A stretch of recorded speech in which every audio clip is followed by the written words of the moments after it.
Good morning, everybody.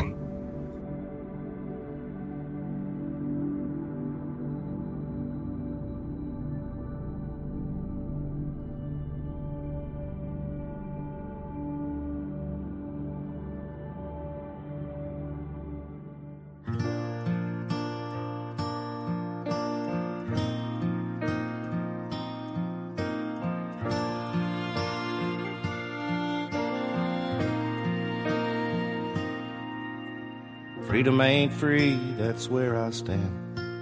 Burn my flag, I'll kick your ass. Life of a working man, that's just the way that I am.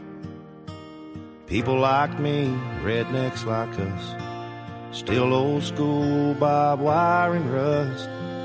Bible on the table, shot glass in my hand. So when you ask me why, I'm willing to give my life.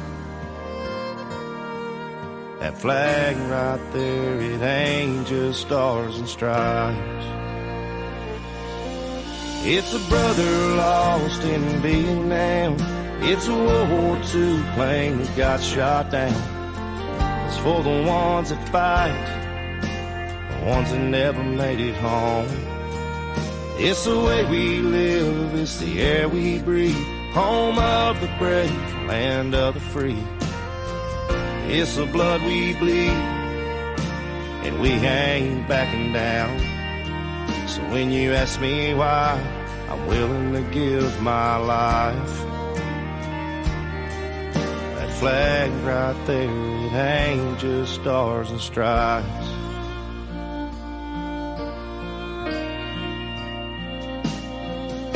I love this place called USA. You can't change my how always. Brings out my fighting side. That's why the devil knows my name. I miss John Wayne, ain't scared to bleed. Rebel in the South in me. We don't need your hand out here in this blue-collar town. So when you ask me why, I'm willing to give my life. That flag right there, it ain't just stars and stripes. It's a young kid's dad we'll never see again. It's something some people don't understand. It's for the ones that fight and the ones that never made it home. It's the way we live, it's the air we breathe. Home of the brave, land of the free. It's the blood we bleed, and we ain't backing down. So when you ask me why, I'm willing to give my life. That flag right there, it ain't just stars and stripes. It's a gold star hanging on a mama's wall. All gave some, and some gave all. It's a brother lost in Vietnam. It's a World War II plane that got shot down. It's for the ones that fight and the ones that never made it home. It's the way we live, it's the air we breathe. Home of the brave, land of the free. It's the blood we bleed, we ain't backing down. When you ask me why, I'm willing to give my life. That flag right there, it ain't just stars and stripes. That flag right there, it ain't just stars and stripes.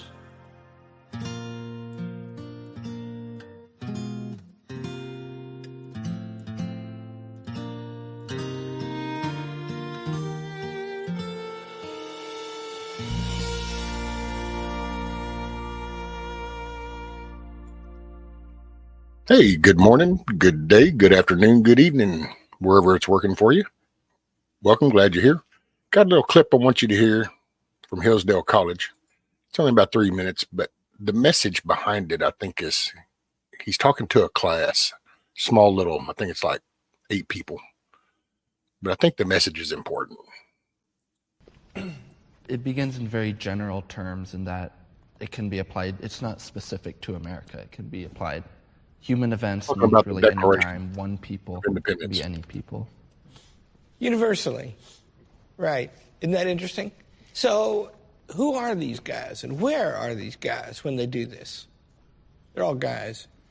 One of them was John Adams, who was a really brilliant and great man, but not as brilliant or great as his wife, who gave him happily in writing detailed advice about everything he did.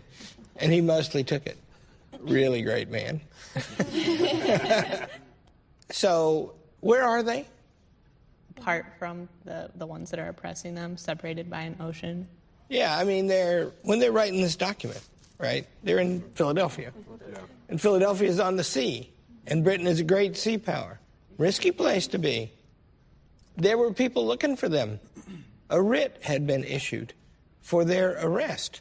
And if they had been found by the army, not a police force, they were not going to be dragged up in front of local courts independent from the king. They were going to be taken back to England. Ripped from their families months away, right, to be tried in front of strangers, which is what was going on, which is one of the complaints in the middle. And what's interesting about this is they begin universally, but how does it end? Let's look at the last sentence. And for the support. Somebody read this. And for the support of this declaration, with a firm reliance on the protection of divine providence, we mutually pledge to each other our lives, our fortunes, and our sacred honor. What else do they have to pledge except those things? That's a pledge of everything. Right? We pledge all of that. And who do they pledge it to? Each other? Yeah, you know the war literature, right? People do uncommonly brave things on battlefields, and many people do it. And most of those people didn't think they could before they did. One of the themes that emerges from the battlefield literature is they do it for each other. They don't want to get shot. They can't stand the image of their friend getting shot. Can't bear it. They love, right? These guys are in this room. It's actually the room where the Constitution was written too, later. They're in this room, and they're promising each other. See, that's a big pledge, and a pledge of everything. And in the name of who do they make this pledge? Divine providence. Yeah, who's that? Their creator. Yeah. As was mentioned in the beginning of the Declaration of Independence. So God, right? They swear to God and to each other. Pretty potent. Pretty powerful little, I don't know. It's the little things that motivate me is all I can say.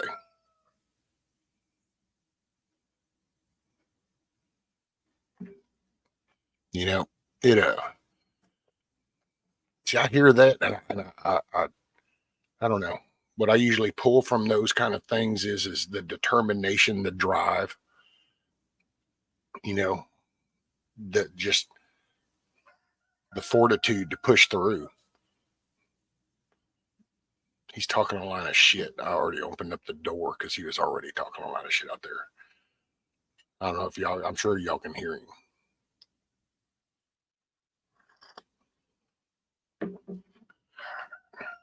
But it's like people go, you know, oh gosh, rescue, you know, how do you, where do you find that energy or the drive? And it's like, you know, you got to put it in yourself. I mean, when you look at what other people have done, are you less than them?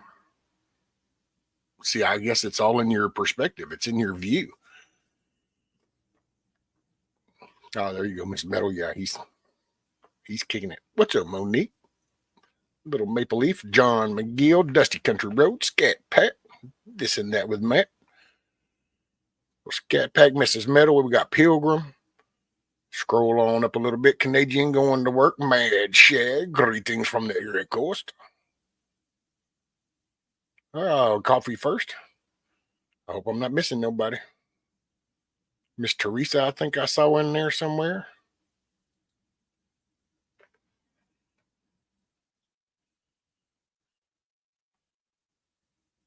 Rooster's pissed. He's been rescued first again. Man, that dude will sit out there and start chiming in at like 4:15 in the morning. Don't matter if the door's open and closed, and he will literally just do that till finally daylight. So I don't know why he starts, but then I don't know. I've grown accustomed to it. Just about everything in my life is ass backwards, upside down, or does it not make any sense? Hey, morning, Miss Angela. And I'm sorry I dropped the ball yesterday. I will make up for it today, ma'am. I will reach out and get in touch with you.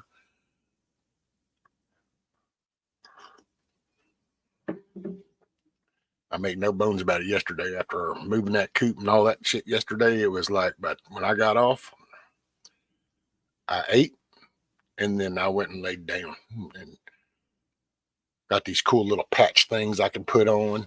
They help. Got some butter.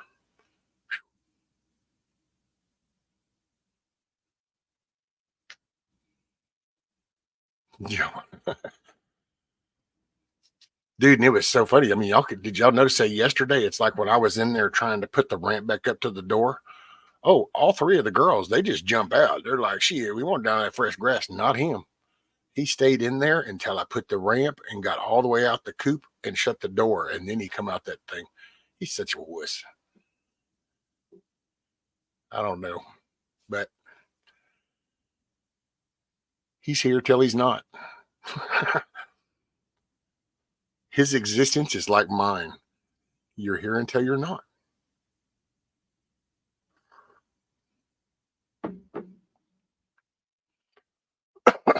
That'll say a hillbilly too. Morning.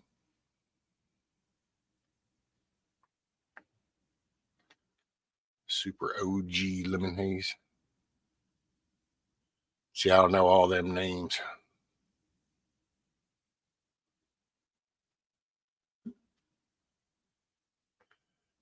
You gonna clear a place to get into the house today?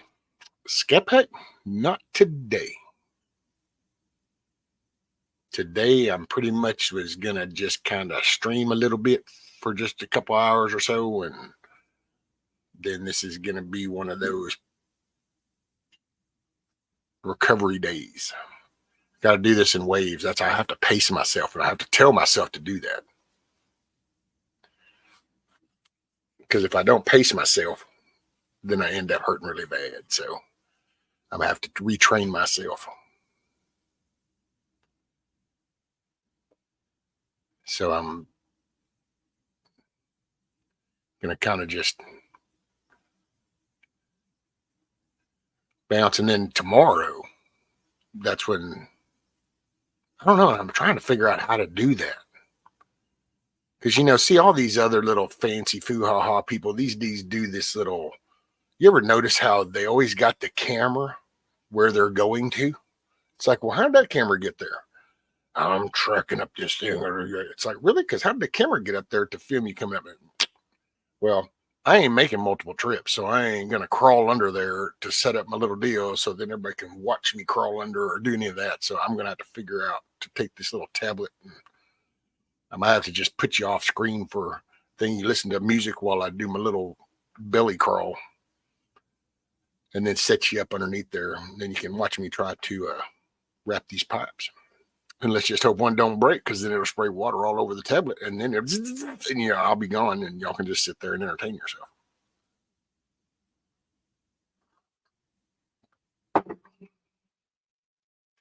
So what do we got? Oh, I need. See, I was gonna just totally miss chat because I can't really. My glasses are jacked. They're good for right here, but not for that far away. So I have to just increase my font. So I usually bump it up, makes it easier to read, and I can see y'all. I see you.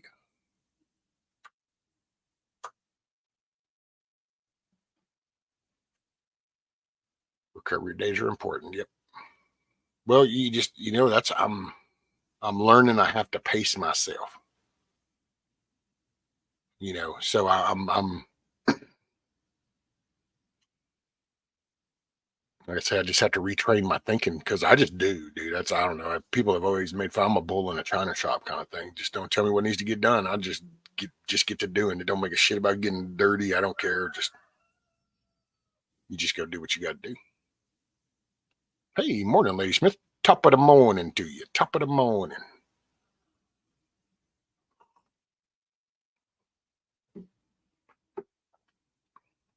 Oh, I think I'm supposed to do I flick my brow of my hat too? Top of the morning to you. I need a little derby though.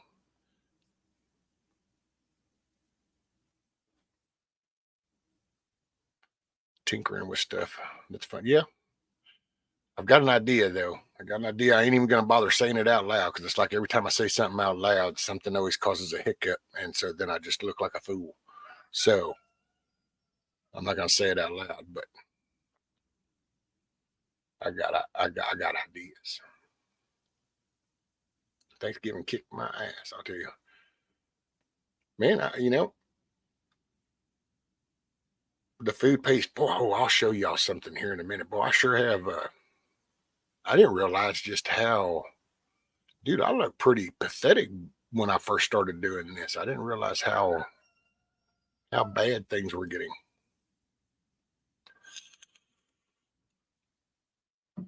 I happened to notice footage from some of the first few that I was doing. That was back when I had a lot of big panels, had like 8 people on here, 8 people.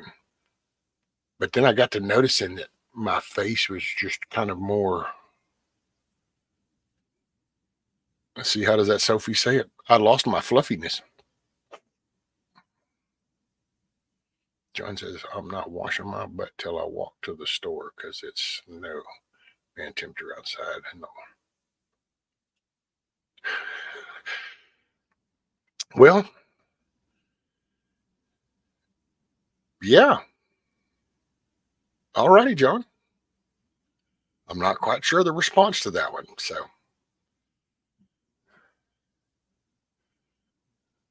I think it's just as simple as, okay, do you boo? But gotta watch out for the crusties, man. Might cause a rash or something. It's not going to be pleasant.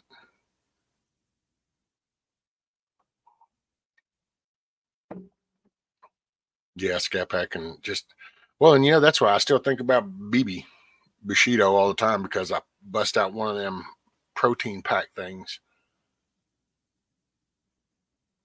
I just go easy on it because it requires milk. Monique, I never had fluffiness. You know, girl, you're just a little bitty old thing. Strong gust of wind just take you away.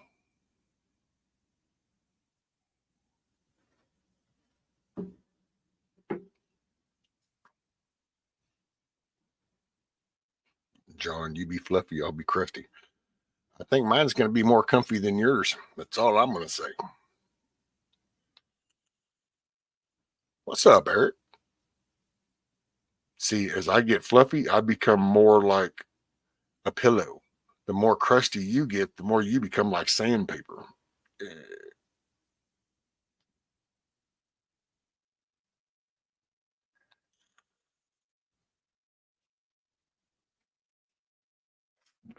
But I don't plan on getting much fluffier than this. Matter of fact, I got to start trying to do something. I'm going to try to rig up a little pulley or something to one of them overhead limbs, so then I can start. And then I'm going to just, like, I don't know, I'll put some damn 10 by 10 piling or something, lay on the ground and hook me up some ropes. But I want to be able to pull. I want to pull down.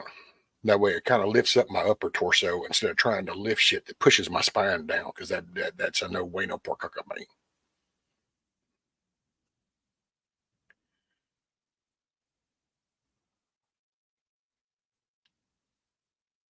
It's time for me to get ready for work. Right on, coffee first.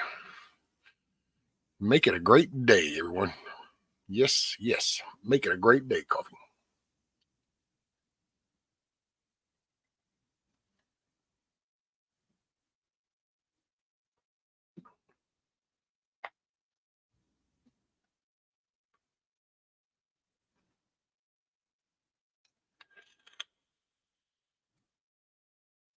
I beg to differ. Don't have a good day, because then that's leaving it open to other people's interpretation.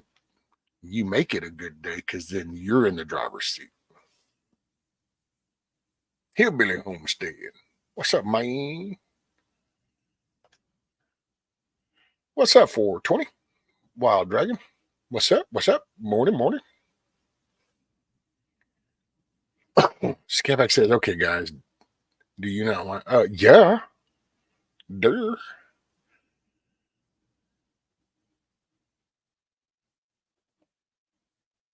Right, Lady Smith, bundle up today, coffee. Baby, it's cold outside.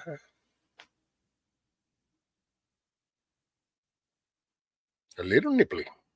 Got a 3-day suspension from work. Might not go back. Had enough. Just wait.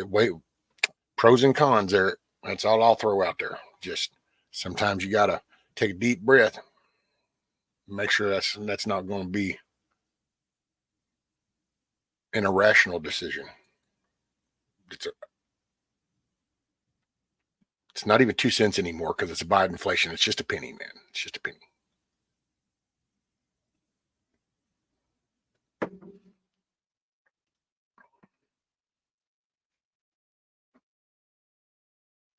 Well, shit.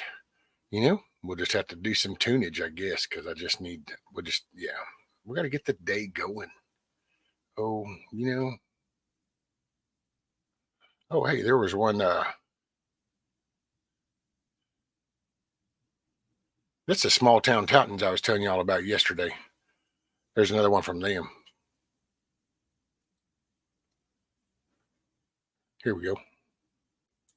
Sun don't shine on you when you stand behind the moon. It ain't fun when you're black and blue. So get up and find some room.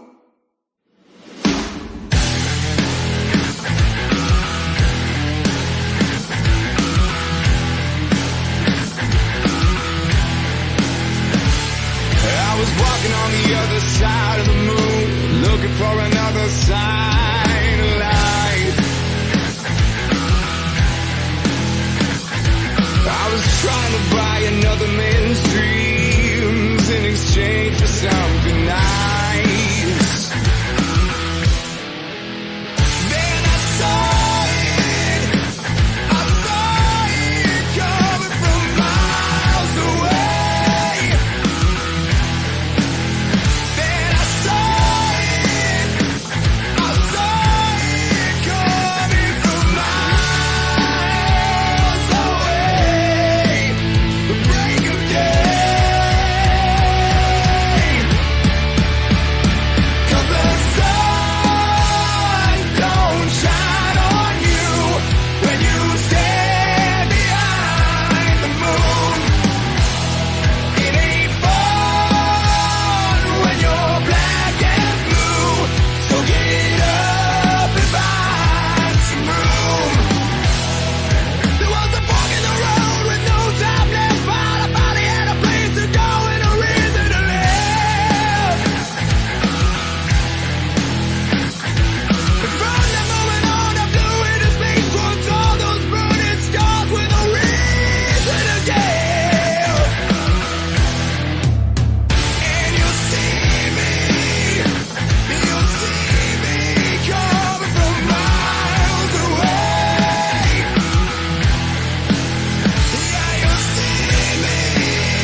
Hell yeah. And damn, John, are you like a paralegal or something? People shuffler? Shuffle them papers. Shuffle the deck, man. Shuffle the deck.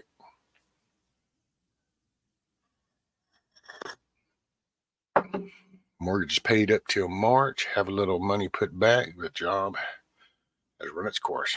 Well, right on, Eric.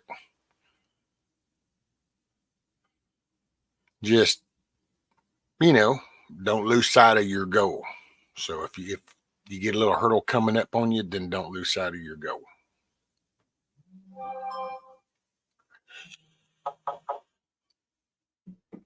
Need to get out of bed and face the day. It's a little nippy outside there, TJ. Little nippy.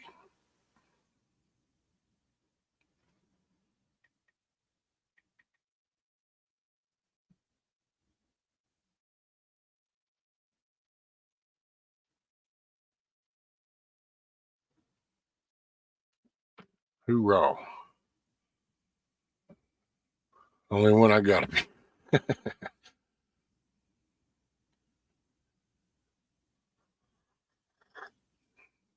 Hey, what's up, Money? Did I see Money? No, I didn't see Money. Why did I think I saw Money? All of a sudden, I just thought I saw Money's name. Maybe he's lurking.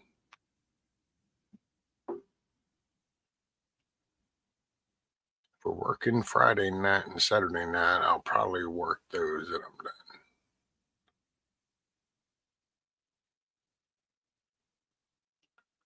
When's your pay cycle?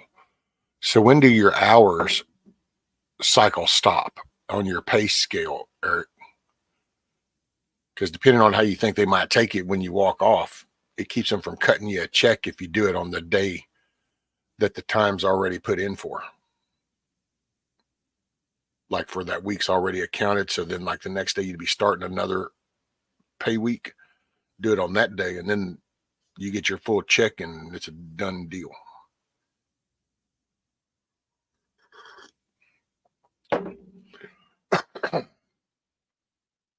TJ says, I don't go out till the sun comes up. I have very friendly skunks that follow me around. All righty. Now, are you sure they're skunks? What is that commercial?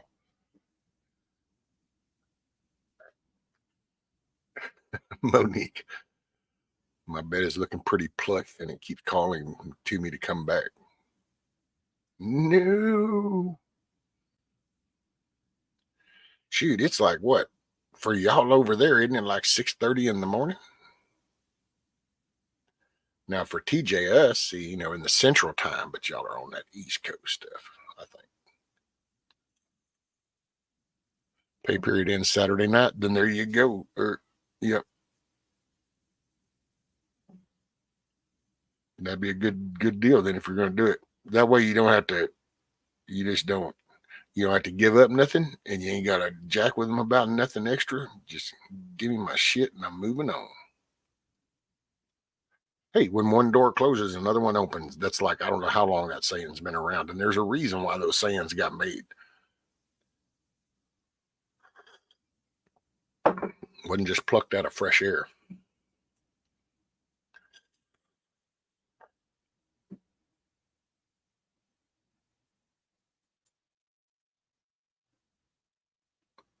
Well, I know like the old man and Hutch, none of them are stirring this early.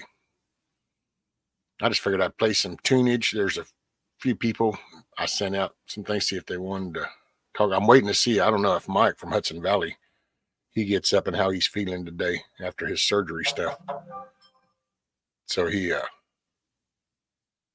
might, might come by. If he does, then I can shoot him a deal. I'd like to ask him about that New York stuff, how that kind of looks, man. That's some, I read through that stuff. It just, I don't know. That's just crazy.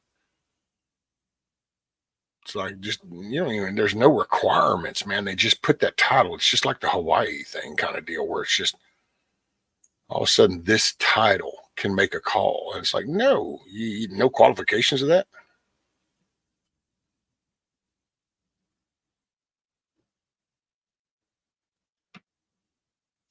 Everything beyond the bed is evil, guys. Lady Smith, you must have some of these country skunks like here. TJ, yep. but it's causing me too much pain in the lower back. Can't do it. Well, Firefly, I like that. Hi and bye, brr. Going back to bed. Still laid off.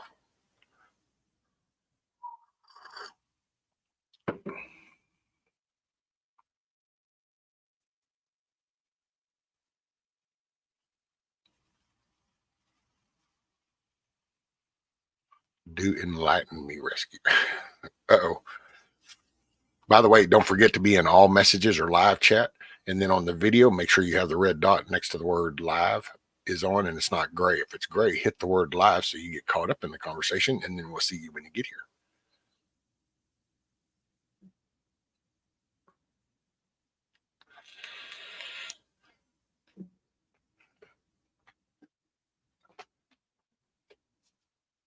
It's like 6:30 in the morning on the east side, isn't it?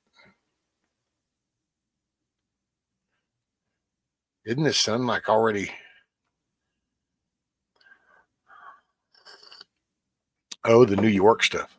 Wow, they got this health code deal, and they passed this health code.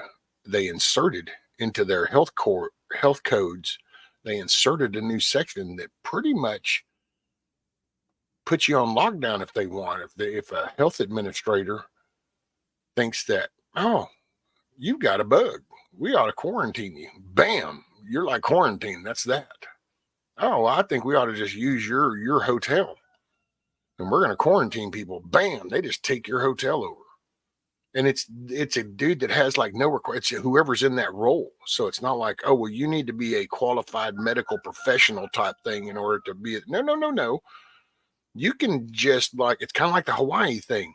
It's like they made the sheriff guy over there determining of death, not the medical examiner, not doctors wouldn't profession, but this guy. So he walks in a room and they're like, oh man, that was definitely a 45. Totally. No, I think he had a stroke. And it's like they fill out a death certificate thing and that's it. Well, now that's what they're doing up there is what it's like. It's like an unqualified, just whatever title, whoever holds that position can make these calls. Shut your shit down, confiscate your shit, lock you up into a quarantine. And it's crazy, dude. It's in there. It's section 217. I got it. And I showed it the other day. Oh, Firefly? Okay, well, here, I'll pull it up. I'll read it.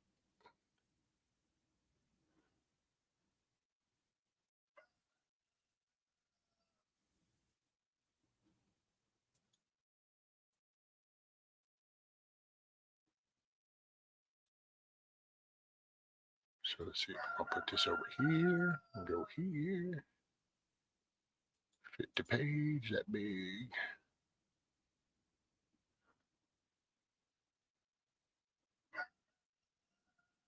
I'm going to present, share screen, bashing. And this is from the New York Gov site. So I went and I downloaded it. And here's where, I mean, it's a lot of blah, blah, blah on this part. Not that any of this is good, but the new part, because it's, the Public Health and Health Planning Council and the Commissioner of Health.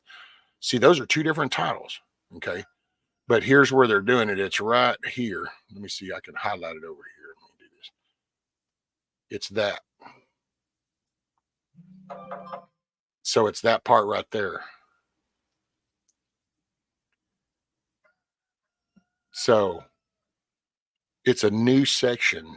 2.13 is added. So then you go, oh, well, I don't know. Gosh, rescue, is that really so bad? Yeah, it's kind of bad. Because we're going to go on down here to section 213. No point in getting lost in all that bad shit. We can go up and look at the definitions, but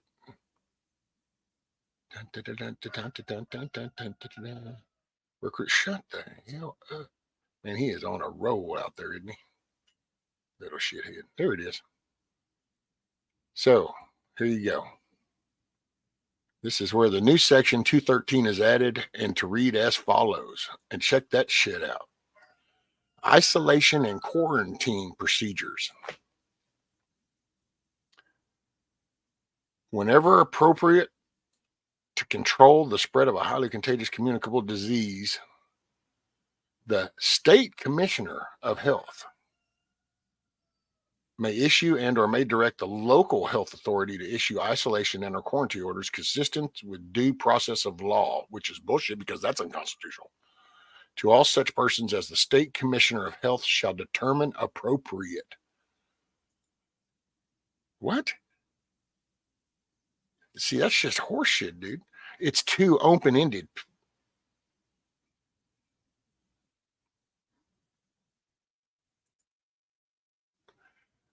Let's see, what do we got? The sun is still behind. It would be dark here, but the moon is so full. It's beautiful. Yep, the moon was out a while ago. Let me catch up real quick and thing. They're going to make T-Tower political with that. Nope. Yep. Where'd it go? There we go.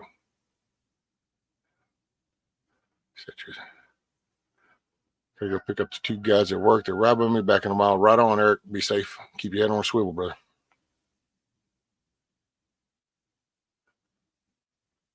John had to leave Homer 20 minutes early, buddy.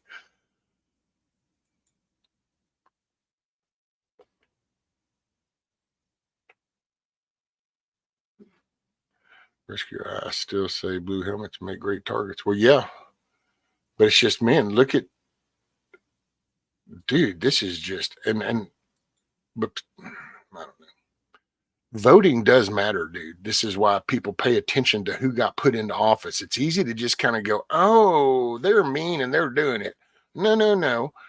We kind of let things slip through the cracks, and these people got in places of power. And well, we need to try replacing them. And you start with the most righteous way. Oh, what you got? Okay, so then in here, I'm gonna go back. Give me 1 sec, Firefly, and I'll get there. Is it, how they like it reduces potential battle. So then shall not be, let's see, no, we got right here where the commissioner of health shall determine appropriate. Then the next part I found kind of weird was this one. For the purposes of isolation orders, isolation locations may include home isolation or such other residential or temporary housing location. Here we go. That the public health authority issuing the order determines appropriate. That's it. How open-ended is that? So the public health authority that's issuing the order, they can just pick a place and say, okay, that's appropriate. Where symptoms or conditions indicate that medical care in a general hospital is not expected to be required. No, we're just going to lock you down. And consistent with any direction that the state commissioner of health may issue. No commission, no group, a panel of people before you do this to your state. No. One dipshit in the office gets to do this. Oh, let me see.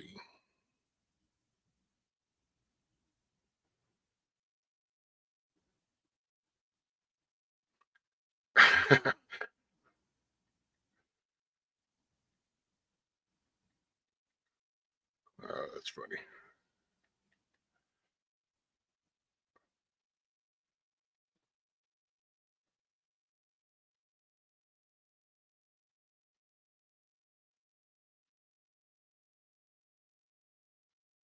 Yeah. Next to Trudeau land.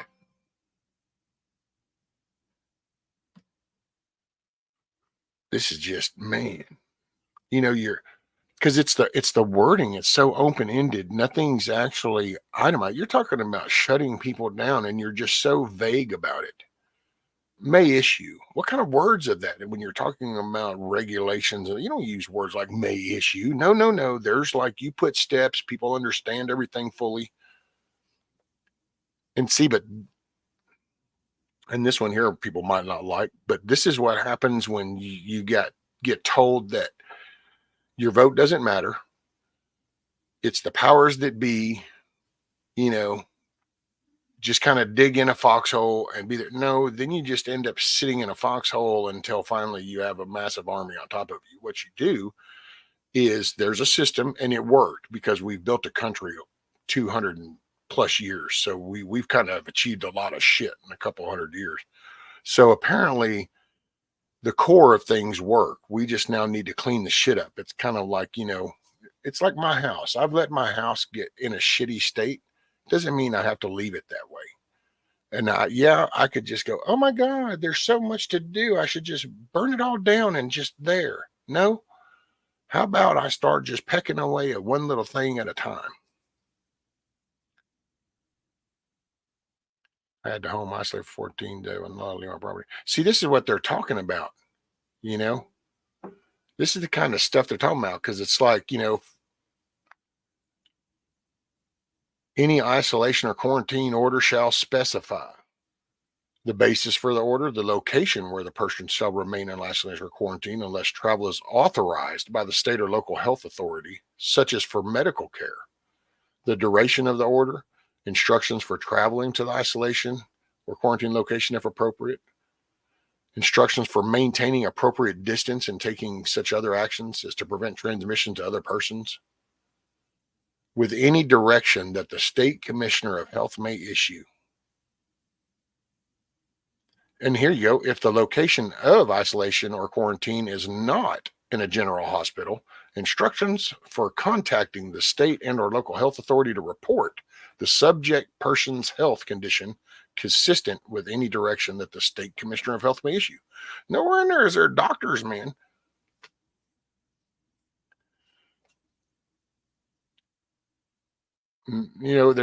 It's just titles. Here, this title can make this decision.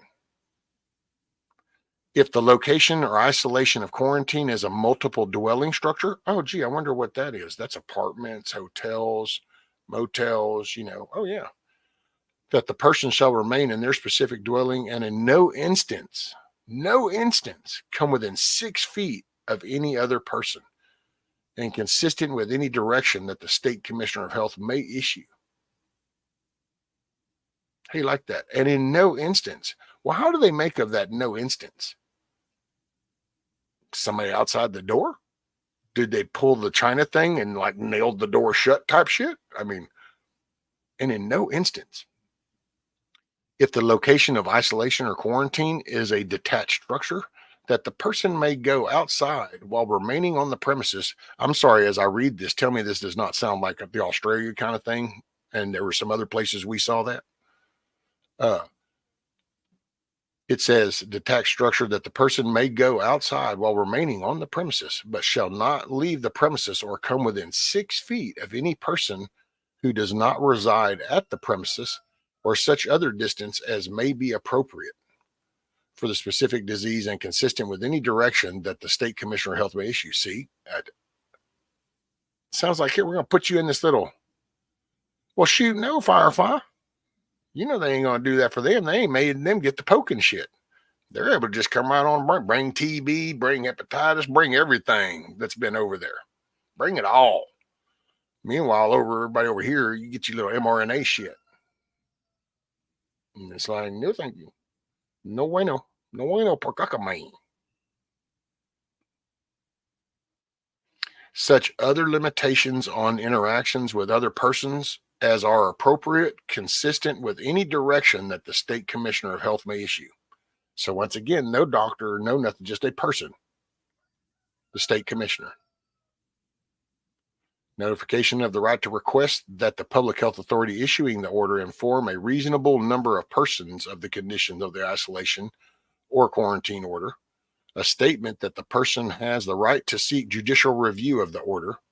A statement that the person has the right to legal counsel, and that if the person is unable to afford legal counsel, counsel will be appointed upon request. And it's like, oh, well, that's very comforting. How you like that? So that was the beginning of that. That was number 10 and 11 and 12. Whenever a person is subject to an isolation or quarantine order, the State Department of Health or local health authority, or the local health authority at the State Department of Health's direction, shall, consistent with any direction issued by the State Commissioner of Health. Does that not sound like a bunch of word salad babbling shit?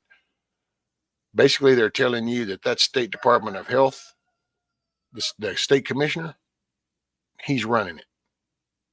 They can monitor such person to ensure compliance with the order and determine whether such person requires a higher level of medical care.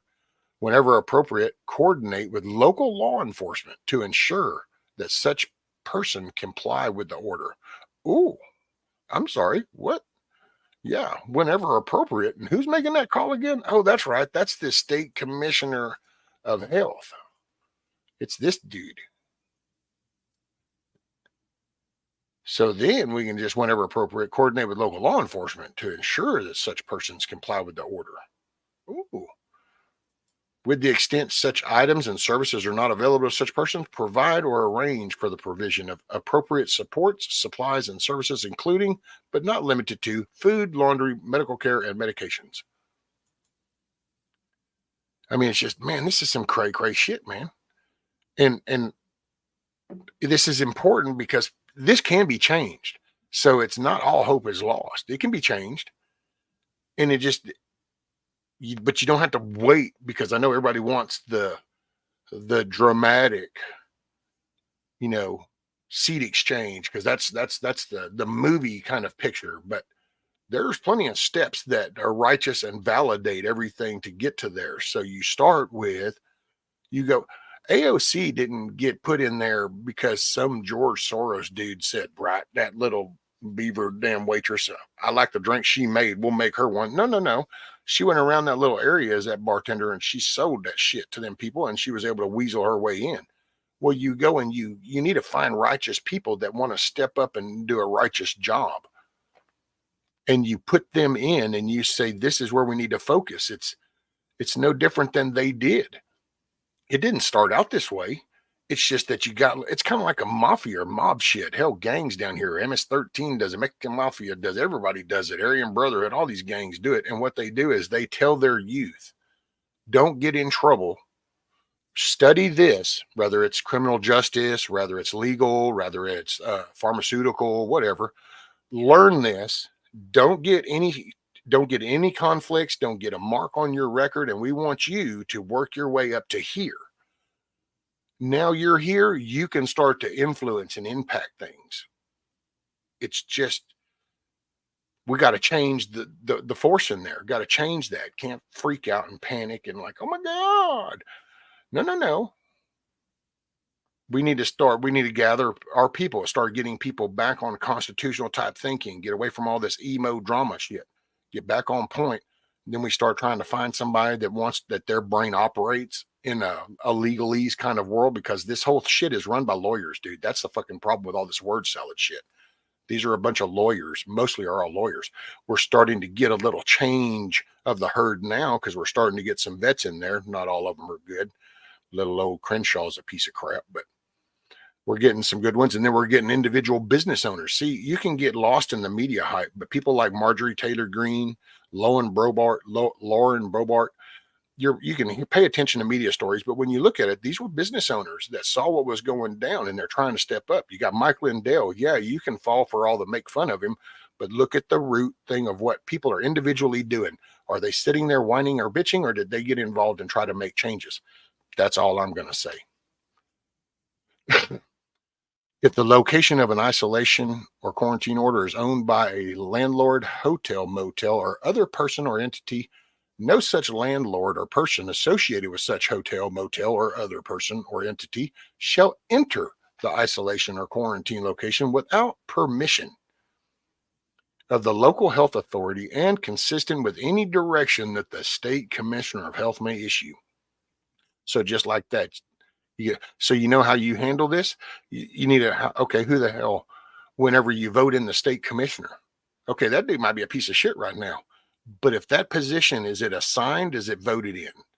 If it's assigned, then who assigns it? Oh, this person assigns that position. Okay, then go at that person. We need to replace that person. See that but you can get lost in the muck. And that's where I get flustered with so much of this other shit, because it's like, man, you got to, I don't know. There's that whole two wrongs of a right. So you can't just, I don't know. I don't agree with just waiting for the shit to hit the fan. I think you got to start working at what they're doing.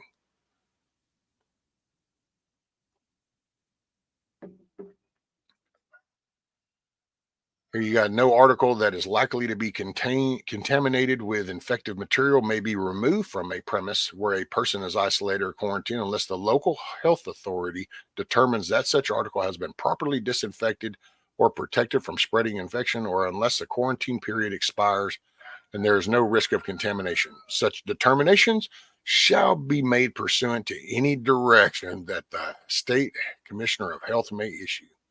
So in other words, they just confiscate your shit. So then that means, look, just like that, they say, oh, wow, did you just sneeze? Well, you were going to say you're going to quarantine you. Okay, well, now we're going to take your laptop and your phones and your files and all that. And yeah, we just got to make sure they're clean. For what it's worth, I tried to get involved locally and voted in a new mayor and councilors. Honestly, it's just more of the same. Politicians. Well, yeah, but see, we learn every time we go by it, Monique. So through it. And it's like that little town up there, dude. I forgot where that's at. Dude, they like removed their whole city council. The town just went, no, enough's enough. So, but see, it's society. We've got to change the message. That's why we have to teach and lead by example, better versions. What's up, Kush? Hey, Rick, my brother from down under. What's up, buddy? Lying in bed after a big day of surgery. Oh, goodness gracious. Thoughts and prayers, brother. Thoughts and prayers. Man. And what's up, Ross? Morning. Let's see. The politics in French Canada is a complete disaster. And as English-speaking Canadian, they are extremely racist towards the English. Yeah, I can see that. I mean, I'm not saying anything's going to be easy. It's when we didn't get here overnight. But here's what I guess I view it as. Okay. Man, how do I say this? Because I'm not trying to sound disrespectful to nobody. So it's just, this is in my head. So I look at my granddaughter and I think when that child gets old enough and she finds somebody and they get married and she goes to have a child, what is the world going to be like? And do I just sit here and I stack up some shit and, I just kind of rack a few and then I just ride out. And then I just, as I get older or whatever happens, I'm now out of the picture and, well, my daughter or my son can just pick up the banner and hopefully they'll make it through. So then maybe she'll survive until she's old enough that she can throw down and, she can crawl through some woods and she can do all the rat hole tunnels and she can do all that, oh yeah, cool. Yeah, that's it. That's my granddaughter, but she's going to be rocking. Well, see, I don't view that. What I would like to see is I would like to start going, holy shit, we are so mentally jacked right now in society. Why don't I see what I can do to help? Let's get the muck off the top of the pond. Let's go back to the clearer drinking water. Let's start here. Let's work this out. Let's start putting out little fires and then teach. Like I'm trying to wake up my son and my daughter and encourage them to teach their kids more of the core basics of the Constitution, the pursuit of happiness and self-accountability. Because all you can do, you can sit there and starve to fucking death and wait for HEB to bring you groceries, or you can go ahead and start putting some seeds in the ground and then you can tend to that ground and then you can harvest something later. To me, that's the way I view this. Okay, I can look and go, oh man, the whole crops are all shit right now. All the fruit out there is bad. It's all corrupt. It's just whatever. And then I can just sit here and wait for Uber to bring me groceries. Or I can say, you know what I need to do? I need to start with one row of the garden at a time. And I need to start working that bad shit out of there and start planting some good shit. Not all of it's going to survive. Not going to be just plenishing right out the gate, but it's starting to correct that plot over there. And then who knows, man, by the time my granddaughter goes out there to harvest, she's harvesting rows full of righteous food. Does that make any sense? I don't know how to explain all this, but that's, you just, I don't know, man. So that's why you got to chip away. And you know what? In all honesty, if your area is so jacked, you move. And you might not, your family, your lineage might not get to go back to that area until your granddaughter is able to go back because things have corrected. It is what it is. What sacrifices are we going to make to correct the ship? Or have we just watched enough war movies and shit and just made so much shit that we're just going to sit here and rack a few and wait for the throwdown? And I just see, dude, what happens if I take one in the middle of this? So we're going to wait for blue helmets. Yeah, you know what? Just, I'm going to let them do them. I'm going to let them do them. Oh, man, I'm ready. I'm ready. What happens if I do get that one shot? Okay, well, now what? Now my granddaughter's here all by herself. She's got to try to trudge through shit. What did I leave behind? Did I start anything with momentum? Does anything carry on? That's why I think it's important to pay attention to what's happening and going, okay, how can I do this? I mean, we need a tax commissioner. We need something around here. We need to look into this. Who runs that job? How does that job get there? Learn how your area works. But I think that the key part of this is it's beyond prepping. It's the next evolution of prepping. The next evolution of prepping is our children and our grandchildren. And what's the mindset of that next generation? Are we going to correct that? See, that's prepper 2.0 to me, kind of. That's the next evolution of prepping. And it's not just teaching them to lock and load. It's teaching them to get involved, to help self-accountability, you know, to work hard. That's what it's about. That's really the next level of prepping. To me, I don't know.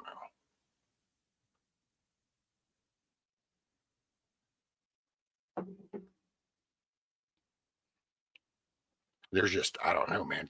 I can't do that defeatist attitude shit. Because hell, you can throw down. Hell, anybody can throw down. What does that really entail?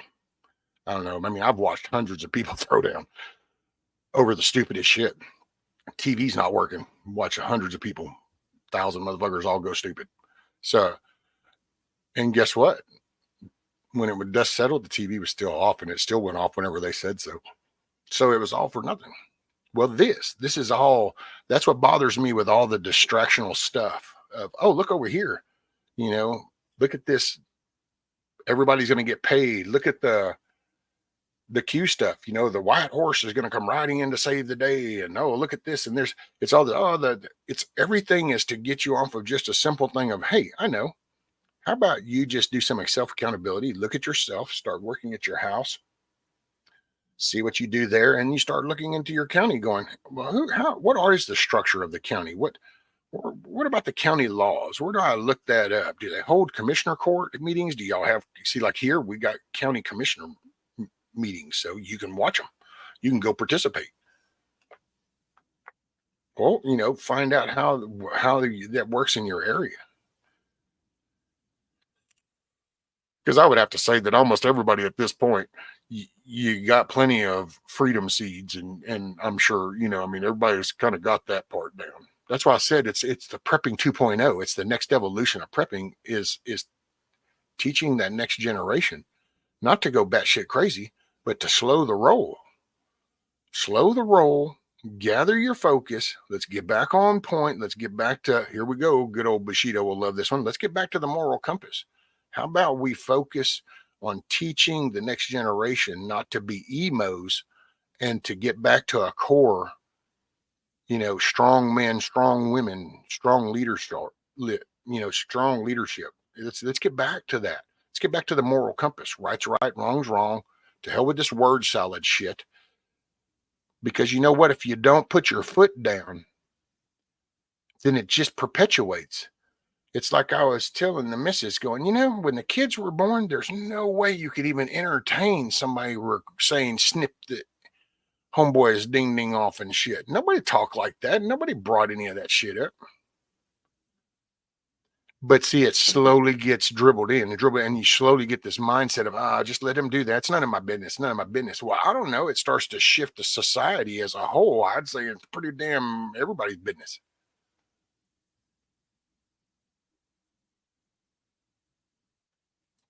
And anyway, that was the end of that right here. It's such physician shall furnish the patient or caregiver such patient where applicable with detailed instructions regarding the disinfection and disposal of any contaminated articles considered with any direction that the state commissioner of health may issue. There's that dude again. And then it just goes back into some other stuff. But that was that one section. So there's that.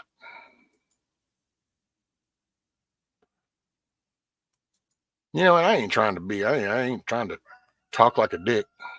It's just, it's a reality thing, man. It's like, you know, Gardner Josh is a good example. Hell, he got this whole little garden, which other people do. So I ain't trying to isolate nobody, but he just happened to look up and seen Josh's name up in here. But it's like he got his grandkids, he's got his kids around there, and then he's teaching them about the garden, and he's not, you know. So it's getting back to that core. You know, family matters. You know, it's getting back to the home. You know, the shiny, dangly shit out that the neighbors got, that's not the important shit. You know, the home you're building that you have, that's what's important. And the message, what example do the kids or the younger generation around that home, what do they see when you're dealing with problems? Do they see you,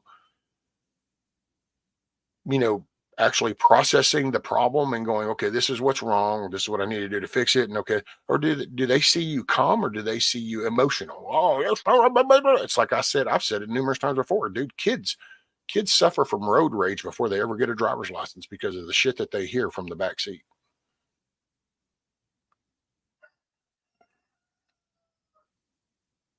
They've been trained in road rage just from the back seat because that's what they'll hear. And so what's the role model? Well, that's how I think we got here.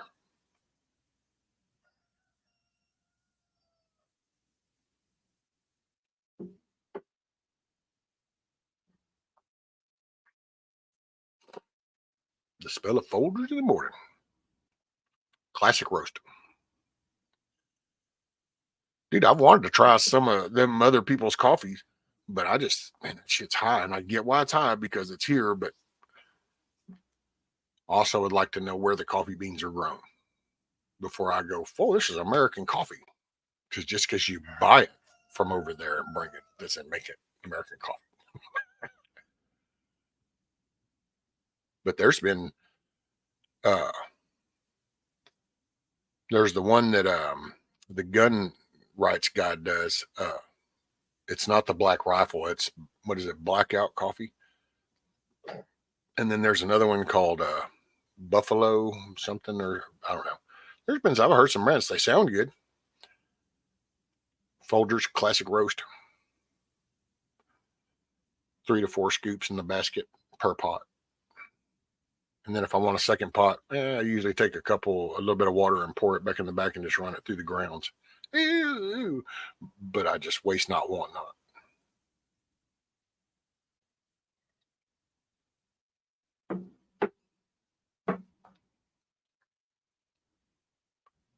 Not much goes down by happenstance.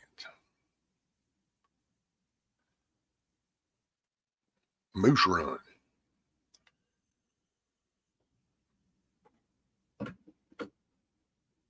We might need a little bit of music. There might actually be like a latrine call in here somewhere. That's all I can say. So let me see, what do we got in the back end back here? Ooh, a little Black Bear Smoke. Hey, there we go. Here you go. We'll do a little jamming out on this one. Let's see. I need to do this, and then I need to do this because I need just a moment. You just have to pardon ma. I think I hear the latrine calling my name.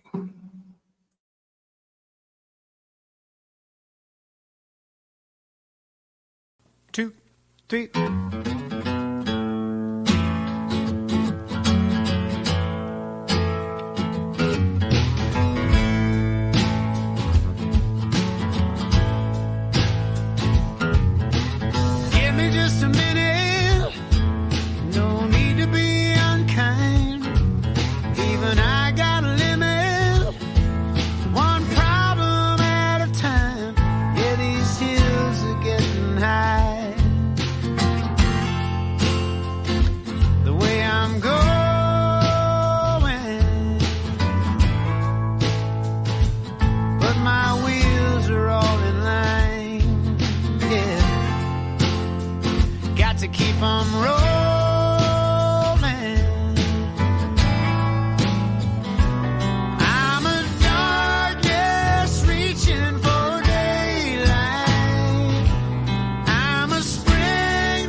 put you out. Yes, it will. But I keep on glowing. Yes, I am. I'm the darkness reaching for daylight. I'm a spring that needs to unwind. I'm a wreck, but everything's alright.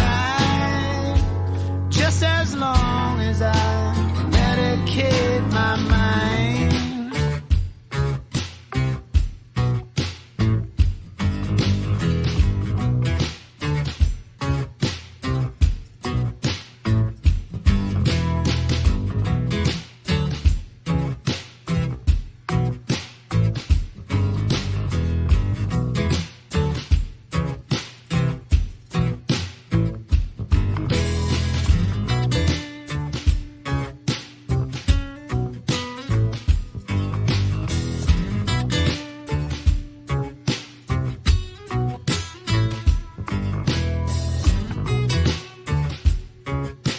Oh, yeah.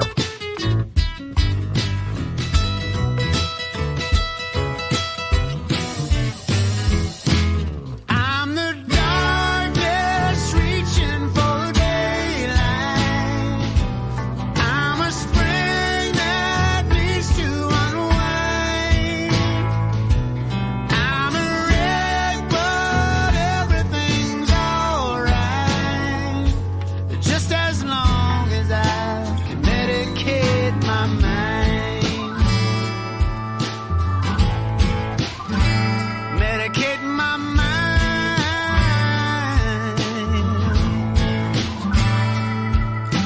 Oh,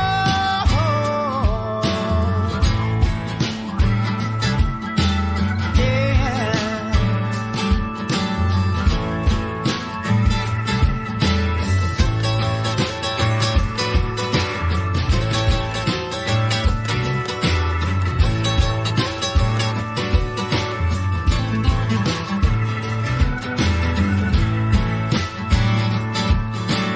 Hey,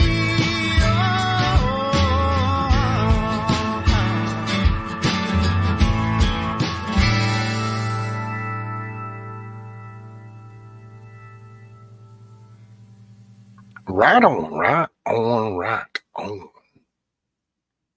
Oh, I need to do one thing right here. I'm going to show you all this. This is going to show you, see, it's not all the same. You got to watch that. It's easy to get pulled into that vacuum of it's all the same. It's all the same. Ooh, it's all the same. It's not all the same. It's just not. Bambo. Okay, so check this out. This is my boy Chip Roy down here in Texas. What? Check this shit out. He rips everybody new. And notice it starts off with name one thing Republicans have done for Americans since winning the majority. But see, this is where I think the whole emails and, calls and letting you know that you stand behind these kind of people gives them fuel to push the other ones. And it shows the other ones to get out the way. What's up, Bushido? I don't know. Is that deja vu? There you go. What in the hell is wrong with this country? Are we not sovereign? Do we not believe that we should secure this country for the people of the United States? If this body were serious, we wouldn't leave town without ensuring that we're secure. We would not leave town without forcing Chuck Schumer and Joe Biden to the table because Republicans control this chamber, or at least they say they're Republicans. For the life of me, I do not understand how you can go to the trouble of campaigning, raising money, going to events, talking to people, coming to this town as a member of a party who allegedly stands for something, allegedly stands for reducing spending, allegedly stands for eliminating debt, securing the border, strong military, ending the wokeness that is killing and corrupting our schools and our kids, and then do nothing about it. One thing. I want my Republican colleagues to give me one thing, one, that I can go campaign on and say we did. One. Anybody sitting in the complex, if you want to come down to the floor and come explain to me one material, meaningful, significant thing the Republican majority has done besides, well, I guess it's not as bad as the Democrats. Because that reminds me of the line from Patton when he said, well, you won't have to say, well, I was shoveling crap in Louisiana. Because that's what we're doing. No offense to my friends from Louisiana. My mom grew up in Louisiana. I don't understand how we can watch a world building up to take us out. China, Iran, places all around the world who want to undermine the United States of America, and we're doing nothing about it. We are not moving manufacturing capacity to the Western Hemisphere into our own country. We are not eliminating the debt problem that is crippling our ability to finance our own existence, finance freedom, and ensure that the dollar remains the currency of the world. We're doing nothing to secure our own border and establish our own sovereignty and defend ourselves from dangerous fentanyl pouring into our communities. We are doing nothing to ensure that our kids are educated to believe in this country, believe in freedom, believe in Western civilization.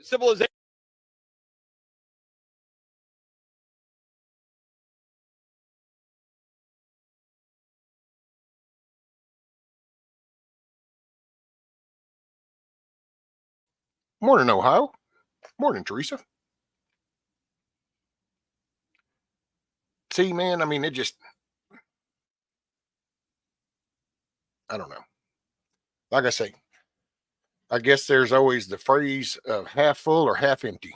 And it seems like a majority of society just has this half empty, and it's even somebody else's fault kind of thought. And I don't know, man. As suck ass as my life is, at least I wake up. That's I'm gifted with another day. It is what I make it. You know, I look around.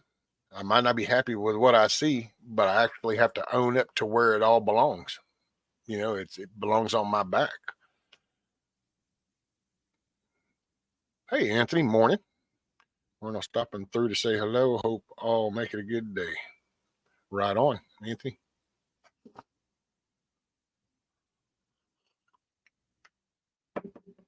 So I think it's just, you know, and I guess that's as I came kind of out of the fog here, and then as I kind of started to, because man, I just can't do that. I've been around that. I've been around that in the recovery side of things. I've been that in the counseling side of things. I've been around that in the locked up way of things. I've even kind of been around that in some of the little rural fire departments. You know, and it just, I get it, man. People get flustered and shit. Oh, hell. Oh, my God. I think somebody hacked his account, though. Hey, what's up, man? What's up, man? Oh, look at you. Got a little of the mocha cappuccino going? Yeah, I got one of my co-pilots over here. Mine's curled up in front of the heater. Oh yeah, I don't know what the temperature is over here right now, but it's funny because everyone's acting like it's like we're gonna die. And hold on, I'll look up the temperature right now. It's 39 here. Yeah, it's 51 degrees, and like everyone's acting like it's, you know, the Eastern Front. Let me throw some chat up here. Hey, what's up, Monty? Bushido. Bug mugging. Big mugging. That's what she meant to say.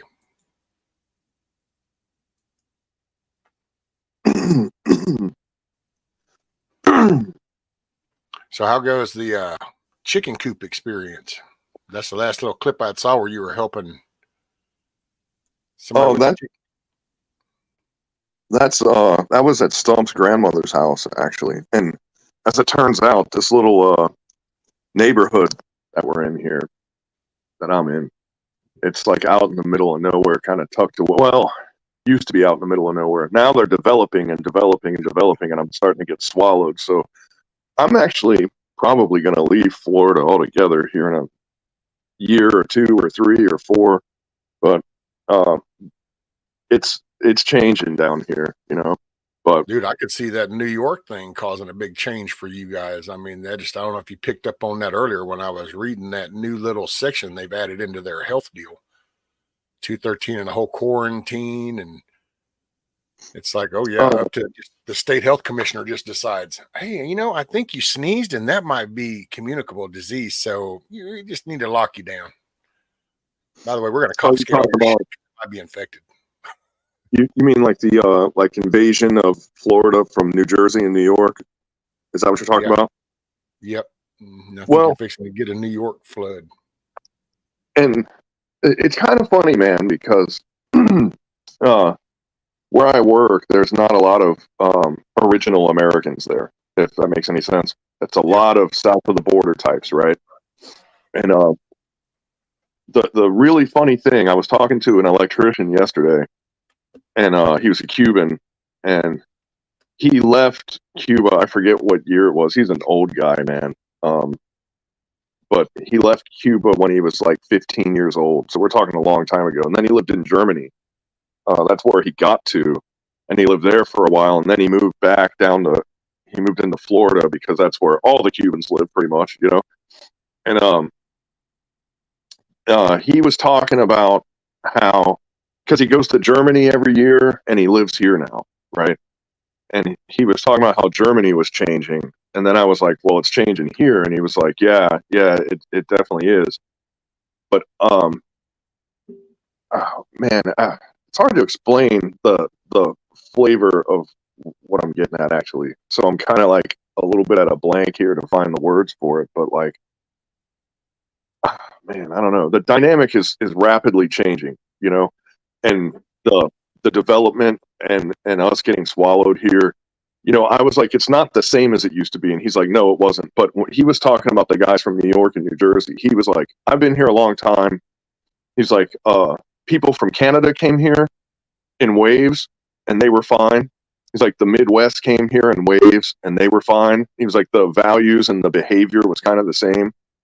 He was like, we got little doses of New York and New Jersey, and in small amounts, they're tolerable. And it's just funny that it's a Cuban who lives in community that doesn't even fucking speak English, right? And he's like, but these people from New York and New Jersey, man, I don't get it. He's like, they show up and they poison everything. And I'm like, you know what's funny? That's what people say about you guys. And he laughs and he's like, yeah, well, maybe that's true. You know? And he's like, but it's different when they do it. And I'm like, yeah, it's true, because like I'm in really South Florida, right? And down here, we've always had the south of the border thing going on. It'd be like living on the border in Texas. You know what I mean? Yeah. I'm more alarmed by some uncompromising Yankee down here than I am by some guy that just showed up from Guatemala that doesn't speak English. Like, that's fucking normal here, you know? The loud, like, hey, you got a problem, eh? What? You know, I'm gonna make you a fucking deal, eh? You know, that guy is out of place here. Not the Spanish speaker, you know. Yeah. You know, and yeah, man, it's changing, man. The traffic shows it. Like the driving patterns and habits. When you look at it, we're over. I think one of the last committees I heard, we're at like, I think it was like 7.4 or 7.8 million have come across the border is what they estimate, and they're projecting over 10 million by the time we get to 24. So it's funny. They went somewhere, dude. 7.8 million. It's just funny you bring up that number, because that was the result of my last IQ test. So, you What's know, up, Tony?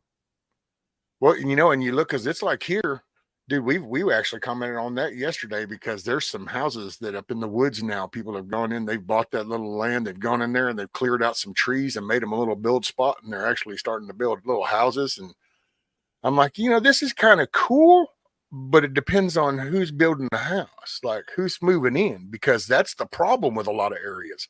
These people sit and ignore their city councils until New York City becomes New York City, and then you're going, WTF, I'm out of here.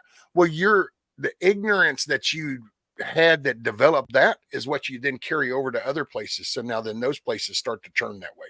That's how we go with that whole purple type shit. Yeah, but I don't. The next election will show, actually. So I may be speaking too soon, but I don't think that's happening here. I think the people that are coming here are like, I've had enough of this bullshit. They're saying never again when they come here, right? But what they're used to, they don't realize that they've been indoctrinated. They're used to living in cages on top of each other. Because you're talking about building a house in the hill. You build out, and when you can't go out anymore, you build up, right? Yep. And now they're starting to build up. So that's 120-story high rise and shit. Yeah, yeah. And the house on the hillside, nobody wants that until there's nowhere else, and then suddenly they're like, man, that hill looks so much better than that hill. You just condition yourself. But there's so, and I'm from the city, so I know this personally. So it's not like I'm just casting stones, but I was so used to, like when I was a teenager and a young adult, I was so used to living on top of other people that it was bizarre to me to have like privacy, if that makes any sense. That was an uncomfortable feeling. Like the place that I live right now, I live on 40 acres of nothing, right? If I was 15 years old and you put me here, I would have thought that I was going to die. Like I would have been so bored. I would have been like, what am I going to do? Where's the girls? All that other shit, right? It would have been fatal to me. I just would have laid down and perished because I would have been like, this is the worst life ever, Well, and now it's like, it depends on how, because I think that was my only saving grace, because my mom was city. So like we did the outskirts of Houston and shit, and I grew up in the concrete ditches, used to take my damn Honda, even ride the concrete ditches and shit. But my dad was a saving grace because that was still the country. So then there was always that. So I didn't find I couldn't wait to get out of the city, because it's like I grew up already relishing being able to just kind of like walk through up to the canal and go fishing in my shorts and not have to worry about like being dressed and anybody else around. So you just never got to experience that. If you had been shown that too, you would have probably chosen that. I kind of was a little bit, because like my father died when I was really young, right? And my mom was she was an RN, and then she became an anesthetist, and then she got kind of specialized from there. So as I was growing up, my mom, who when her husband died, she was 23, she was young, right? And taking life by the chin. Well, she lost everything. She got upside down on the money and all that other stuff because my father got cancer from Agent Orange, and he was 26 when he died, if that tells you anything. But like, so I mean, we're young, man. Like, well, my earliest memories were no shit in the housing projects in the ghetto. My brother and I, we were the only white kids in the whole project, and that was how I grew up. When we got out of there, and it's funny because we have this in common. I talk about it being the country, but it really wasn't. But my mom moved to Fairfield, Ohio, outside of Cincinnati, in the suburb, and they were developing that area at the time. And there'd be like a little patch of field, like an empty lot that a farmer would grow like, an acre of corn on. And I thought that was like the country. You know what I mean? Like, oh, wow, look at me. I'm out in the middle of nowhere. But like that was one of my solaces also, because I could get out on my own and go in the woods. But the problem was I really wasn't in the country. So when you were out in those woods, you had to watch out, because there was little gangs of kids running around that would beat your ass and shit. It was kind of dangerous to go playing in the woods. Little heathens. Well, but that's how you grow up. I learned a couple lessons in there too. I lived in Fairfield for a little while. My dad. Yeah, you told me that before. I think he was with because he worked for all three major scale companies at one point because weights and measures was his things. It was all the batch weighing systems, railroad track scales. It wasn't like the meat market type scales. It was the VATs and it was the tracks and shit like that. And Hal Richardson, Toledo Bend, and was it Hobart scales? I think it was Hobart. Now, I can't remember which company. They sent him up for this rebuild project thing, so we had to live. Well, that's where I learned how to skate. And dude, I didn't even know what the hell a dike was. I'm like, what the hell's a dike? And it's like, yeah, we're gonna run out to the dike. It's like, what, the dike? And it's like, what's a dike? It's like there, right there. And I'm like, you talking about that levee right there? And it's like, yeah. And I'm like, okay, hail.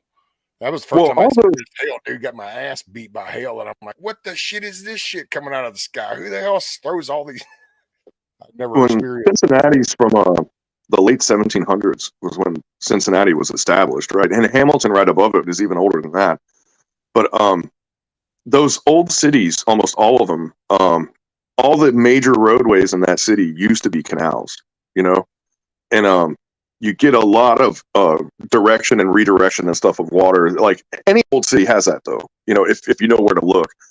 Yeah. And but talking about trains and scales and all that shit, which I was assuming you were talking about railroad stuff, right? Oh yeah, yeah. Okay.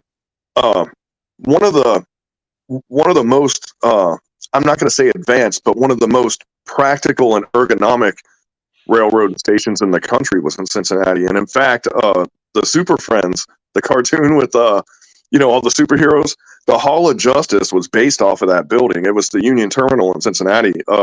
The thing about that place was they had giant platforms that would turn a train around. Just you'd put it on it like a lazy Susan and just spin it around. Yeah, they had that, and they had a bunch of scales there. It's a museum now. It's a history museum. It's actually a really good museum. But it's the funny part about the history of that thing is like a big piece of the history of that building. It got plowed over to make parking lots, you know? I just think it's funny where I'm like, man, you could have just left all that stuff there because that's part of the history of this town too, you know? But yeah. See, that's crazy. They're like, wow, this is historic. Let's plow this other historic stuff so people can park there to look at this, you know? Well, what's up? I never did Morning, accuse people of being understandable, you know?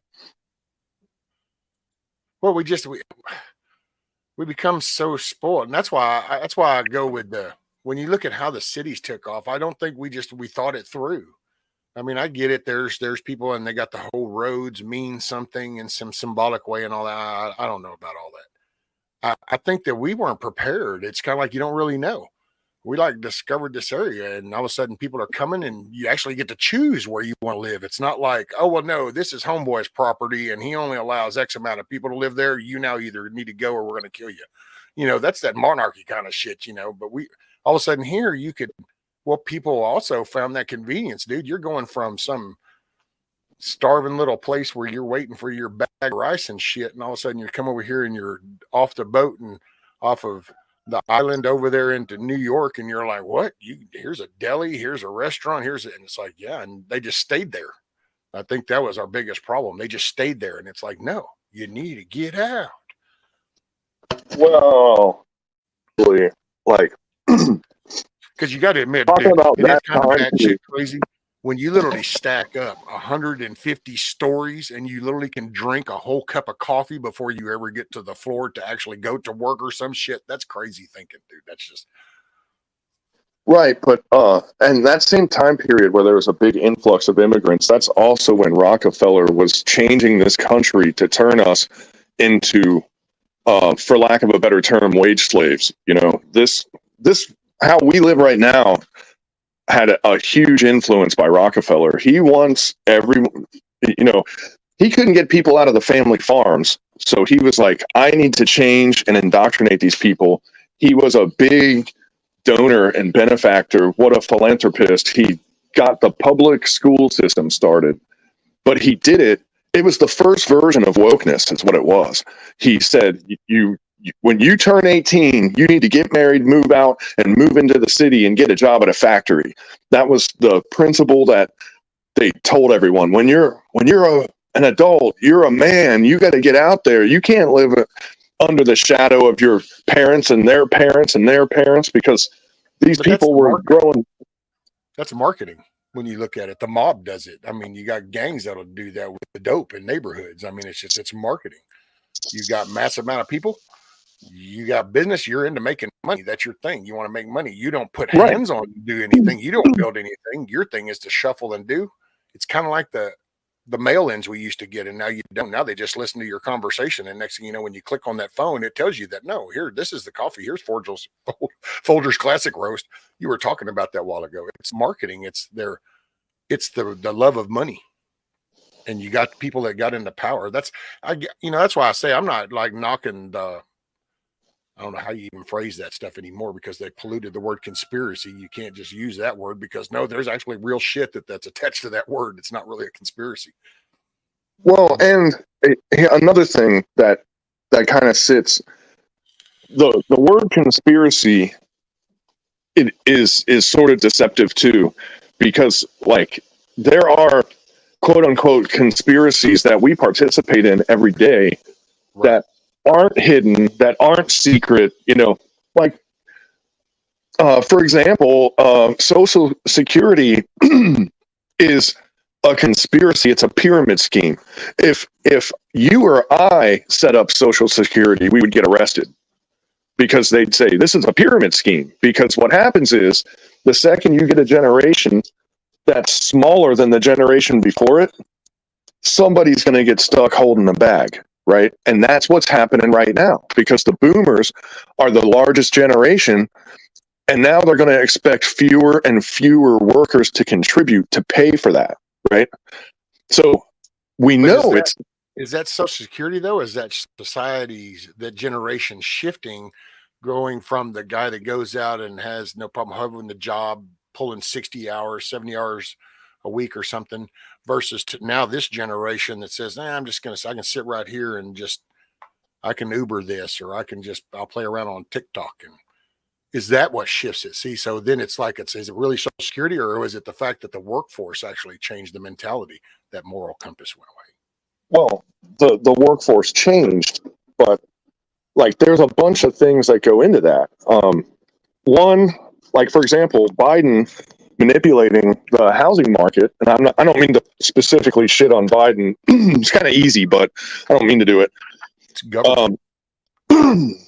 He's jacking with house rates, thinking that's going to solve his problem, where really he's creating a whole new problem that's so much more sophisticated than his brain can handle, because now people are holding on and they're not buying new property. Well, that tax revenue that you get when people buy houses is one of the driving factors of the books for his government. And I'm like, why would you gimp your government? But he's thinking, if I raise the rates, I'll get more money per house. But the reality is, less people are going to buy houses. So, like, if he would have let the rates stay half of what they were, he would have sold more than twice as many houses. He doesn't understand the ratio. You know what I mean? Or is he even doing it, or is he just being controlled? Well, he's taking a payoff, because he's raising the rates right at the moment that BlackRock says we're going to buy up all this empty property. And the only buyers that are left, because they jacked the rates up. So you and I go, let's wait. I'm saying it right now, man. Right this minute. I'm like, I'm waiting because the rates are a little too high. I'm going to see what happens. I'm going to see it caused an inflation boom of COVID did too, but they created that also. So, whatever. But there's another one coming too. You've heard the latest over there. They're already doing the same kind of reporting over there in China, and it's now this one targets kids. Yeah, but see, there was a quote unquote pandemic in China in between then and the first one also. So China always has a pandemic, because you know why? Their population. Yep, that's the game they play on their population. I just find it ironic. He's made a lot of money from over there, dude. And then that dude just come over, and it's I guess what I'm growing slowly accustomed to, it's almost like everything that they say out loud, you listen to it and you go, okay, so exactly how are you planning on doing that? Because they're accusing somebody of something, which is really telling you, it's like they'll either right J6, that was all them, but they'll pitch it the other way around. Well, now it's almost like they foretell you, and I'm not going into that. They have to tell you before they can do it. I ain't going there. It's just, but they telegraph it.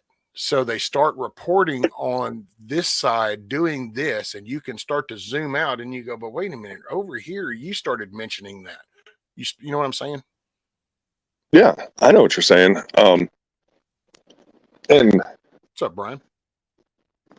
Man, I'm starting now. The pieces are starting to fall a little bit, and I'm starting now to understand exactly what they were aiming for with January 6th.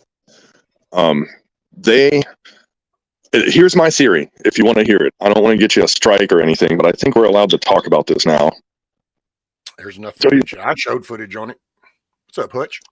So J6 was not about J6. J6 was about them knowing that they got busted on the election. You know? Oh, it was to stop that once in a lifetime event that was fixing to happen, that the media has tried to paint out that this is like, oh my God, I can't. They were contesting what it happens every election. It's just that this time, for the first time, a senator, Cruz, decided to sit right there. And when when Biden is like, what, do you got a senator? And it's like, yes, actually I do. And when that dude stepped, and you can look at the time of this, when he stands up is about the time that you start to see Ray Epps go in and whisper homeboy's ear. You start to see the gates being shook. You see the cops on the other side up in the second tier start to fire the canisters down into the crowd.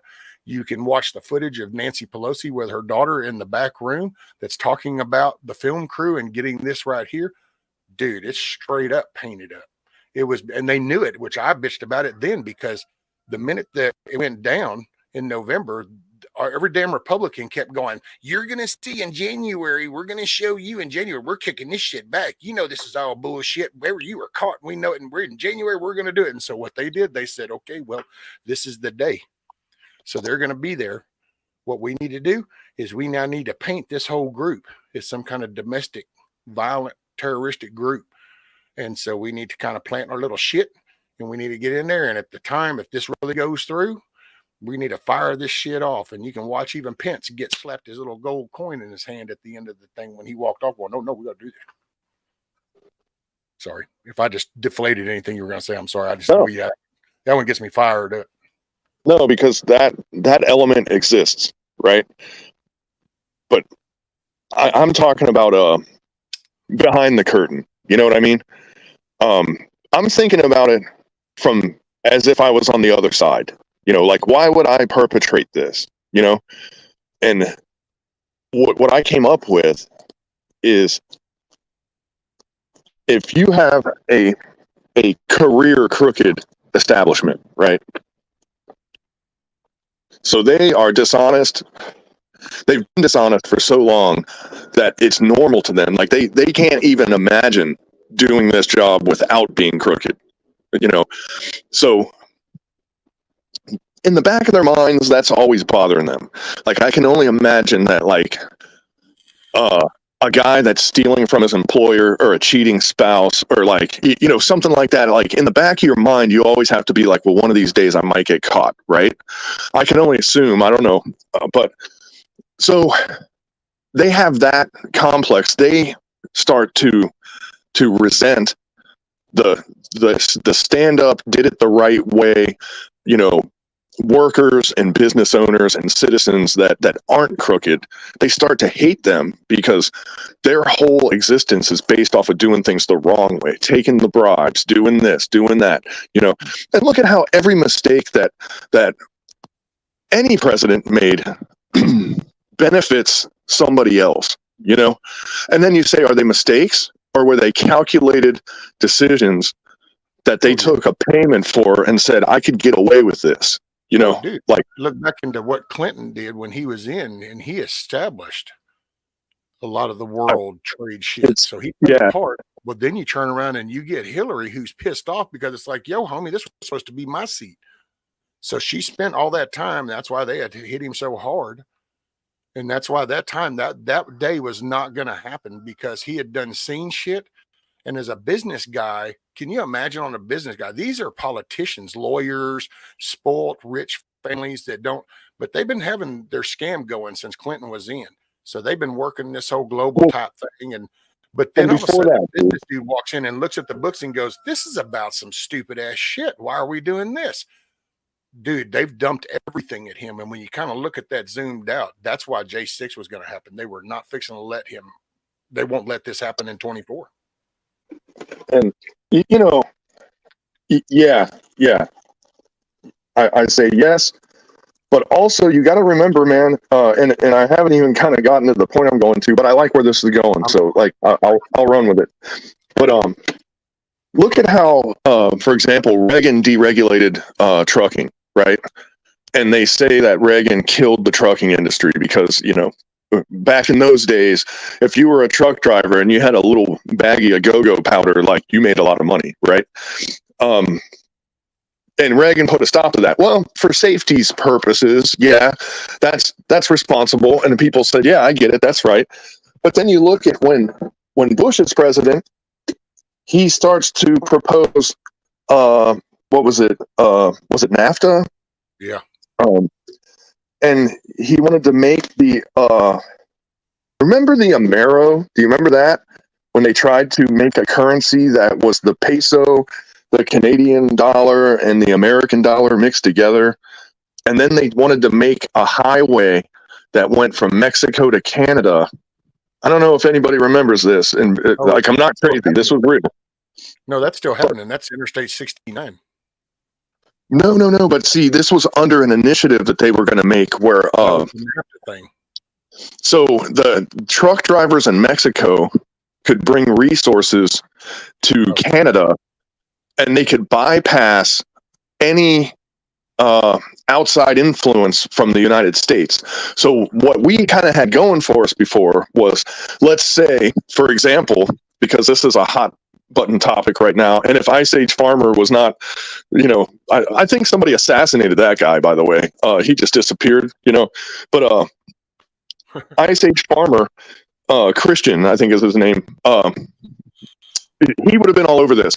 But the cartels took over the Haas avocado industry, right? So when you go to the store and you buy a Haas avocado, you just supported the cartel, right?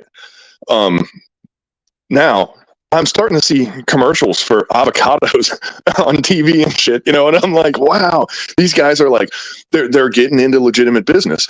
But this is all like, now imagine if that highway would have existed. So here's what would have happened before that and what's happening now versus what they wanted to happen. What's happening now is, like, the cartel takes their avocados, they put them on trucks, they drive them into the United States. Well, they unload the trucks, they sit in a warehouse for an hour or two or three. They figure out where the orders are going. And then American truck drivers load those avocados into their trucks and drive them where they're going. That highway would have let that Mexican or South American truck driver go straight through America with none of the trucking regulations that we have as American truck drivers. They go by their regulations and drive right through America and go to Canada and drop the stuff off direct. They wanted to cut out America from the picture. And everyone's going, how does this benefit America? But that almost made it, right? That almost worked. And it didn't at the last minute. And that's just because by the time that came to the table, it was Clinton, and the Republicans said, well, we can't let this guy get his way. Let's vote against that. But the whole dream and the whole orchestration was Republicans that put it in place. I'm not shitting on Republicans here, but I'm just saying, like, everybody's got a hand in this. Everyone's taking the money. You know what I mean? Look at McCain. Look at McCain when he first became a politician, and look at him at the end. It's not the same guy. Not even close to the same dude. Mitch McConnell, like, that's a corrupt thing. It's basically, dude, and it's like with the cartel thing, I found it funny because as you were talking, I'm going, yeah, that's pretty much what the Hells Angels did back in the day.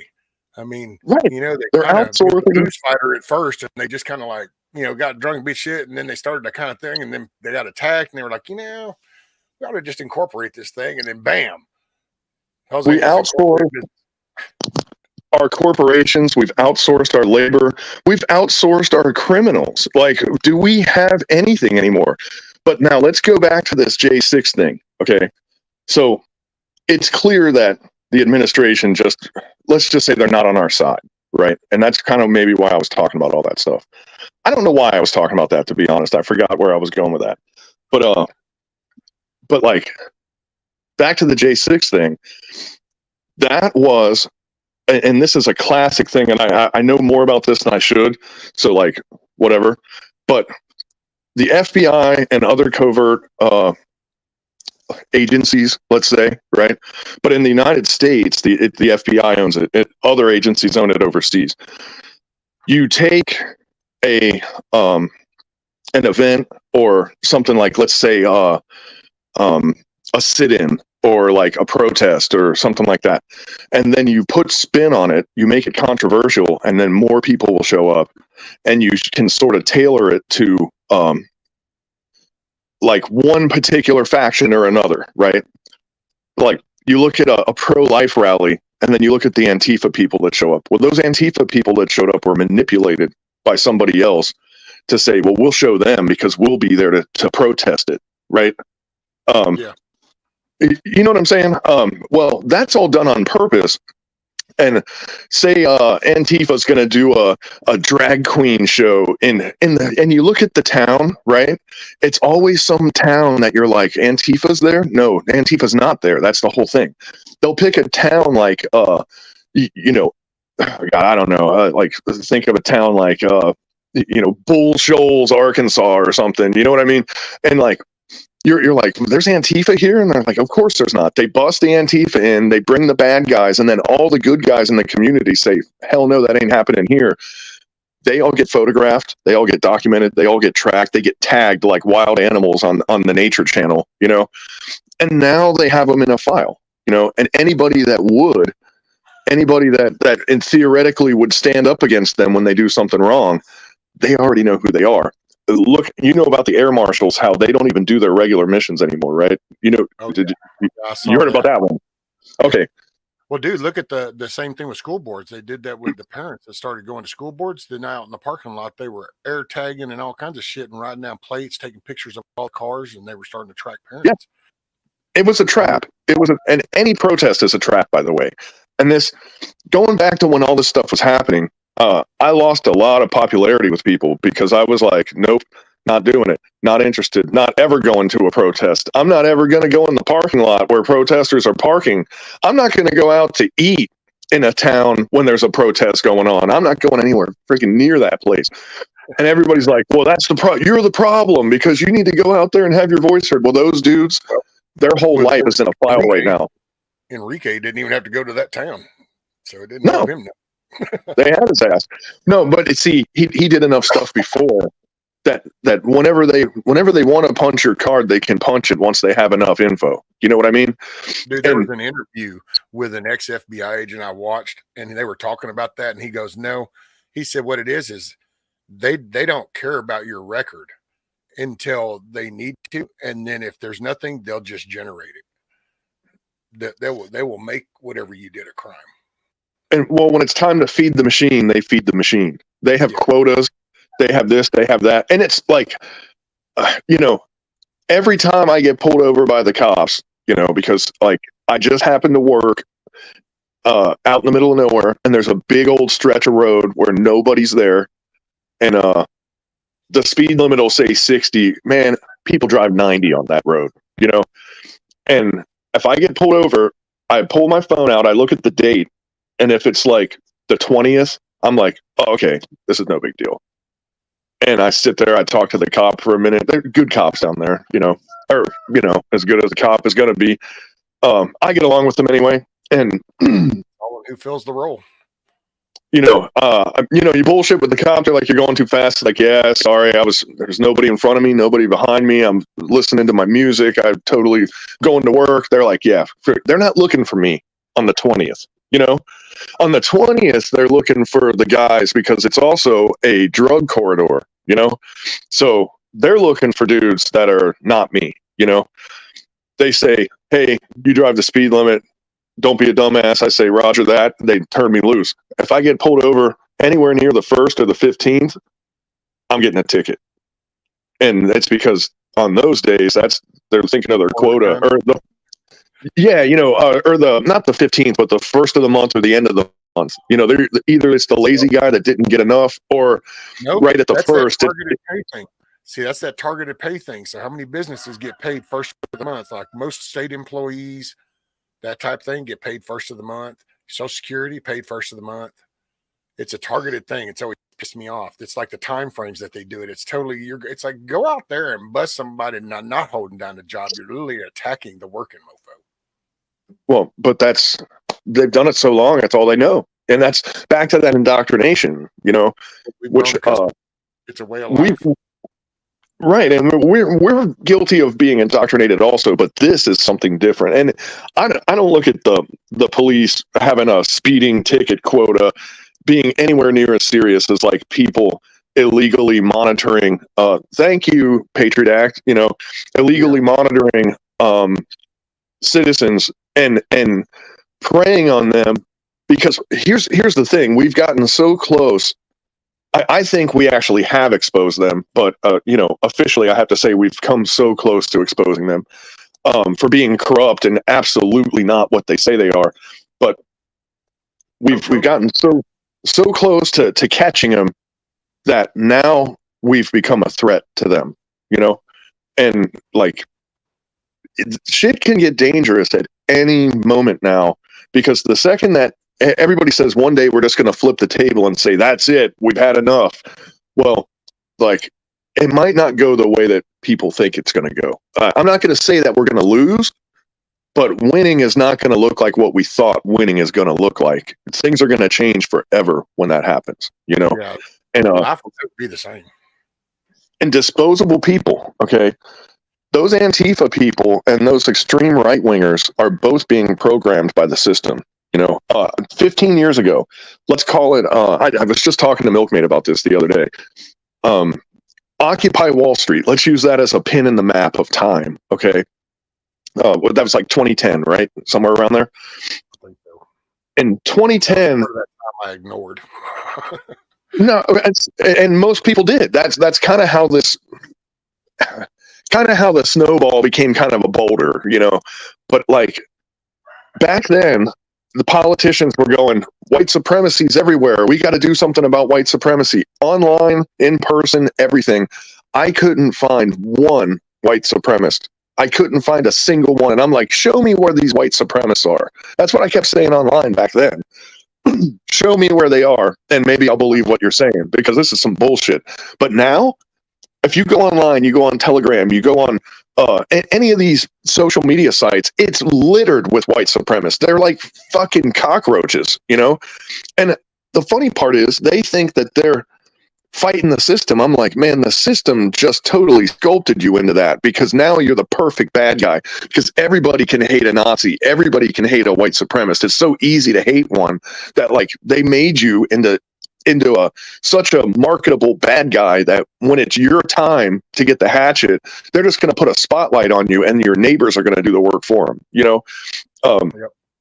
They're going to take those Antifa people, because right now those extreme leftists are advancing their agendas, right? But there's going to be a point where they think that everything is in place. They're not going to need them anymore. Look at what Hitler did to the SA back in the day, the brown shirts. The brown shirts from the beginning, they're getting paid, and it's like they think they got a part in all this, and it's like at the end of the day, you'll just be the next stepping stone. Mm-hmm. Think about this, and I brought this up last week or so because, dude, it's come out. Grassley brought out there's 41 FBI agents that have whistleblowers that have come forward and have been testifying that not only have they been spying on Biden, but it's been since like 2015, for the last 10 to 15 years is the way it was phrased.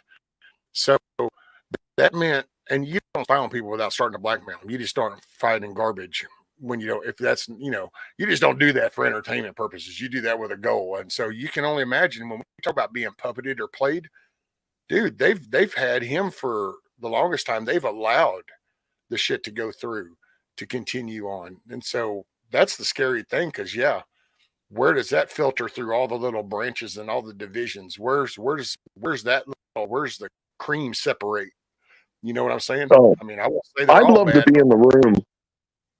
I'd love to be in the room when they say, like, for example, when Maxine Waters came out and basically threatened violence and shit on the American people. If you remember that time, Yeah, dude, I watch them play it in the committee hearings, Bushido, and what happens? The Republican, it's because there's half Democrat and half Republican. So the minute that Republican starts to put that on that screen, all the Democrats get up and walk out. So then that whole half of that room is just empty, and they just ignore it. And when they come back in, they'll bring up Trump. They don't even acknowledge that shit. I think that some of those representatives only do it for C-SPAN purposes. It's like, the media is not going to show it. This is my only little window to do it, because that's the way our structure's set up, that you get to see these hearings through C-SPAN, if nothing else. So bam, but yeah, they've masked. But I think that Schumer out on the Supreme Court going, "You have unveiled the whirlwind." But the room where it happens it's not that committee chamber. Like, there's a bar right outside of that. That's where Nancy Pelosi gets all liquored up before she slurs all of her announcements, or used to. But like, the bar is where I want a microphone to be, because that's where the Republicans and the Democrats sit down, drink martinis that were shaken from the same shaker, and then they look at each other and they go, okay, we need more leftist violence. Like, Maxine Waters is going to go out there and say, kill Whitey. And they're like, yeah, these Republicans that we think are supporting us, they're like, yeah, good deal. That sounds like a plan.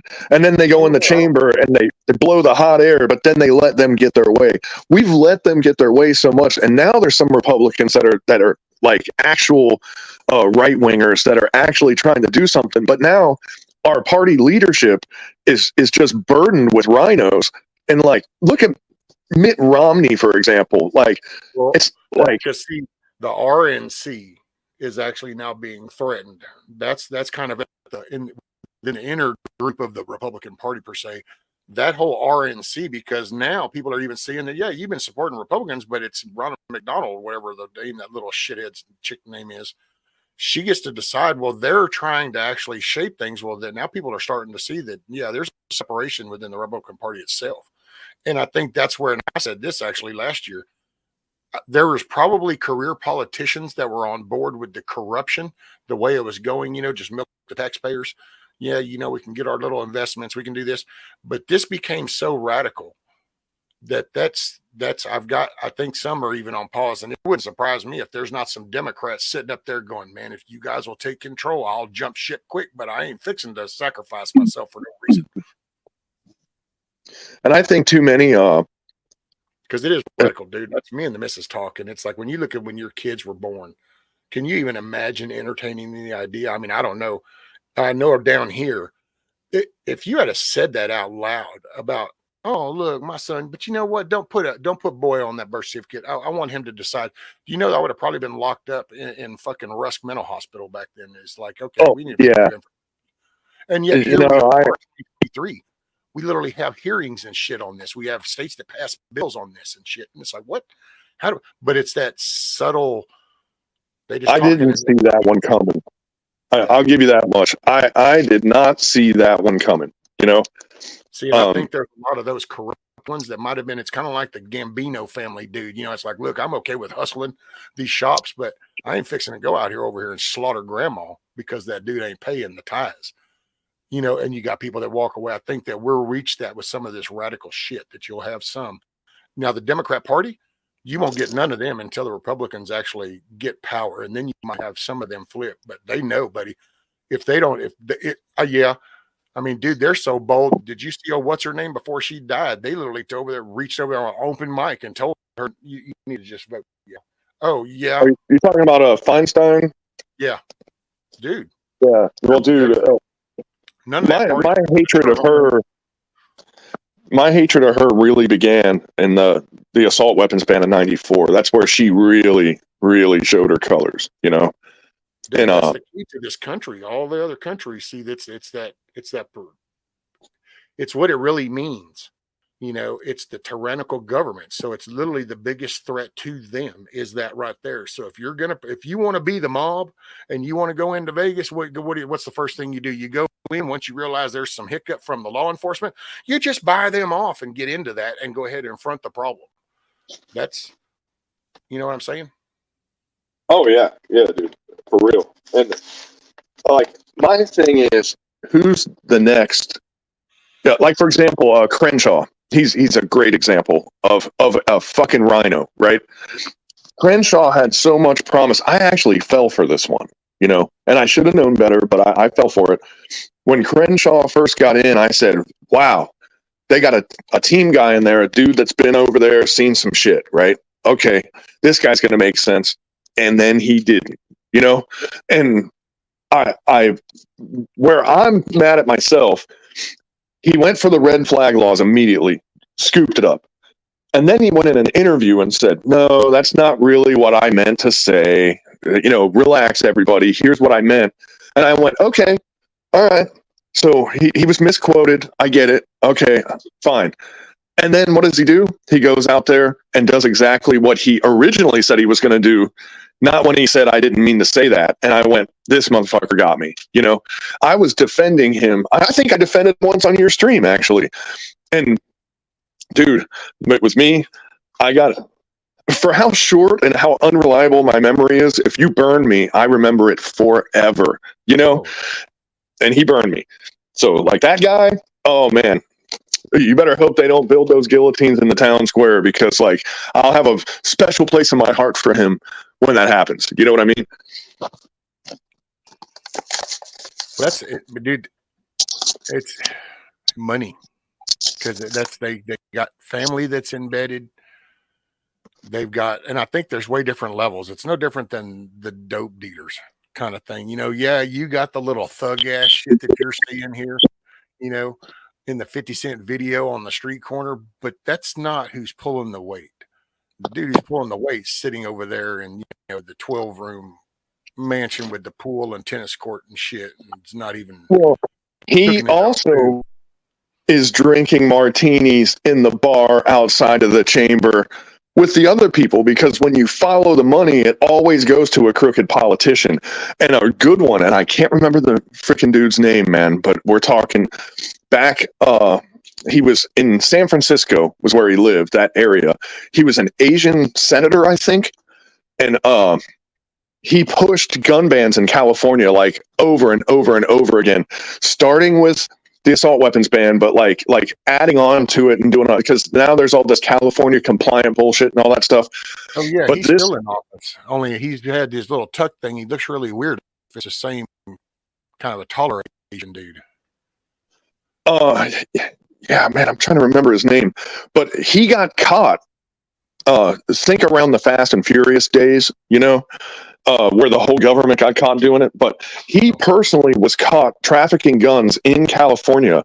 So this guy outlawed all these guns and banned all these types of guns, and then illegally had an operation selling them in California.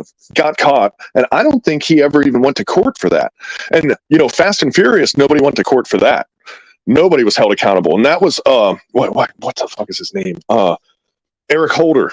Eric Holder and Obama personally were the ones driving that bus. We could have neutered Obama right mid-presidency, just snip. He's gone. Did they impeach him over that? No, they didn't. Why did they not impeach Obama over Fast and Furious? Because, like, dude, they could have erased his family line from the history books. Like, right now, kids would go, "Obama who?" That's what these Antifa kids would be saying today if they would have did what they should have did back then. If you had even looked, he was planted, since people like that word. That was actually a true plant, dude. If you actually look at his history, he didn't have nothing. He was out of nowhere. And even, you know, from Chicago, shit city to begin with, that was in bad shape. So he had nothing to run. He literally was planted in. Well, he was a reliable vote fixer. And and the ripple effect of this. And he has a good speech. And he's got the gift of gab. He's one of them bullshitters. Oh, he does. What's up, Roger? But his bread and butter back in the day was getting fake numbers for elections. You make that guy president, and now you look at what elections look like. Do you think Obama had anything to do with this? And let me tell you something, what we're not giving Obama credit for, I think Obama was the most sophisticated person that ever sat in our lifetime in the seat of the executive office, because he accomplished more than any other president did. The problem is everything he did was against us, you know? And he's not on our team. He's not on America's team, but he way more brilliant than we give him credit for. He's fucking way more brilliant, because every time that I look at this stuff that's going wrong, there's a little breadcrumb trail leading to him too, you know? And like, man, he carried the ball. See, I think this started with the Clintons. They started perpetuating. And then as that little ball that they had generated was kind of going through the mix, and then, you know, we've got the whole Patriot Act. So, okay, all that's being established. But then it kind of came to a part to where you got to pull the race card, because you need to go ahead and shift this. So, because the elections are the next step in this. So the evolution to this little thing is elections will be the next. That way we can secure these positions of power, that you got to anchor them. And that's where he was put in. And he carried that ball. And that's why I still, to this day, I mean, and just, you know, I get where other people come from, but that dude coming down that escalator totally threw the wrench in. It was like they were all sitting there drinking those margaritas, and then all of a sudden the cogs in that wheel back there started going, and they're like, hey, do y'all hear that? And then they realized that, oh no, all the cogs have all stopped now. And it's like, wait, what? No. And it's the overreaction, dude, because it's like all the way people talk about him, they forget that up until he said he was running, everybody on this ball of dirt would fly, pay big bucks to be in the room with that dude. They couldn't wait to take a picture shaking his hand. That was Trump Towers. That was Trump. Hell, that's why the network went to him going, hey, dude, do you want to do like a TV show? Because we can make some bank off of you, because people really dig you. Instead, people get hung up on just that apprentice thing and then the election. It's like, oh, no, you got to look at him all along. And so and if you looked at a criminal organization, dude, that's like having a dude that just went and looked in the back room, and you just realize, wait, where did he come from? Well, he was over there. And you realize that you left the books laying on the desk, and you now go, oh shit, what all does that motherfucker really know? Okay, well, we don't need to be obvious about this, but he needs to not be here no more. And the attack's begun. That's kind of a dumbed down version of it. What's up, Grumpy Acres?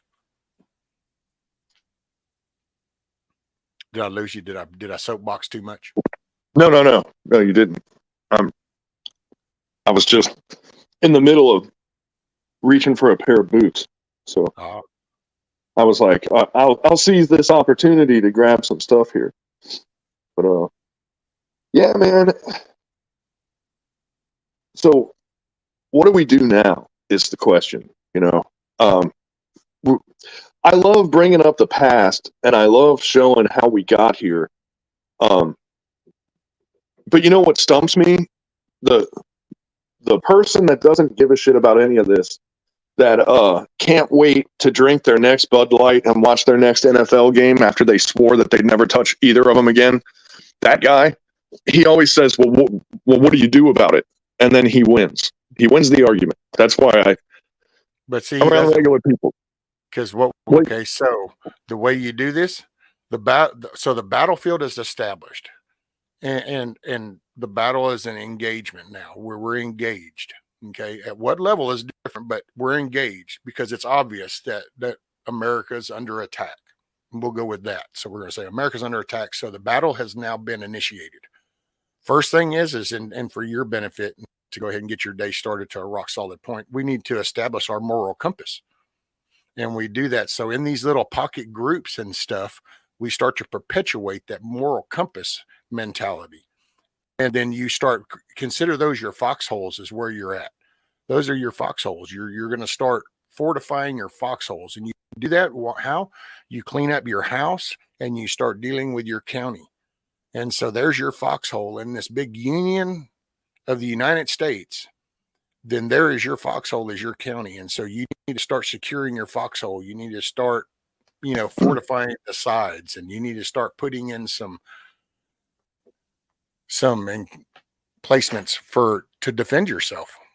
And, in a roundabout way, that's the way you can look at it. That's why I think the sheriffs are important. There's your local front line with that guy. So if you want to look at it in America is under attack, we're at war, your county is your foxhole. And there you go. Yeah. Foxhole. Well, here's my next unpopular opinion then. Okay, tough guy, well, take this. No, anyway. So my next point that I bring up, which is I just don't understand why it's as unpopular as it is. Why doesn't everyone that's switched on, everybody that has the same moral compass, I know that's our favorite word here. Everybody take a drink. So everybody that's aligned and on the same page, because I do believe that local government is kind of the answer to some degree, but why don't we all just go to the same area? And then just like they did in Dearborn, Michigan with the Muslims, everybody's like, oh, they took over Dearborn, Michigan, blah, blah, blah, blah. And I'm like, well, because I'm not going to say average American, but there is a fair percentage of Americans that are basically Islamophobes, right? And I'm like, okay, so you don't like Islam. So you don't want them in your neighborhood. You don't want them here. You don't want them on your side of the tracks, blah, blah, blah, right? And they're like, right. I'm like, so they all got together and took a town and an area, or a county, let's even say, they took this place over. And they're like, yeah, that's bullshit. And I'm like, but you don't want them where you're at. They're like, no, I don't. And I'm like, then you should be glad that they did that, because now they're not your neighbor. Now they live in Dearborn, Michigan. And they don't understand that part either. And I'm like, look, man, it's like they're here. And man, if this was 200 years ago, we'd be having the same conversation about Irish people, but like it's like the name changes, but it's always the same thing. Right? The Italians in New York and Little Italy and all that other crap, right? Chinatown and every major city in America, why don't we become the next it? Let's make ourselves and model ourselves after what these people have successfully done, which is they all somehow, and man, we're talking about before the internet, we're talking like before the phone, like back in the telegraph and snail mail days, these Irish and Italian and Vietnamese and all these other immigrants are like, somehow they got the word out and went to the same place. If we can't do it now, we're retarded, man. We are absolutely retarded. We should go to the same place. Though it's the same thing that got us here, though, Bushido, because it's the complacency, and that's that people won't leave where they're at. So it's like, and no offense to anybody that lives here, but we just know how that Illinois. Look at what Illinois as a state passed, as that they now you don't even have to be a citizen of this country in order to be in their law enforcement. Okay, well, if you don't see where you can vote. Change that with some representatives type shit, then you need to get out of there. And I don't think people would pay that price. It's like a Chicago. Yeah, there's people that will move under the right conditions. Oh, did I get the max dollar on my house before I make this move? And they're still at that level. It's not the founding father level. It's not really like, okay, this is going to shit, but I'm saving this country. Let me go and I'm going to go move over to that state or that county. And I'll get a place there and I'll just start over if I have to. But then that way there's like I don't think you'll find that. It's going to be small pockets, because it won't be. And like I've said before, and I'll say it again, until that soccer mom can't take that kid to that soccer game, and until that damn dad can't go down to that weekend NFL game or sit on that couch and watch that game, and all them overpaid bunch of pansy asses run up and down the field, when those things stop, then you'll wake up in middle America. Other than that, those people are still complacent. They'll listen to Richard Madcow and they'll watch their NFL Sunday game. They'll watch the College Bowl. They'll sit there and she'll run them kids after school to the soccer game, and she'll go sit over there at the damn bar and have margaritas till practice is over. She'll pick them up and bring them back home, and that's what we'll do every day. No offense to anybody that happens to mimic anybody. I do not know you, so I wasn't targeting nobody. So if the YouTube world wants to take that personal, that's all on you, not me. It's just what's in my brain. I was going to say the average person doesn't hurt enough yet, but the problem is that we do hurt enough yet. We just don't know it. And for example, tax wise, income wise, and expense wise, we're actually worse off than we were in the Great Depression. And it's hard to see, it's hard to experience. Did you know that only 36% of people in America are actually paying taxes? Like, when did that happen? You know? Yep. And at the rate that we're going now, with the money that we spent this year that's ending, it would take us 7 years to pay off the interest of this 1 year of spending that we did. So how are we going to pay off the next 7 years or the 7 years before that? You know, like we're at the it's what you do in a house, Bushido. You wouldn't just go ahead and wipe out the whole family and burn down the house and just go, okay, well, we are so far under. That's just that. You kind of go, okay, well, we're definitely we're overplayed our hand. We're so far under. So we start cutting away things, whether it's the extra boat or the extra vehicle or, you know, new clothes. You start twiddling it down. And if it comes down to the last thing you do is you have to sell your damn house and you have to go pitch, a damn tent, then that's the lessons I think that people will have to learn. And I speak for myself included, because we've gotten so complacent with this way of life and we're grasping at straws. And we don't mean to drown the guy in front of us, but because we're not really comfortable with swimming, and that's the nearest solid object we could find, we start climbing on top of it like it's going to save us. We lose sight of the fact that that's another person kind of thing, if that makes any sense with that analogy. But it's just, you're saying that AC, we're used to the thermostat. We're used to having the heat. We're used to getting out there and starting the car. We're used to nowadays, dude, we're literally used to the car talking to us and telling us which way we even need to turn. We don't even bother to remember where the fuck we're going, because the car will just tell us, I just need to put in work. Well, there we go. Think about it, dude. We got people that have fucking kids that forget a child in the back seat. How the hell did you get that stupid? That we've literally come to where I forgot I had a kid. It's like, what? You did what? Yeah, well, I didn't know. I was on my way to work. And it's like, this isn't part of your world doesn't revolve around that child. How does that happen? So when you start looking at how we got here and you start looking at the little things that have been happening, it's batshit crazy, dude. The drag shit coming out. Hell, dude, that used to be the Rocker Horror Picture Show you'd go watch on the weekend, or Freddie Mercury or some shit. There was your drag. Or if you wanted to go to Vegas, you could go see some weird shit. Fine there. No. Now we'll just do it down at the public library and shit and go ahead and have the kids come up and tip me. What? How did that come to be? Because people are just so complacent that things are just going by them, because that's not the shiny thing they're interested in. Give them the new car, give them the new phone, give them the bigger computer, give them a new game to play, give them a new VR headset, give them a new GPU. And we'll see. You know what? But you can give them a new helmet. There's all these little distractions from core behavioral shit that now society has shifted their moral compass. I know you love that word.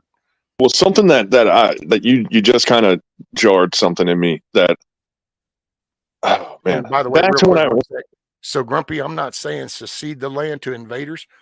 You stay and fight. You just have to weigh your odds. I mean, if you are facing the forces of 10,000, and you are the only dude and there is no backup coming, I mean, yeah, I guess if you're just kind of want to go down, but if you got some kids that you kind of want to make sure are going to get fed tomorrow, you might want to skedaddle up out of there and give that 10,000 that ground and live to fight another day. Well, assemble the team is what I'm talking about. Everyone, almost everybody that I engage in this conversation with online, we're all in the same boat. Everybody's like, well, I have these values. I have this, I have that. You shouldn't back down. You shouldn't do this. But it's like, when you're by yourself, the hyenas will take down the lion, But when the lions get together, 3 or 4 lions can stop 50 hyenas, And it's like, why don't we circle the wagons, get the lions together, assemble the team, go somewhere and establish something, and then we could be impervious to this bullshit. We'd just be immune to it, And I don't know. I'm not saying that Grumpy doesn't have a point, because the core of me agrees with him, but the reality of me evaluating the tabletop here, I think that they're taking advantage of us thinking and feeling that way and not doing what I'm talking about, And actually, Grumpy sort of has done what I'm talking about already. So he has to, at a certain point, know what I'm talking about, because he is about 4 or 5 steps ahead of the regular guy when it comes to thinking like what we're talking about right now. So he does know what we're talking about because he's done it. But like, and I've done it too. You know, that's how I ended up down where I'm at. It's just like now with the population increase and these recent events, you know, I think COOF was a weapon, but man, the backblast of that weapon definitely hit Florida, you know, because the things of the COOF, the weaponized jab and virus, the parts that's hitting me has nothing to do with the jab or the virus. It's the migration pattern that got established by it being there. You know, that's what's killing me. Check your email, Grumpy. So yeah, that's I don't know, man. There's a guy somewhere. Let's call it Illinois. That's a good one. How about New York? Let's use Illinois, New York, and I'm gonna throw in Michigan too. And there's a lot of switched on people in Michigan that get real pissed off that I said that. But look at your governor. Look at your laws. Look at where it's going. Look at how it's been. You know, Michigan and Ohio's next. Ohio's coming. A red state that's blue all the way. You know, it's. I mean, this is the thing. The scales are tipping. It just depends on what people want to see, and that's why I say don't get lost on the big picture so much, because that big stuff is out there. If you start local, because I'm still impressed with that town that wiped out the whole city council. They saw what was going around the country and what's around the state and stuff, and I forgot where exactly that was, but that town got together and said, "Oh no, we ain't fixing to do like these other places." And they got rid of the whole city council. That just you're gone. You're voted out. That's that. Replace you. And it was like, holy shit, dude. And it's like, see that you can be done. It's just we got to remember that it can be done. That's how it got here. This is where our foxholes are, is where we are. And if it's not a good foxhole, because you kind of realize that, oh shit, I kind of dug the foxhole, but I'm kind of like my foxhole buddies are actually against me. Relocate. Find another foxhole. Jump up and run across that field and jump into another one and kind of go, hey, what's up? No, not a good one. Jump over to the other one. Be kind of like the medic dude popping from foxhole to foxhole. Just make sure everybody's okay. Do that until you find the one that's got your like-minded. You get it. I guarantee you, wherever you want to go, there's somebody established everywhere, you know? And everywhere there's somebody established, they're looking around and they're saying, man, if I had a couple more hands out here, I'd be looking pretty good. And if you're somewhere where the house is on fire and you're going somewhere, man, find these people. Say, hey, I'll tell you what, I'll pick up a place. Like, imagine if there was a group of people in, you know, let's say outside of Fort Worth, Texas or something, right? And they got, you know, 200 acres between them, all adjacent. There's a bunch of people. Man, you could get a little Cracker Jack apartment in town and deliver pizzas for shit 50 an hour. Like, because as long as you got that place to go, you don't need to have the overhead that those other guys have, but they already have that. You know what I mean? Like, you'd be an extra set of hands, and that's exactly what they're going to need if some shit kicked off, because security and sustainment, meaning your agriculture and your livestock and all that other stuff, that's all labor intensive shit, man. Like, they're going to need people. Like, they're going to need people, and they can expand the operation, but to expand the operation, they need hands to help do it, you know, and you'd be those hands. Like, they would find a job for you, you know. That's all I'm saying. Yeah. Oh, Hillbilly, our insurance went up. Everything's fixing to go up. I mean, I won't say don't panic kind of thing, you know, because don't panic. Ain't no point in panicking. Hell, that don't accomplish it. But I mean, just be prepared. Everything's fixing to go up just because that's the inflation. So the price of getting that delivered is going to go up. The price of that product's going to go up. Everything's going to go up because it's just inflation. That's the way it works. And insurance going to go up because every body shop that you would take your shit to just went up, you know. And it's just, this is part of the whole inflation thing. But that's, you know, I will say, I really just point out, and I guess that is a good analogy. I probably ought to do some little pitch on that and do a little short clip, because it's like your county is like your foxhole, and then your state. Because if you're trying to hold out against a state, you might as well relocate until you can gather bigger numbers to then go once the union can start to reform per se. Because there's some spots it's like Illinois. Well, you know, you can hold out till you're blue in the face, but that's all it's really doing. You're just, the inevitable's happening because the bigger powers already have the major control. It's like you might be located in that foxhole on top of that mountain, but just so you know, all the food and water and everywhere else is totally surrounded by the opposition. So, and ain't nobody coming. It's like, I don't know. But you go to the other states, and Texas being one, I brag about it, 8th largest economy in the world, state of Texas. And it's like, okay, so that we don't need to lose it. And I think that's what kind of helps my drive about, you got to focus on what's happening locally, because you can lose control of that shit. Because I think to me, Illinois is a representation, because you go, oh, this is what happens to your state when you lose sight. All of a sudden you end up with some batshit unconstitutional crazy laws. And here we go. Hey, what the hell just happened? Did I lose bug out? I went to click on you, and all of a sudden I'm bringing myself full screen, and it's like, wait, what happened to bug out? I didn't mean to jump in the middle of you guys' conversation, man. No, you're good. I wouldn't have sent the invite if you weren't welcome up, sir. And like I said, I just wanted to hear you guys say that we don't seek ground, but we need to make sure that we're in a favorable position where we can fight. I just wanted to hear you guys reiterate that. Yeah, reiterate it. Shit, man, I think my connection dies when I go in this room. Uh-oh. That must be the quiet room. I got about 10 minutes I can hang out. But yeah, this is a good conversation, man. These are the type of conversations that we need to start having. Well, it's because it's looking where you're at. It's easy to get lost in just stacking some food and stuff. And I'm not trying to be ugly to nobody that lives in Illinois, so I'm not like trying to shit on a state. That's still, them passing that law just blows my mind, because it's like, but this is what happens when constituents aren't paying attention to bills that are being introduced in that legislative process. If they had us, somebody could have brought it up, and maybe it just kind of floats on by, or it's attached to something. See, do away with all them stupid attachments. I don't know how that squeezed by, but that was radical shit, dude. You don't even have to be a citizen, and you can be law enforcement. And then we're going to turn around and let a few million from other countries come across the border, and but don't worry, nothing to see here. Well, okay, as far as that one's concerned, I'm taking a stance on that a lot of people don't like. Because the fact is that foreign citizens are police officers in the United States already. But I understand your concern, because if you take, it doesn't matter.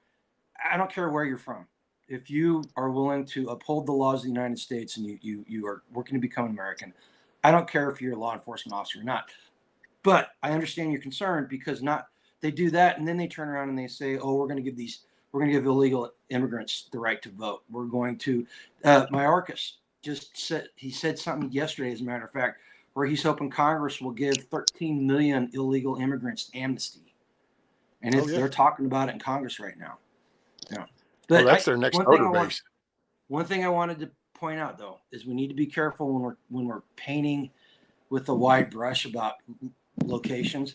You realize that 92% of the sheriffs in Illinois told Prickster they were not going to enforce that law, and the voluntary part of the registration in Illinois. I was listening to, I think it was Washington Gun Laws is who did it. It may have been somebody else, but anyway, they ran the numbers on it, and there's like 400,000 illegal weapons in Illinois because of this law. And during the voluntary portion, they've only had like 0.003%, like less than 3,000 people actually register their firearms and or turn them in. And the state's going, well, as soon as it's illegal, we'll have a flood. They're waiting for that flood, and it ain't gonna happen. Maryland, Maryland's one of the shittiest states in the country. You realize that their AR ban had less than 0.004%. Less than 1%, less than 0.5% of people that registered their ARs.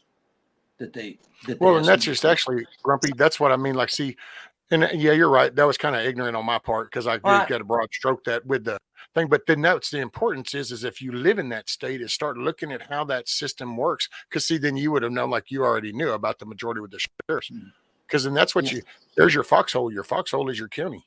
You get outside of Springfield and Chicago, and Illinois is an extremely conservative state. Rural people in Illinois, and it's like that. It's like, I mean, look at Hillbilly, man. That dude lives in the heart of the enemy, man. He is way deep behind enemy lines, and he's got, and there's, like Bug Out says, there's not many people around him that think like him, but he's there and he's entrenching himself, which kudos to him. And I understand it's a little hypocritical. Bug Out gives me way too much credit when he starts talking about my situation. I did it. We moved because of selfish reasons. I did not want to give up the sovereignty over my body. That's the only reason why we're here. And as far as the community goes, it happened by accident. You ask anybody, you ask Tag, you ask Darren, you ask anybody, it kind of happened by accident, but we're running with it. And that's what I think is important. That's why you always hear us push community and getting on freestanding and going to the festivals like Bug Out and them did to Self-Reliance Festival. And you did come into Missouri, man. This is why it's important. Yeah, you gotta meet people. Go ahead, Bug Out. Oh, I was just gonna say, to add on to what he was saying, like, it becomes more real when you meet people, there's, God, I gotta tread lightly here because, like, I'm a couple meetups away from being exactly what I'm talking about, but that's why I'm saying it. You can be a talking face or a bunch of comments in a chat or whatever, but when you start meeting people, you become real to those people.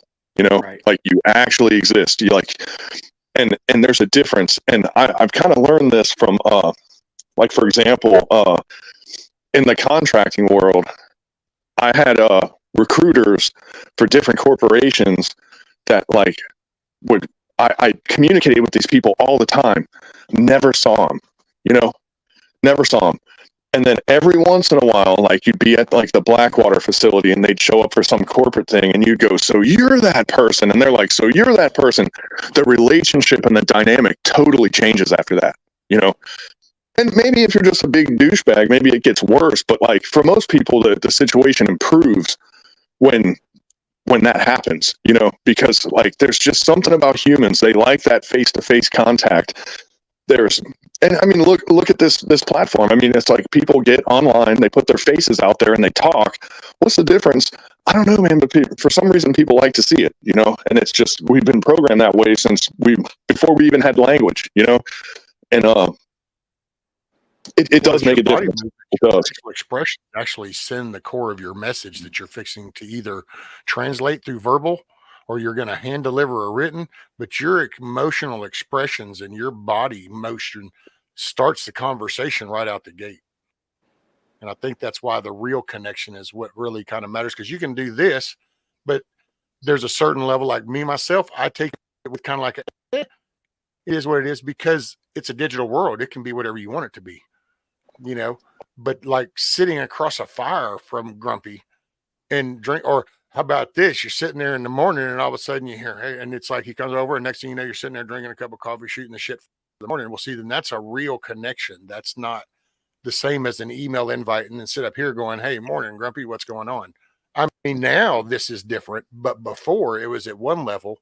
Then after the real life interaction, this has a different meaning because there was that real life interaction. Well, and the good thing about YouTube, I mean, YouTube, there's a lot of stuff to knock about it, but the good thing about it is, especially in subjects like this, what we're talking about, people can spot a fake, and it's really easy. One of the reasons why I get out and I talk about my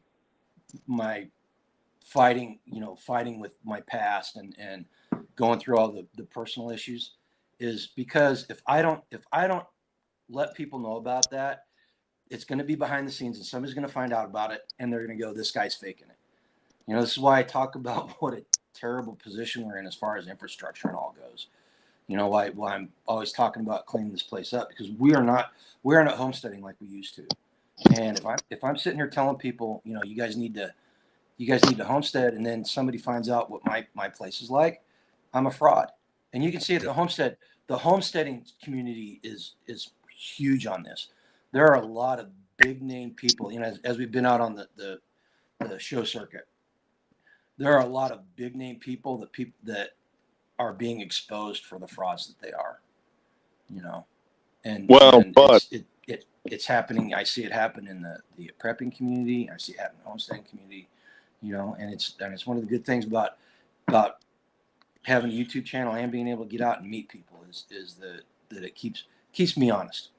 But there's also practice and potential, though, meaning like if you said we all need to homestead, we all need to do this, we all need to do that, but you're sitting on some acreage and you've got some places that would be ripe.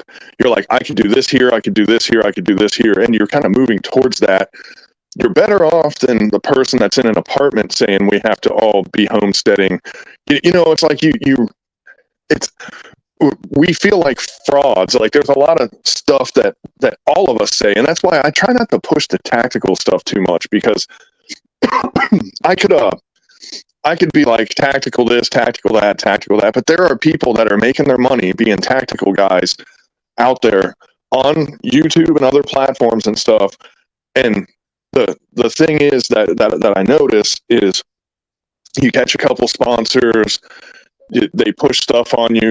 You end up just being another guy like doing reviews of expensive shit. And when people follow that, it's like, oh, I'm going to buy this scope. Oh, I got to buy this weapon light. Oh, I got to buy this magazine. I got to buy this chest rig.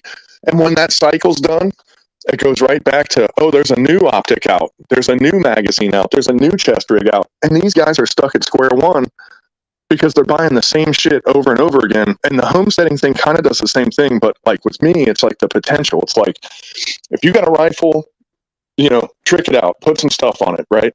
If you've got some land, know what it's going to take to make that work. Do some experiments, start gardening. You don't have to farm, and like, you don't have to go from homeowner to farmer right away. We have time right now. The luxury that we have right now is time. There's going to be a time where we don't have time. And that's where, like, man, I got, God, I don't know how many buckets of freeze-dried seeds just like sitting there. I got some in the fridge. I got some in an air-conditioned storage. I got, because I'm like, I don't know, should they be cold? Should they be this? Should they be that? But, and I used to, when I was in Ohio, there was a bunch of guys that I knew. We would trade seeds all the time, and all those seeds are now old, and like they germinate like almost not at all. I still, every time I play around with seeds, I'll pull those out and try to get some to pop, and they're pretty much duds at this point because they're like a decade old now. But yeah, the seed exchange is like, it's so stupid that something that simple could be like effective, but like, man, having the ability and working towards something is better than just saying it and not having anything. That's all I'm saying, and like, I don't have livestock now. I think about the time where I will need to have livestock, and I sort of like, for example, right now where I work, I'm trying to get a hold of some cages, and I think that's going to pan out. And if I get these cages, I'll have the perfect setup for running rabbits, and when I get those, I'm probably not going to use them. They're going to sit there. I might get like a little cage. I might hit up Ghost and listen for 17 hours straight of him talking about rabbits, because that, how that ends. And that's a joke, by the way. But yeah, I might try a rabbit or two and start off baby steps, right. Because everybody I know, they're doing chickens to death. They, people got cattle, they got this, they got that, but I don't know anybody down here that's doing rabbits. And I'm like, well, shit, maybe that's the niche I can fill, So here's my challenge. Here's my challenge to everybody. And you bring up a good point, man. Seriously. Here's my this is for every tactical person that runs across this video. Strap your gear on. Strap all your gear on. Get your rifle, get your pistol, get your plates, get everything, and go plant a garden. Wear that shit. Wear that shit while you're planting a garden. And if you're a homesteader, number one, you should have weapons. Period. I don't care if you're a homesteader, you should have guns. Carry your gun whenever you're gardening. take an AR or your shotgun or whatever it is and strap it on and go out and work in the garden. Try cross-pollinate those things because you know what, there are a ton of Canadian preppers or Canadian prepper-like people in the gun world, and you see them all over YouTube. You see them all over YouTube, and kudo for them because they become very successful at what they do. So I'm not knocking them for that. But what I'm saying is, are they going back to what Bug Out said? Are they truly serving their community, or are they doing it to make money? And you can tell who they are. Bug Out knows. If Bug Out really thought about it, he could probably name 2 or 3 of them right off the top of his head. But yeah, that's the challenge, man. Go strap on your gear and go do a garden, or garden while you got your gear on. And here's another thing. And going back, this kind of dovetails off of your seed comment, Bug Out. I'll ask you this question because I know what the answer is going to be, but I'm going to ask you anyway. I know the answer. Execute hostages. That's always an option. Would you go out into the field? Would you go out on an operation, or would you send your people out on an operation if they had not learned how to use the equipment that they have? Well, man, that's a great question. Because we talk about operations, and dude, sustainment is an operation. Maintenance is an operation. These are all operations. They're all missions. Will you send someone out without the proper training? You are. You're not going to want to. So the answer is no, that you're looking for, but that's not the reality. The reality is, you're going to have 1 or 2 or 3 people that know what they're doing, and you'll probably have double that to 10 times that of people that have never messed with it in their life. Well, no, that's a good answer, man. That's a good answer. Because the reality is just like that great warrior Dick Cheney said, we go to war with the army we got, not with the one we want. Right? Well, but how do you deal with that though? Because this is the second part of my answer, is you scale your operation according to the army that you have, meaning I don't know shit about running cattle, and I know a bit about gardening, but I don't know anything about large scale farming. But you know what I can do? I can run water. I can take 10 buckets in a trailer on a bicycle, and I can fill buckets of water and run them to people that do know how to do it. I still can have an impact. And if you put me in the right position, I can facilitate the people that do know how to do it. Until that time comes, though. The whole point of what I'm talking about is that we start learning these skills. We have to practice them now while we've got time. When we have the luxury of time, like you were talking about, and we have the luxury of fucking up and making mistakes, is when we practice, right? We don't practice once the balloon goes up, shit hits the fan, the government's become tyrannical. They're hellfiring patriots, or the solar flare has happened and knocked out all communications and electronics. We don't practice then. We don't break out our gear. We don't start gardening then. We start practicing now. And going back to what you're talking about, people in apartments and stuff. Yes, they are extremely limited. People, and it's no fault of their own, man. It is what it is, right? They can still do stuff. Everybody, I go back to my idea that preppers and homesteaders are the exact same people. They're just on different places on the spectrum, and where you live and what your skills are dictate where your starting point is and where you move forward from, right? Listen, I wish I could say. I'm looking at the clock. I've already stayed 10 minutes too late. Rescue. I'm gonna be late to work. I'm gonna have to work late tonight. Oh, it was fun though.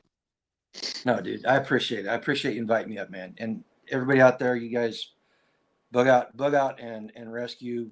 When I came on the conversation, they were hitting all the right notes and they were saying all the right things, man. These are truths. They were talking truths. They weren't talking my truths. They were talking the truth. you know, and just so happens that their ideas and my ideas actually line up with what the truth is, right? You know. All right, guys, y'all go out and have a great day. I'm going to go pretend that I enjoy my job and try to keep people happy and come home and kiss my wife and take care of the animals and just live a great life. All right. Hey, that's your bright side. That's your bright side of your day, Grumpy, is at the end of it, you get to come home to Yoda with some good cooking and stuff. Yeah. You guys go live a lifetime free. Appreciate you, brother. But yeah, so you know, we're kind of we're giving landowners a bit of a ribbing there, right? Like people talk about homesteading and like that's the ultimate destination. Well, it is. But like, have you ever seen a fat person in the gym? All the time, right? That fat person in the gym is getting there, you know? And that's what. Say what? Bug Out Adventures, I think, kind of hit it pretty close. She says, my personal measure of preparedness is, can I survive with what I know and the clothes on my back? Because everything else can be taken. I got to say, it's the mindset. Mm-hmm.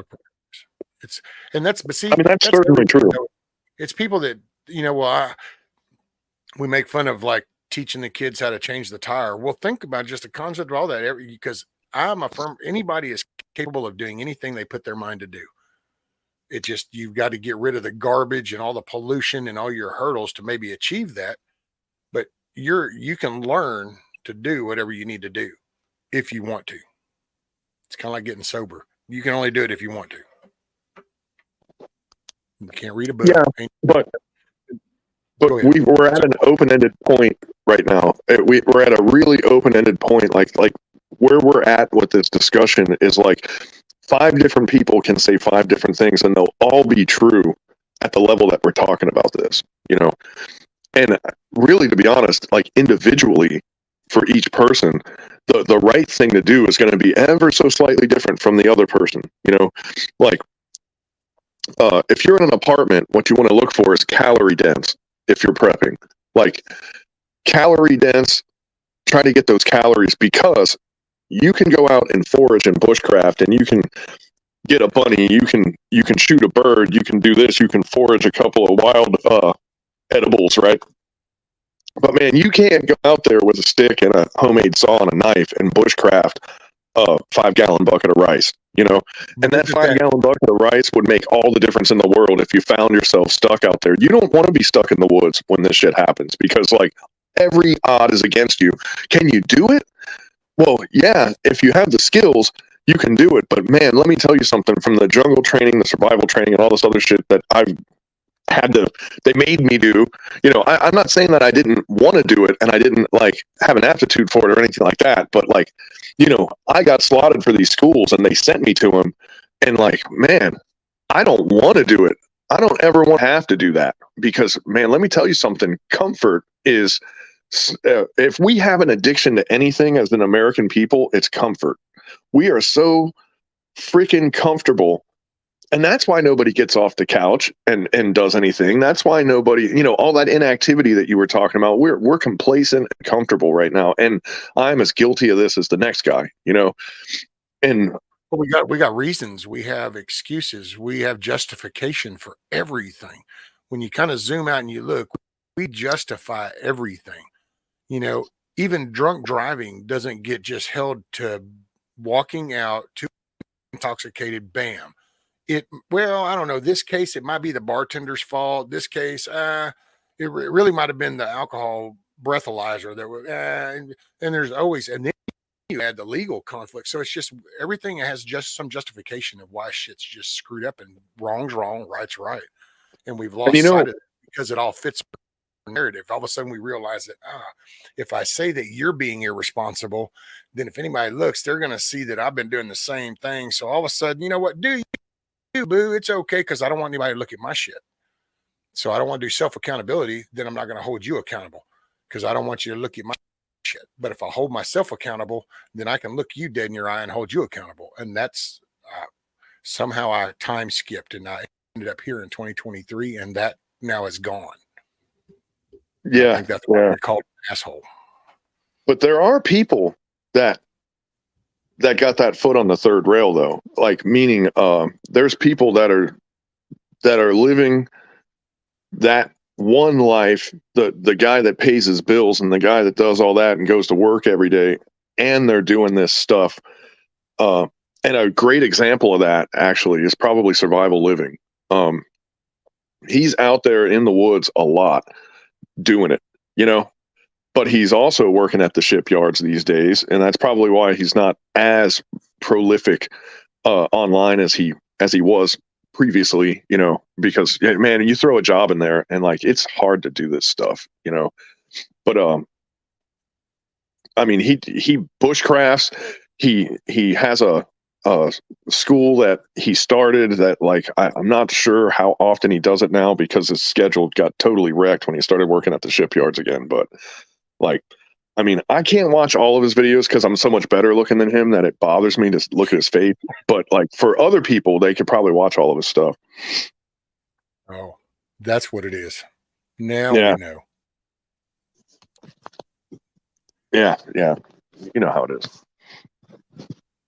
I think it's, I will say that with some of the channels, man, it's, I think it was yesterday or day before, and the thumbnails here lately have just really, it's like, oh my God, it reminds me of growing up when you would see the people on the corner with the poster board up going, the end is nigh.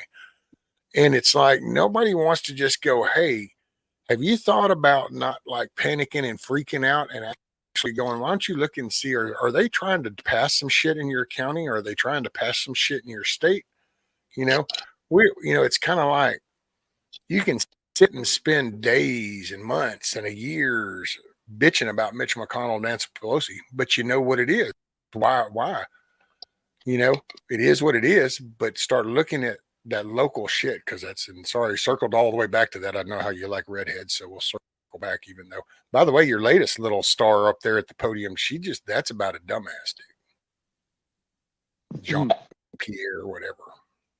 At least she doesn't just flip through the book and take the next question. Well, no, she just doesn't answer the question. Right. So she's improving. She's getting there. Well, I don't know about improving. I think that was a stretch with the word. No, that's anything that I say from here on out gets me labeled as some type of negative term. But if I'm gonna be totally honest with this, I'm gonna say, man, I can't say it, like something along the lines of diversity hire.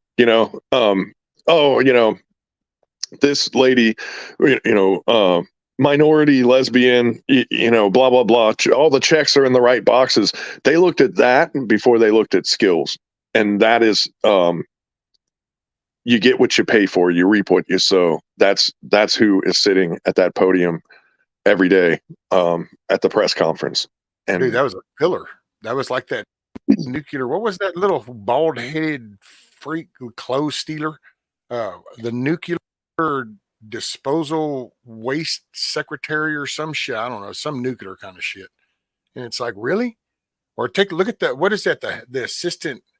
Are you talking about the luggage thief? The luggage thief. Yeah. There's that one. There was some kind of nuclear waste deal. And then you got the little freak health dude that can't figure out what gender he is. And all of a sudden the Navy just goes, hey, you know what? We'll make you an honorable admiral. There you go. It's like, wait, what? And that uniform came out of nowhere. Like, I was researching that person, and I'm like, where did this uniform come from? Like, what branch of service? How did they get here? They never did anything, but they love that uniform, don't they? It makes it look official. Yeah. Now that's serious. I'll tell you what, dude.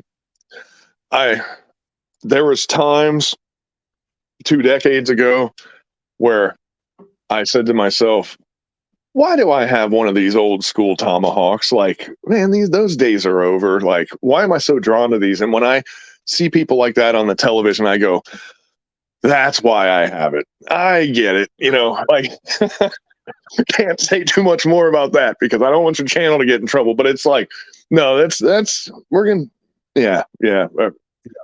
What's up, Mike? God forbid I ever get a chance to have a little talking to with some of these people. But like the nature of and like I'm not hitting on anything specifically, but so before somebody makes a judgment on what I'm about to say, they have to listen to the whole thing. The nature of perversion, okay? The word perversion and the nature of perversion. I'm not talking about like, I'm not saying that like a homosexual is a pervert, you know, like, and there's a lot of strict hardline Christians that will say that. That's not what I'm saying. What I'm saying is perversion, meaning a perversion of the norms of our society. Okay. A deviation of the standard path. Okay. Now, are you saying a perversion of my moral compass? Yes, that's exactly what I'm saying. But more than that, because when the word perversion and pervert has been totally rewritten because we're slowly changing words over time, you know. So I'm talking about a classic definition, right? But the nature of perversion is that perversion is contagious. So there's a perversion of the sexual norms, and then there's a person who's a homosexual that becomes a transgender that does all this other stuff, and that's all done behind closed doors. And I could really give a shit if someone's reliable. That's a perversion of sexuality. You can have a perversion of a tool. Yes, you could take an AR-15 and do some weird ass kind of crazy shit. People go, "What?" It's like, man, you perverted the shit out of that gun, and then you do it, and it kind of explodes and doesn't work. And so you can pervert anything. Perverted is and for interrogation. If you're interrogating people, you might just so happen to weld a cheese grater onto a Sawzall. If you ever want someone to give you answers, Ricky Tick, put a cheese grater on a Sawzall. That's all I'm just going to say. You can figure out the rest. But anyway. Hey, like, what's up, Hudson? What's happening, everybody? How y'all doing? What's up, man? Happy to be on the right side of the dirt today. That's all. Right on. How are you feeling after surgery? My volume is so crazy low on this. I can barely hear you guys. I gotta get right in here. Sorry for the close up, folks. How is that? Is that better? Yeah, it's wild. I don't know what's going on with my device here this morning, but total freaking crap, man. Total crap. Well, sometimes my phone it won't use the speaker, and it only uses the phone speaker. So it's like when that happens, I gotta drop out and close it out and jump back in. Yeah, I think about grabbing my earbuds at this point. It's pretty super duper low. Rescue's got a voice that fills the room, and he's like, "Hey, what's Valley? How you doing?" No, well, I just was wondering how you're feeling. Are you feeling okay? See, there it is. I can barely hear. I'm going to get the earbuds. I'll be right back. Roger that. That's what happened, man. It every once in a while on a phone, when you go in, it doesn't let your speaker take over, and it runs it just through your regular phone volume speaker. That's what's happening. Like on a phone, do you get settings? Like on a computer, you get down to go to settings, and you can change the mic or the camera and all that. It's like a whoopsie daisy glitch. It's not supposed to happen, but it does sometimes. Or if I have my phone plugged into my car and I'm talking to you and I unplug my phone to go into a building, it won't let the speaker kick on sometimes, and then I got to drop out and go back in. It's stupid, but yeah, I've experienced some of that stuff that he's talking about. Just saying, it's a thing. It's a thing. It's a thing. See, I don't do it on the phone. I did it on my phone way back for just a couple of times with Ron, because that's when he told me, he goes, "You got a phone, don't you?" And I'm like, "Well, yeah." And he goes, "Then you can come up." And I was like, "What?" And so then that's actually when I learned that apparently with mine, I don't know what happened, but it was echoing so bad. So I had to get my earbuds. But then it didn't take long. I was like, okay, if I'm going to do this, then I'm going to go get this little $30 mic off of Amazon going, "Oh, so is this a streaming mic thing?" Okay, click. But here's this little camera, click. I was one of those guys, and man, I probably could have did so much more. Made fun of me because she goes, "I can't believe you got one all these decades." Because, dude, I still have electrical tape over my work. over the camera. I mean, on her laptop, it had tape over the camera. And then all of a sudden I went and bought a flipping ass camera. Go figure. Well, man, and I probably could have went so much further had I had a different attitude about this. But I said, I'm not gonna do anything on this that I can't do with my phone. I'm not gonna go out of my way for this. And I almost wish that I went your route, because maybe I would have did more. But whatever, here we are. Spilled milk. Here you are. Well, I don't know. Shit, man. You got people like Hutch and Backwards and all them, and everybody does that shit on them phones and puts up videos edited, and you got all effects, all this cool little fancy foo-ha-ha stuff, and all these content creators. And I was not prepared. Is your volume better? Oh, so much bug out, so much. Cool. So now we'll go back to square one. So how is surgery? How you feeling? You feeling better? I'm doing all right. I overdid it yesterday. Yeah, I was supposed to be on bed rest, and that's not my style. So I'm up and around, trying to get back to me, and push myself too much yesterday. It was a rough night last night, but I'm back, baby. You better go easy on that little entry part right there. You don't want to go busting that bad boy open. 2 of them rescue. They went through both sides of the femoral arteries. So yeah, I'm a little ultra sore this morning. So folks, go get yourself checked out. Go to a doctor. Go to a couple doctors, because one sec, Mike. I want to just tell everybody, I'd like for you to pay attention to Mike's story, because this was actually kind of caught my attention, because I was like, oh wow, it started out as a back issue. So very interesting story. Yeah, I went to the doctor because I was having some issues. I would feel this terrible pinch in my hip when I was walking, and my leg would go dead. I wouldn't call it numb. It just felt like my leg ran like the New York City Marathon. Just the left leg, not the right leg. And I kept reaching out to people, and I went to an orthopedic doctor, and he was like, Mike, I don't think you messed up your hip. I think maybe you have yourself a back injury.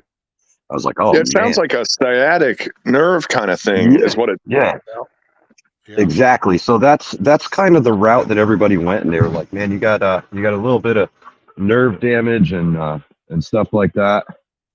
And I'm like, man, what the heck is going on? So I start doing the physical therapy. I start doing the chiropractor and everything else. And my chiropractor says to me, he's like, Mike, you've been coming here for a while now.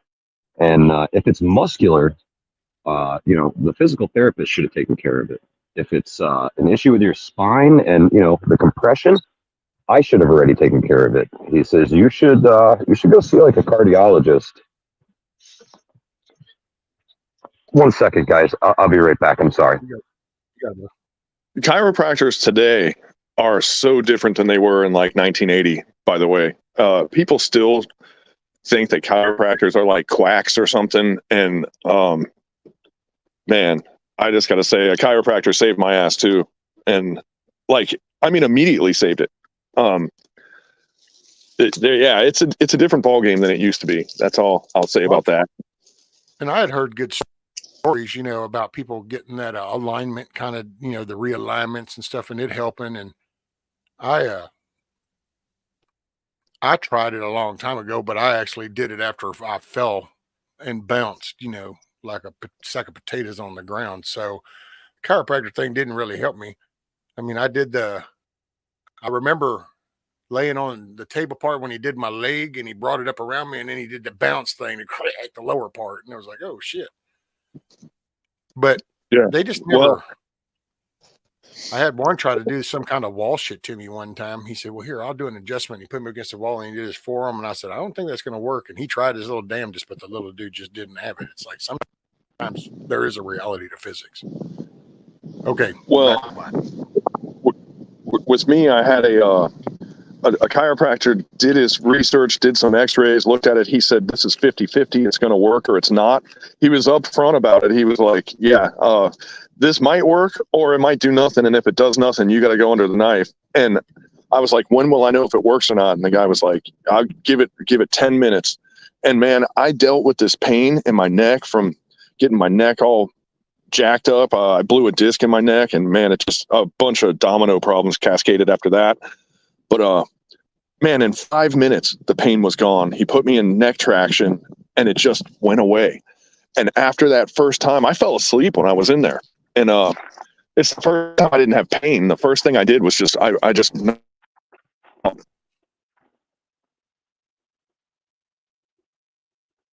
Then that was almost like going to work days. Now Bushido cuts in and out.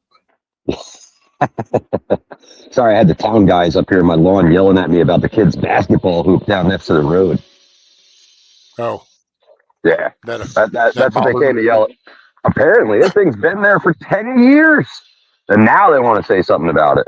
I'm like, bro, I'd go move it, but I ain't allowed to move shit right now. I got a 10-pound weight limit, so. Deal with it. All right, so conclude your story. All right, so this was chiropractor says to me, you should absolutely go get this checked out. This could totally be a circulation issue. And I'm like, man, really, a circulation issue? I said, there's nothing going on with my ticker. Ticker seems good.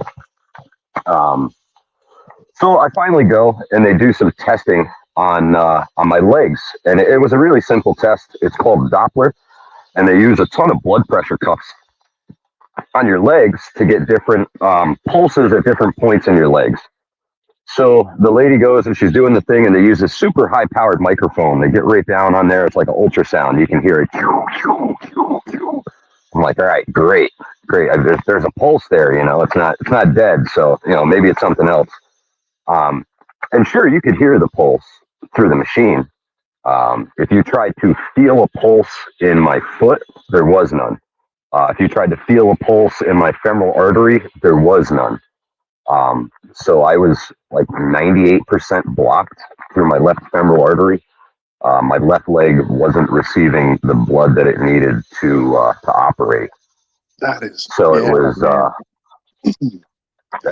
painful, bro. It was painful. My mom had a widowmaker blockage, and when she would do cardio, she said her in between her two jaw bones by her chin, it would hurt when she did an exercise bike. And it's something like, how could that be related to a widowmaker? But you follow the chain, I guess, and it ended up there. A sore chin turned into something like that. It's amazing how these blockages like show themselves. It's like so bizarre to me. It's crazy. Yeah. So last night, it's really weird because I get like pins and needles now, like gurgling in my leg where it's like coming back to life again. Just freaking wild, man. Wild. That was just when I first heard you say that was just so interesting, because I mean I know I have spinal issues just because I done had some MRIs and the vertebrae are disintegrated. So but I got thinking, damn man, see that could have. Well, that's the problem, Rescue, is I do have some back, my spine's not perfect. I'm a construction worker, bro. I throw a shot on my shoulder, up the ladder, down the ladder, no big deal. I've been beating myself up doing that for 20 plus years. So it's taken a toll. And then, you add something like this in and you really do think it's the back. And with my age, everybody just immediately points to my back. They're like, oh, you're a construction worker. You're only 43 years old. You've definitely got a back issue. You better go get it checked out. And like I said, they did look into my back, and they were like, man, we see some stuff that should probably be bothering you a little bit, but nothing that jumps out and says, there it is right there, So, push yourself through physical therapy with no circulation in your leg. That kind of sucked. Really sucked. And the lady at physical therapy is like, man, I can't believe this is bothering you, And I'm like, sorry, my leg don't bend no more than that. And the reason why is because I had no damn blood flow. Lady Smith, 2 stents. She said, 3. "Whoa, did they stent you?" 3. Yeah. So did you get any permanent like residual damage from not having adequate blood flow? Bug out. I'm not sure yet, bro. Honestly, the surgery was literally 2 days ago, and the vascular surgeon is the busiest man in the hospital, hands down. He literally spends his time, patching people up and sending them back out. He all day long. He takes like 2 days a week to be in the office. The rest of the time, he's in the operating room or the ultrasound room. He's always at the hospital. And there's a team of like 10 or 20 of them that are constantly doing that. This is almost an epidemic. Well, see, not directed directly at what yours, because that would Correct. be a physical thing, but you also got to look at all the health thing we were talking about, and it's all the crappy food, the cholesterols, all the people with clogged arteries, so much vascular stuff going on. Plus, you turn around and throw in maybe a little coof shit with myocarditis stuff, then you actually have the regular physical stuff. So, yeah. Then you're in big trouble. Oh, damn, look at you. Oh, what a puppy. Yeah. This the guy, dog's don't do that. That's what I'm getting back to today, Bug Out. I'm getting back to walking, bro. I have never wanted to take a walk so freaking bad in my life. Milkmaid said that they add filters. No, not that I know of. I have a hole in each femoral artery currently, like right at the groin. So standing up and sitting down kind of sucks. They use collagen plugs now to go in there and make sure that you don't bleed out. Oh, what a pretty puppy. That's a give her some extra from me, Bug Out. Look at him. He's like, hell yeah. This guy's supposed to be walking, but he chooses. Dude, that's a belly rub. If you were single and a hot chick come up to rub your belly, are you going to stop walking? Yes, sir. So for him, he's like, hey, man, that's belly rub action. We can stop right here, right now. I'm cool. But I do see a threatening move there, boy. That is, that looks like a vicious attack dog, doesn't it, Carl? Man. Awesome. Dude, one thing about having Bushido, dude, you never know what you're going to see with Bushido. We've seen gators. We've seen, snakes, turtles, peacocks. Dude, I wish I had it on film, man. The other day when an eagle dropped a freaking fish on my porch while I was talking to this guy that was over at the house, I was like, nobody would believe this. All right. Okay, now we're getting some stuff done. Come on, dude. Yeah, he's chewing the stick. Yeah, we're getting stuff done. We've got a little fake patrol that we do. Getting him used to it. But you can see he's too young. He's still like in the stick phase, Come on, dude, where we're going, there's tons of sticks, bro. You don't need that. Get one when you get there.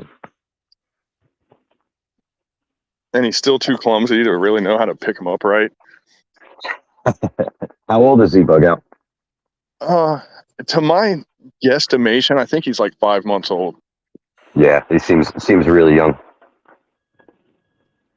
He's still scared of the dark, if that tells you anything. That's awesome. You'll train him well, I'm sure. Yeah, that dog will train BB well. Oh, hey, you want to see the room I've been working on, Rescue? Come here, dude. Oh, yeah. What's the improvement here? Oh, man, it doesn't look like an improvement right now, but sorry. Let me see if I can turn this sideways. There we go. Look at that. Nice. Oh, yeah. That's a good and looking here, dude. It's hard for me to do this with the dog because I got to make sure he doesn't eat a screw or something like what he's trying to do right now. Oh, yeah. Awesome, bro. Slowly. I still got 2 walls to do, but I have 2 walls that are done. And yeah, that's got a safe in the wall even, Awesome. I'm going like full time here. But yeah, this is Hell yeah, no, that's a wire, bro. What are you doing with that? So I'm going to eat a wire. Hey. So this area over here is eventually going to be a gym when I get all this crap out of the way. And then we got, what is it? Electrician people. Is it 240 or 220? 220. 240. Yeah. Whatever it is. It's, we started. Well, it's on the transmission, it's 240, but your appliance is 220. We started to put that here for the welding line. So that's where the welder's going to go. We're going to have a gym over here, and then all this going back here is going to be all the workbenches and all that stuff. And That's then we're awesome, going to put bro. another room where that door is propped up against the wall back there. There's going to be another small room and a staircase going to the top, so we can put shelves all up on the top there for storage and stuff. Oh yeah. And we might build another room, another smaller room right out here, from the window out a little bit, depending on how much space the gym takes up. What do you got, dude? Oh, all right. Hang on. No, you're not running away. I got your ass. Come here. What's in your mouth? What's up, G-Man? Garrett? Piece of insulation foam. Spray foam is delicious, Bug Out Bushido. I guess it is. Oh. So, by the way, everybody, good morning, good day, good afternoon, wherever works for you. Appreciate you being here, hanging out. Thank you. I'd be in there fucking around with something if I wasn't doing this. So it's a really cool space, man. It's something I definitely need is like a big ass garage, bro. Garage, yeah, it's big like a big building. It's a metal barn. You know, it's funny. I used to look at people's shop and I always look at the shelving and the tool placement and everything. You know, kind of the layout is always what I always got. What can you it's a work out? Nowadays, to be quite honest, all I do is I look and I admire the concrete slab, and it's like, yeah, a nice flat level floor, because you have no idea just how that plays on your skeletal frame until you're in a block and pier type and it used to be cheaper. So it used to not be a real big deal to have a slab, but now, man, you're talking a couple G's just to get hardball under your feet, you know? Yep. Dude, and that's doing it yourself, Bug Out Bushido. They just put the secrete down, bust them open, and start wetting down and make their own, because it's more cost effective. Yeah. That's back-breaking labor, bro. Back-breaking labor. I've mixed many a bag by hand. That old concrete mixer.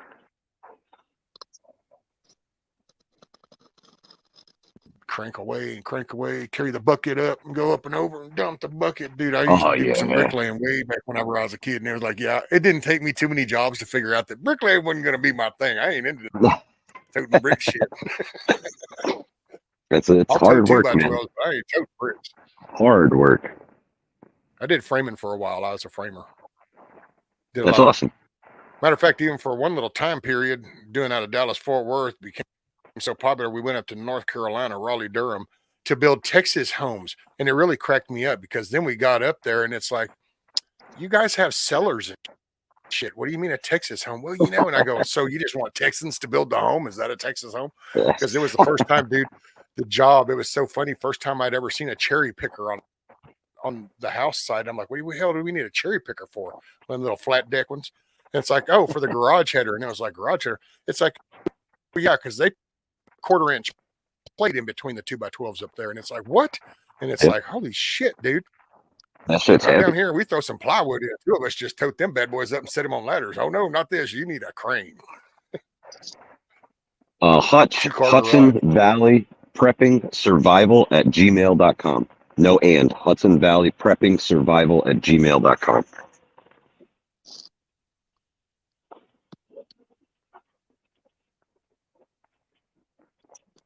Well, fellas, I am frozen to the bone. I gotta get my ass back in the house and back to my bed for the time being, and rest up. And maybe, if I'm lucky and I'm feeling all right, we'll do some We All Gonna Die Wednesday this evening. I know the Livingston man's been dying to see me, and supposedly I can leave the house and drive around today, so I'm gonna give it a go. Just don't stress. Keep your blood pressure down. Don't lift nothing heavy, and just don't push yourself. Chilly Willy, brother. Chilly Willy. Bug Out Bushido. So great to see you, my old friend. Yeah, man. Rescue, thank you for having me. Greatly appreciate it, my brother. Awesome. You got it, brother. You're always welcome. I'm glad you're doing good, bro. I'm glad that's working out. It's the alternative was bypass surgery. So I am super, super thankful that the doctors are able to get this done the easy way. And sadly, that was the easy way. Well, and it's now you're on the up road again. So yes, sir. Now you Yes, just sir. We got peaks to climb and places to go. That's it. All right, fellas. Y'all have a great day. I'll catch y'all later. Clips to go. See you later, man. Later, brother. Hudson Valley prepping. Out of here. Right on. Well, good deal. I'm glad Mike's doing good. Yeah, man, that was such an interesting story when he told me that. And I was like, whoa, dude. And that's why when he got up here, I was like, man, y'all got to hear this. Cause I mean, I like I said, I have images. I know mine, but man, can you imagine if you're sitting there with a back problem and this whole time it could be some kind of flow? Well, I thought my neck was my shoulder, because the nerve damage was showing up in my right arm from it. Yeah. And That's like how when my neck started that same way, dude. They did so many tests and shit on my right shoulder, and they're like, there's nothing. I'm going, dude, all I can tell you is there's like a hot fucking poker in that thing, and it's just burning the shit out of me. Well, there's nothing. And then that little old man doctor, he told me, he goes, walk me through the day, what you were doing. And I told him, I go, well, okay, so I'll roll pipe off of an inspection table so that I could fix some kickers on it. He said, well, okay, how do you roll the pipe off? I said, I take an axe handle and I stick it in the end of the pipe, and then I just lean into it and I roll it over. He goes, oh, are you right-handed? I said, yep. He goes, oh, okay. He gets up, walks around to me. He turns my head a little bit, cocks it to the side and pushes down. He goes, now move your arm. And I went, oh yeah. He goes, 4 or 5 and probably 6 in your neck. And I went, what?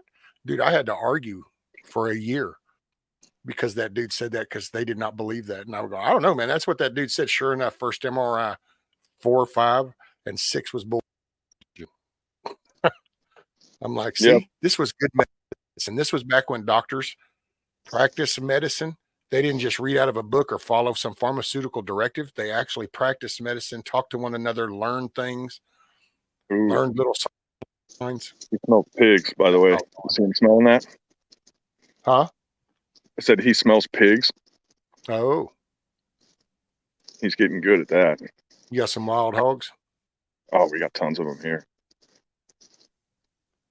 Yeah, oh shit, man. I said I even dropped an egg in the coop and they devoured it. I thought it was weird. Wait a minute. So you just dropped an egg into your chicken coop and they devoured it? You realize that you might start losing your eggs because you're going to turn them into that'll be a food source. So now when they shit one out, they'll just turn around and they'll eat the damn thing. Is that a thing? I haven't experienced it, but I've heard other people's. Yeah, Mayhem said he goes, I have even dropped an egg in the coop and they devoured it. I thought it was weird. Cannibals. Oh, no. I know that, but like, would they make that association? Yeah. Well, I mean, it's a food source. Huh. Oh, there. See, Milkmaid just said, oh, Mayhem, watch out. They will make egg eaters. No, so that is a thing. Okay. See, I don't know shit about chickens. I've had chickens before, but I'm not an expert by any means, Oh, well, Milkmaid just flat out goes, that's very much a thing. Which I know I was warned about it, that and that's why I've been always kind of didn't want them to. You got to watch for that, because it makes sense, kind of. I mean, if all of a sudden, it's like, oh well, I shit this out and I just walk off and leave, and then one day I happen to kind of peck it and go, and you eat it. Well, then all of a sudden it's like, well, that's a food source. He's getting shaky. Oh, Mayhem said he didn't do it on purpose, and it only happened one time. That's okay. You're not off the hook, Mayhem. That's it. You're taking an ass chewing all day. Isn't that how the internet works? Yep. And if it becomes trending, it might take months. And this guy's getting a little spooked. I think these things are closer than I might want them to be. Oh, yeah. You just don't want to bore, dude. Well, you don't get to pick. I don't have to sit on me either. You ain't got nothing on you either, do you? No, I sure don't. Uh-oh. I'll just throw this little dog in front of me as I run, and maybe he'll buy me enough time to make it to the house. Dude, that kidding. Dog is going to outrun you 10 times. That dog will drag me to the door, man. He doesn't want nothing to do with that. Yeah, that's a track. That dog's going to hit that leash so hard that that plastic handle you're holding is going to shatter in pieces. And you're going to be like, what the hell? No, no, no. There's a track right there. So I think one of them just came through. You can see that's a fucking deer right there. Oh yeah, look at that. Maybe it was a deer that came through here and not a pig. I'm not as worried about those. Yeah. Unless you got some fancy foo-ha on, I don't think they're going to want to rut with you. Put that doe urine on. I get mounted. I do little experiments here, and I threw some bread out here like 2 days ago, and it's gone. So the pigs have definitely been over. They're on the other side of, this fence that, man, a pig couldn't get through this. Look at how solid this is. This is like Fort Knox right here. Yeah. Those big pigs that we got to just run right through this thing like it wasn't even there if they wanted to. This is from the deer. This knocked down post right here from them jumping across it to get over because there's another fence there. So they got to leap kind of high and they knocked the freaking fence post down. Looks like the property owner ought to fix that, but. Well, I fix it and then they just do it again and again. So I'm like, well, maybe I'll leave it down for a little while until they stop doing that, and then I'll put it back up. Yeah. So once they become accustomed to it, then you're going to put it back up? Yeah, there's tracks out here. Oh, yeah, that looks that's like deer tracks, right? Let me put you full screen. I think. Pretty sure. Those are kind of small for a pig, and they're not really deep. So I'm thinking we got us a deer is what we got. So. Well, a fast, easy way is just the deer's going to have those pointed. The hogs won't be so pointed as the deer at the tip of the. Yeah, I haven't found a really clear one yet, though. So. See, this is him going. It was right here. All right, come on. Really? Hey, Smith, they hunt with dogs here. Some people, it's not a big thing. I mean, most of the dogs down here are used for the hogs, which I don't know. It's a whatever. I choose not to chime in on that because I will ruffle feathers, I'm sure. Well, but then my dog is my kid. So would I send my kid out there to go chase down wild hogs? No. Would I throw a Kevlar vest on him and go get him? I'll shoot him when they bring him. Just run back this way. No, I wouldn't. So I wouldn't do it with my dog either. It's my 2 cents. There, I went there anyway. Well, I've noticed this guy's an air and a ground sniffer. He's part Catahoula, and that's probably where his nose comes from. So he's got the bloodline. I don't know if he has the balls for it, though. You know what I mean? Not that I would want to use him for that, but the Catahoulas are those Cajun hunting dogs, Oh yeah. Well, and I get it because I'm not saying, because if your dog's defending you, then they do it. But the people that'll go, oh no, the dog loves this. Like, really? That's kind of like if you trained a kid to do that, and then you at 20 when he's beating the shit out of everybody in the mall, you're going, it's not what you think. It's like, no, that's kind of the way he was trained. Look at everybody that went into the military, though. They're like, so you're going to give this kid a rifle and some grenades and a bunch of ammo, and you're going to turn him loose? And they're like, yeah, that's what we're going to do. Yep, that's what we're going to do. And then we're not even going to really deal with them when we bring them back after they see some horrific shit. And that's the same thing, because when you take your hunting dog out and they get injured, they're like, oh, they're useless now. And you're like, useless? Really? Yep. All of a sudden, well, you served your purpose. This stump here, when I went to the last North Carolina meetup, I took this fallen tree down and diced it up and brought the lighter knot to the meetup. There's the rest of it. It was blocking the road, so I took that part,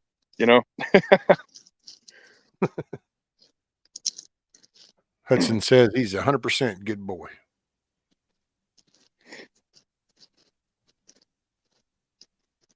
Yeah, I got to watch out too because my neighbor moved some. He had some like, buildings that were kind of like, you can get buildings and put them on those, almost like skates, so you can pull them with a tractor and move them around. Yeah. He moved a couple of buildings at his place, and he said a half a dozen big giant ass rattlesnakes came out. So I'm really hoping they didn't come this way. I hope I don't run into any of those either. Hey, this guy just put a new room in the shop over here. Yeah. Actually, that's. Milkmaid says, "Bring more next meetup, BB. I love that stuff." So whatever that was, she says, "Bring more at the next meetup." The light or not. Yeah, I'm already kind of eyeballing wood. It's like, well, there's a dead tree right there. Like, I can make that one go away. That's a long-eared acacia. I don't have to. I only got to go like 10 steps to find something that I can cut up. So it's one luxury I have here, man. If it was like frozen here all year round, these stupid long-eared acacias, like these things that are growing, this tree right here is probably maybe 2 years old. This tree right here. Oh, damn. They grow so fast. They're like weeds, and I can't keep them down. So then when they get bigger, they start collapsing because the soil can't support them. Like this one is the same thing, and it fell. So it's hanging at a weird angle, and eventually this whole tree will fall. And then I'll have to dice this one up. Just like that one fell, the one that's resting against it. And they're just constantly falling. And you can just see the evidence everywhere, Yeah.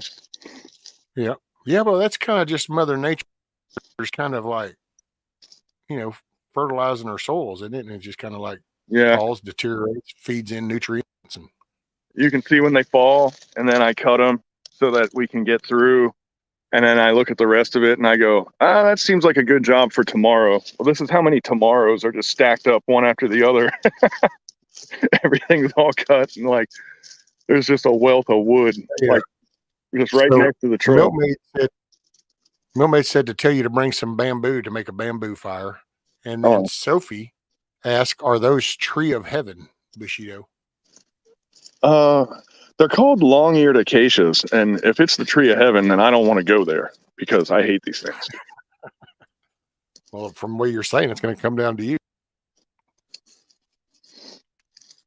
Or maybe I'm in heaven. Maybe I'm already there. Kim says it's a beautiful remote area to get walk around in. Make a salt lick. Salt lick and some corn. Oh yeah. Well, then there's your deer. I'd say definitely deer tracks, man. Looking at these right here. Look, he likes that salt block too. He's like, yeah, get down. You ready, dude? Nope.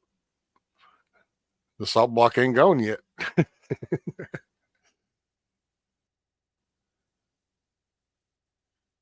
Get talking. Planes. Go find him. Go find him. Go get him. Damn. Hudson says the high temperature in upstate New York stand today is going to be 35. 35? Damn. 35, yep. Benjamin says it's 25 where he's at now and 40 degrees later. So you can just keep that shit up there. I mean, I'm cold right now, but I put pants and actual shoes on, so I feel a little better. It's 50 or 51 right now. Hell, it's 43 down here. Oh, if Hudson's watching, I got something to show him. Come here, dude. Come on. We got to show somebody something. Socks, thermals, and everything on. He said he wanted a metal building, man. Like, that metal building I'm working in is not the big one. This is the big one. Come here, dude. Oh, yeah. The quasi hut. Which, by the way, so just for clarification, so you find it odd to have skids underneath the building? Because that's like so common around here. Like a building that you can pull on those. Yeah, it's not. Yeah, usually you take a 4x6s and you put them underneath the buildings that are built on a wooden form frame, but you have 4x6s and then you usually put a little cut at the front so that then you can take and hook a chain to each one of them and hook it to your tractor and pull it around. Yeah, I know it's done, but it's just you don't really see it a lot here. Oh, wow. See, I didn't know that. Just goes to see, you learn something new every day. Didn't know that Well, wasn't a thing. maybe I just don't pay attention too. I don't know. I mean, well, this is true because it is Bushido, so it could just be lack of attention. I don't audit people's houses and go, how many buildings on skids do you have here? So it might be more common than I thought. It's new to me though, you know? So you only stalk the females, not the buildings. See, I thought you were eyeballing the buildings too. Well, they tend to go in buildings, so you have to know a little bit about them. Damn. Ma'am says it's 30 degrees in Lincoln, Nebraska today. See, that's just nope. One of Ursa's hidden treasures. She's got a bone stashed here. Damn. Oh, Mike says digging the round roof, great for snow load up. If I could insulate that metal building, I could use it a whole lot more than I do. Dude, do that spray foam inside. I would. That's what I did with the other building, but a building that size would, man, that'd be a lot of money. And I'm trying to figure out, because I'm probably not going to stay here, man. This, like everything you see right now in 10 years is probably going to be a dollar store and a housing project. And, that's anywhere, dude. That's not just now though. That's anywhere. I got to say, me and the missus laugh because like where I grew up with my dad doing horses and a few cows and just having that, dude, if you look at that right now, there's a subdivision and 2 apartment complexes on that property. So that's just progress, I think is the word we use. Yeah. Well, actually, it's just digging the hole deeper, but it's funny because in this area, it was protected and everything they're developing was protected wetlands. And now it's up for grabs if you're a multi-million-dollar corporation. But if you're a person, it's illegal to put a shovel in the ground, Where's this guy going? The scents are real, man. The scents are real, Dad. It's all kind of this has got, do you want to meet my pet rattlesnake written all over it right here? And this dude's going for it. Well, he should sense them naturally. Good. All right, dude. Let's go this way. I don't want to go over there. Hey, we're not going over there. If you don't mind, keep doing your little walk for a couple minutes. And the latrine, I heard it just holler my name, so I need to go see what the latrine wanted. I shall return. All right. I don't know what to talk about though. I kind of draw a blank when I'm walking this dog because I try to read him. We're learning each other. What are you eating?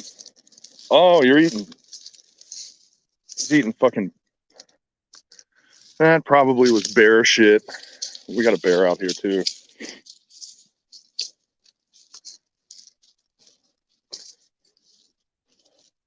He loves when he finds bear shit, he goes through it and eats the palmetto berries out of them. And he doesn't know that that's not socially acceptable.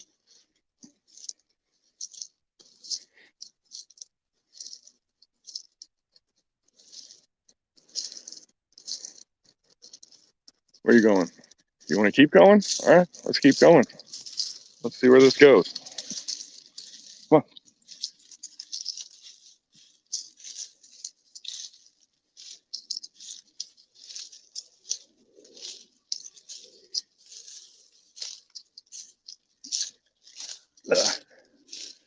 Kind of not dressed for this, but I kind of am too.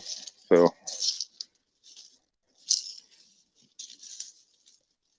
oh, dude, you're killing me, man. Why do you got to go this way? Hang on.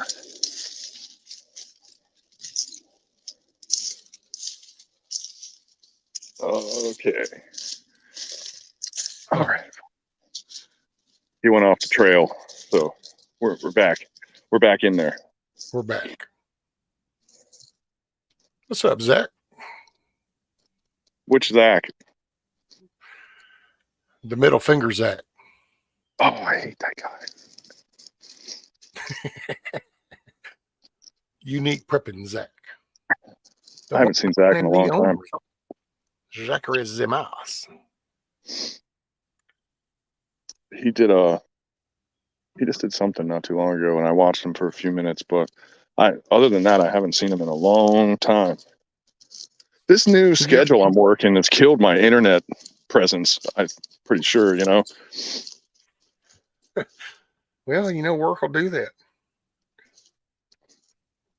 Especially when you get shift changed out of nowhere. Yeah. It's good to see Zach still getting at it, though. Oh, yeah, dude. He's fixing to do some more stuff with his thing. He's going to get into some gold panning and kind of going out, and he wants to kind of get where he takes people out and takes them with him when he starts doing adventurous stuff.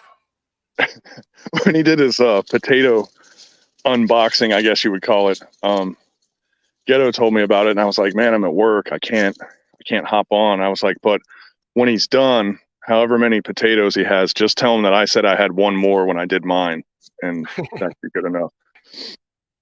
That'll piss him off. We're not going in there, dude.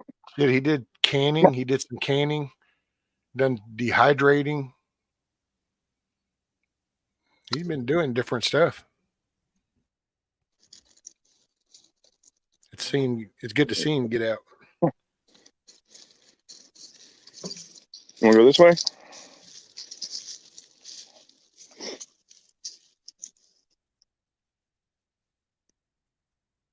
He's looking for something. I don't know what, though.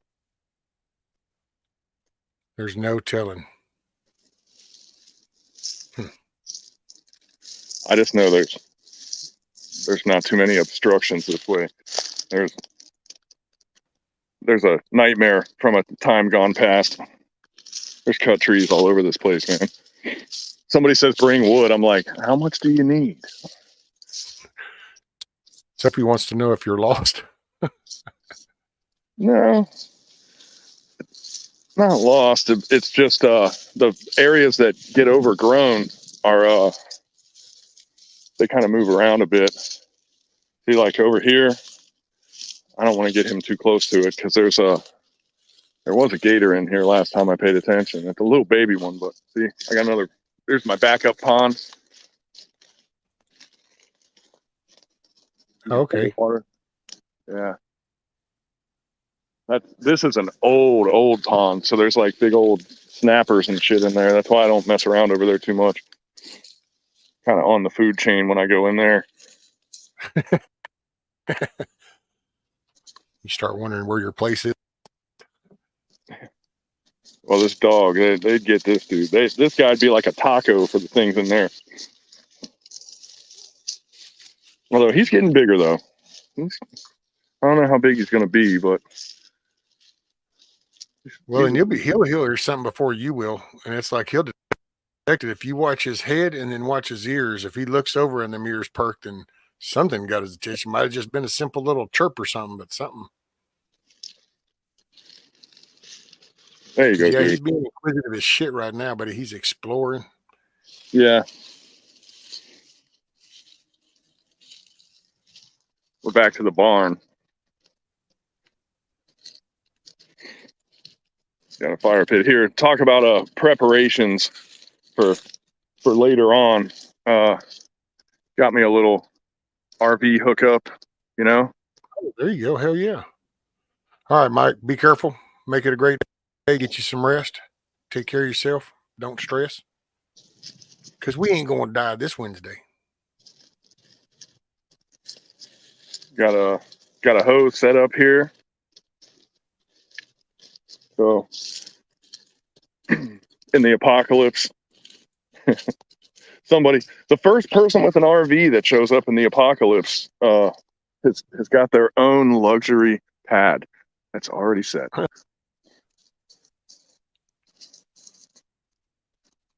See, all right. I don't want to go that way, dude. Let's go this way. Come on. Oh, Hudson, you want to drop your link before you go? If you didn't, if you're already going. Yeah, Sophie, there you go. That's a good one. Yeah, let's go with that. Thanks, Milkmaid.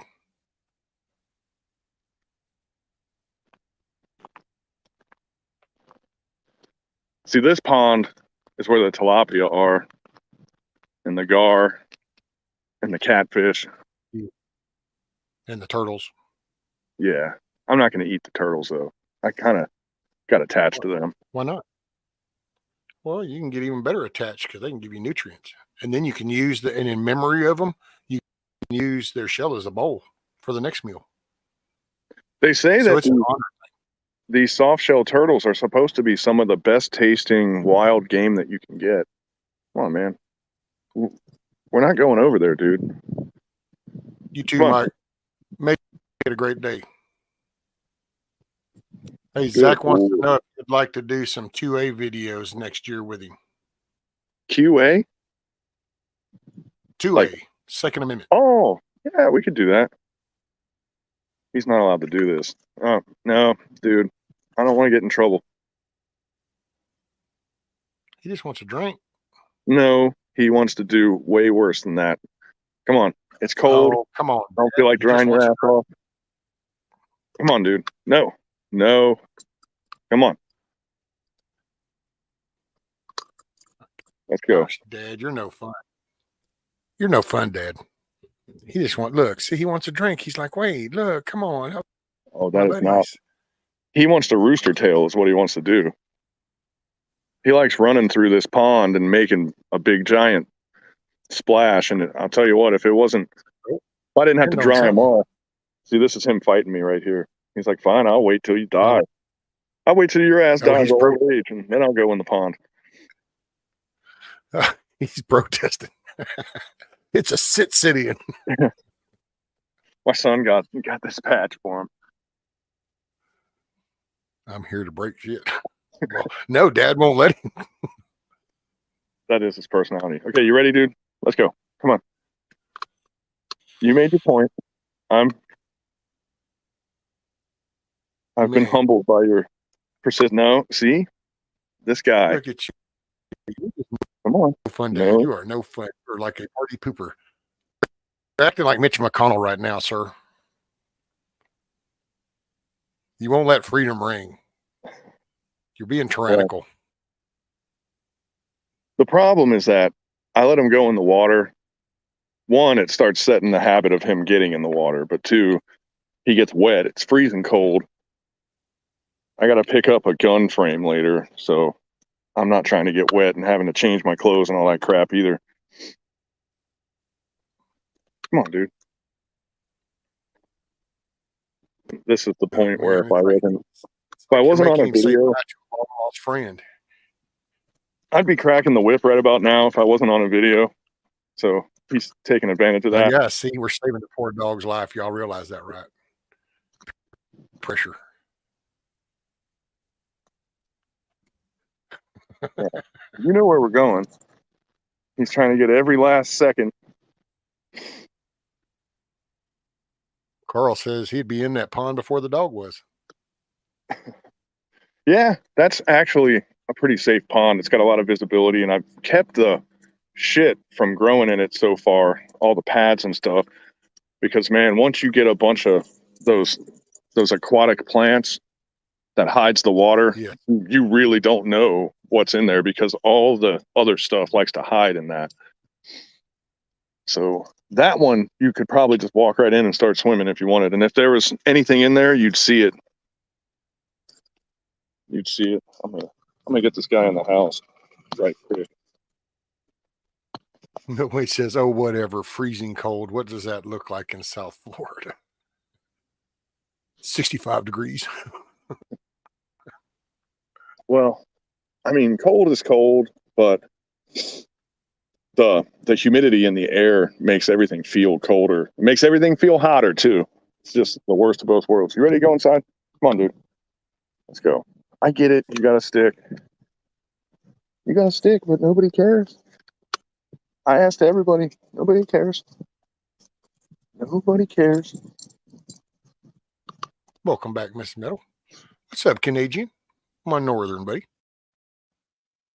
A tad nipply there. I bet. That's where y'all end up with like 8-foot snow drifts and shit up there. Morning, Moonchild.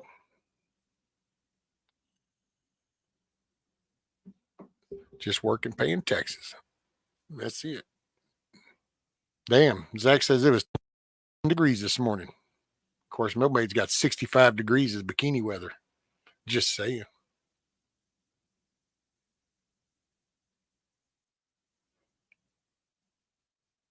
It's a 43. And it's a damp 43.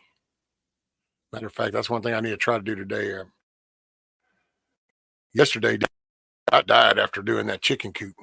Look, he muted himself and he took his camera off because he's whacking the crap out of that poor dog, making him get inside, going, "Get your ass in that house right now. What have I been telling you?" The poor internet can't save the damn dog no more. We tried. Just fucking with me, Sheeto. Our temp is going up. We're back up to 23 now. Oh, there you go, Mrs. Metal. Warming right up. Well, I'm going to have to get used to that because if I move out west, I'm going to have to deal with the wintertime again. It's just a... Yeah, but man, it's a season. It's freshness. It's friskiness. It brings back the crispiness. Hey, what's up, Echo? So you got to remember though, man, just like here and I care if the pup wants to play with the stick. I'm from the cold, so I'm not a stranger to it, and shit, man. Go ahead. Embrace the suck. That was it. Yeah. I've been to the Arctic Circle too, man. Like, I know what it feels like to where you're going. Am I freezing to death? No, you didn't go to the Arctic Circle. They don't let nobody go there. You're talking about Antarctica. That's a totally different. You're not allowed to go there either. I mean, plus it's all flat. There's people that live in the Arctic Circle. Like, there's countries in the Arctic Circle. That's just what they tell you. The ice wall really prevents all that. There's so much more beyond the wall. But yeah. Cold, not a stranger, but also not a fan. Just got to throw that out there.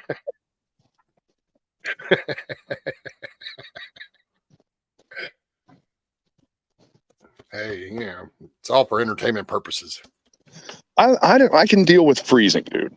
I can meet you there. Like, let's do 28 and above. I'm okay with that. But you get any colder than that, we're starting to have problems. That whole zero, no. The right tools for it is all. You just need the right attire, the right environment. I could totally dig being able to be in a cabin. My only issue would be how I would get firewood. If I could get firewood myself, I would be totally okay with going outside and having to put on the thermals and 2 layers of clothes and the big blizzard-proof jumpsuit just to go sit outside on the porch and drink some coffee. I'd gladly do that as long as I didn't mean I have to deal with nobody else's bullshit. See, my job for you and my imaginary shit hit the fan compound that we should make is somewhere on the high ground on that property. We got us a ham antenna, and you monitor the ham radio, and people would be running your wood, so you'd be fine. You'd be the long distance comms guy, Do I get a Barrett? Do you have one? No. Well, then I think you have the ability to solve your own dilemma. Well, I thought that was like a sign-on bonus or something. You don't really need a Barrett, man. There's so many more efficient tools for the job, I mean, I wouldn't say no to one, but man, at $14 a round, I could imagine some better things that you could invest in. Oh yeah. But when you need one, you need one. I mean, there's that. But it would be the sound effect from that would be like, instead of lighting the torch type thing, or getting on the loudspeaker or something, when you hear that shot crack off, then, there must be something coming. Oh yeah, yeah. And to be honest, man, I think man, we're going like some Mad Max shit here, but like if there was a collapse and people started experimenting with up armoring vehicles and stuff, they wouldn't do it right for a couple years, and a 50 cal would pretty much ring the bell on any armored vehicle somebody would make that could take the suspension of a regular truck. If we're talking the 1500s, So the weight it would take to stop a 50 cal wouldn't be able to be supported on the frames until you start going 350s and, like the 500s or whatever. So, yeah, a 50 cal would be useful in an actual Charlie whiskey environment, but who's got the money for that shit? That's what I'm coming at, Well, that's when you might have to acquire the spoils of war from another engagement. Oh yeah. Yeah. I mean, God only knows. And really, to be honest, if there was a foreign uninvited presence, what's to say that the guys in the black helicopters wouldn't kick a whole bunch of stuff out of the back of the helicopter for us, and say, if you got it, hold it, here you go. Because there you go. The second you introduce man-pack rockets into the picture, the capabilities of the infantryman totally changes. And if you look at Ukraine videos, I don't know if you've ever dug those up and watched them.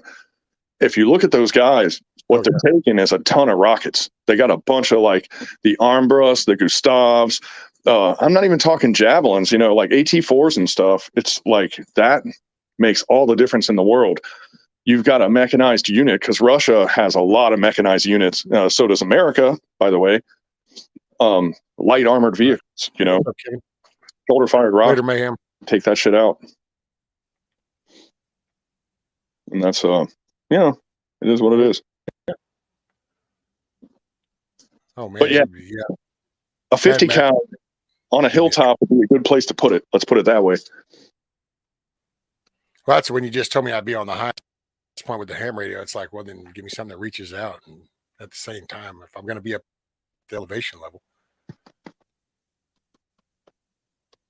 reach out and say hello.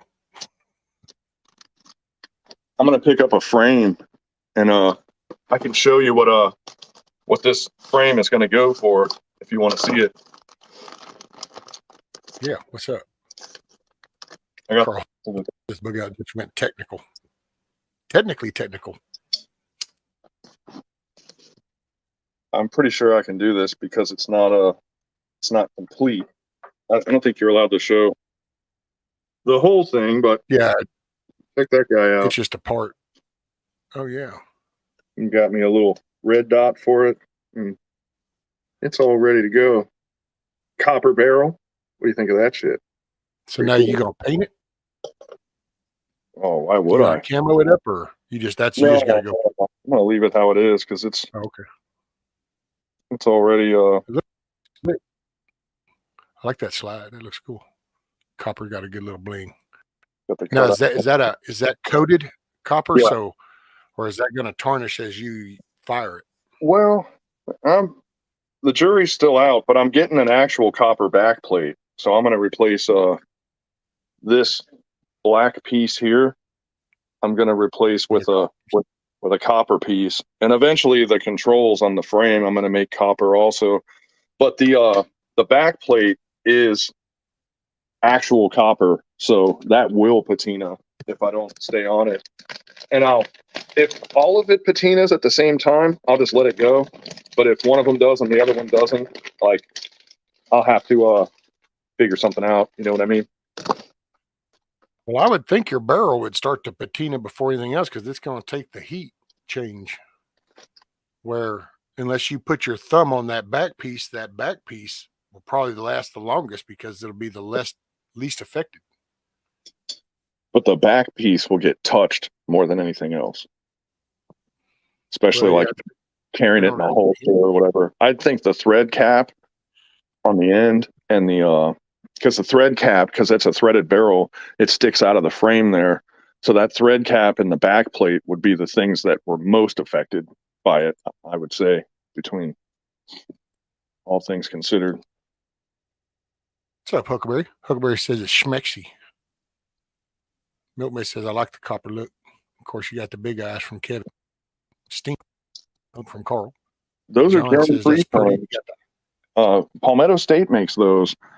And I don't know how they're doing it for so cheap, man. I bought a dagger. I own another one, and I liked it so much that I'm gonna get a fancier one, you know. But if you're really pinching pennies and you really just are like, I want to do this for as cheap as I can, I mean, less than $300, you know, 200 and something, you can get a fully functional pistol from these guys, and it's a Gen 3 Glock that they've cloned because their patent ran out. So, man, how do you fight that? You can't beat that. That's the best price I've ever seen for a reliable pistol. It's amazing. Damn. Yes. There's something to think about. I forgot. I got some stuff in my car. Oh, God. I gotta get rid of this stuff. Milky says she's cold. Half-baked ideas. I really need to start doing some of this shit that Just don't lose the springs. No, this is big giant pieces of some kind of like plastic that it feels like those thick kind of plasticky cutting boards, you know.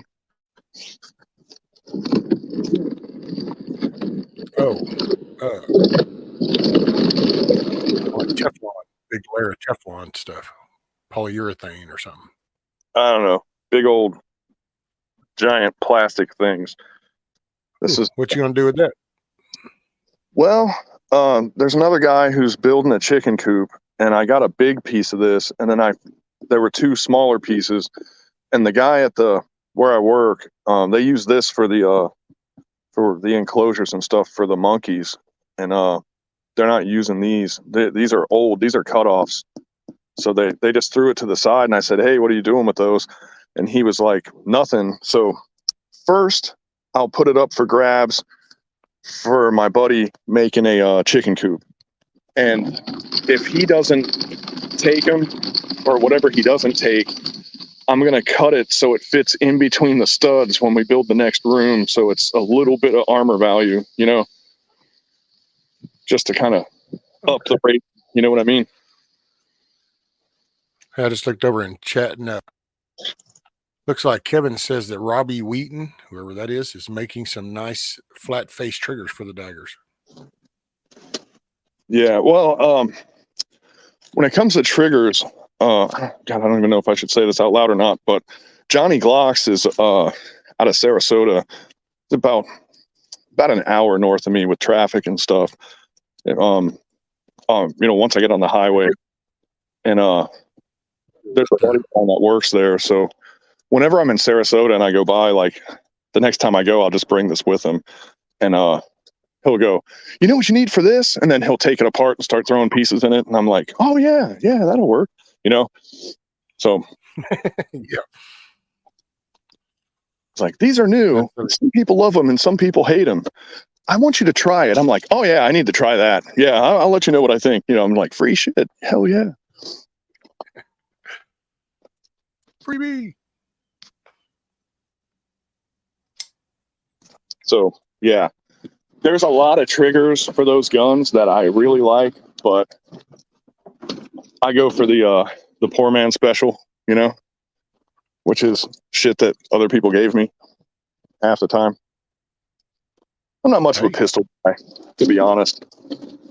I mean, I own them, I shoot them, but I'm not the best pistol shot out there to begin with. And then, I mean, as far as combat goes, if you're relying on a pistol, you've already made a couple mistakes. So, man, you up in close, then shit's already really bad. But today, in the here and now, the pistol is the way to go. So you got to respect that too. You know, a pistol is what you're going to have. So might as well be good. That's your good store runners and gas fillers out on the road, just kind of because you don't know what's liable to happen.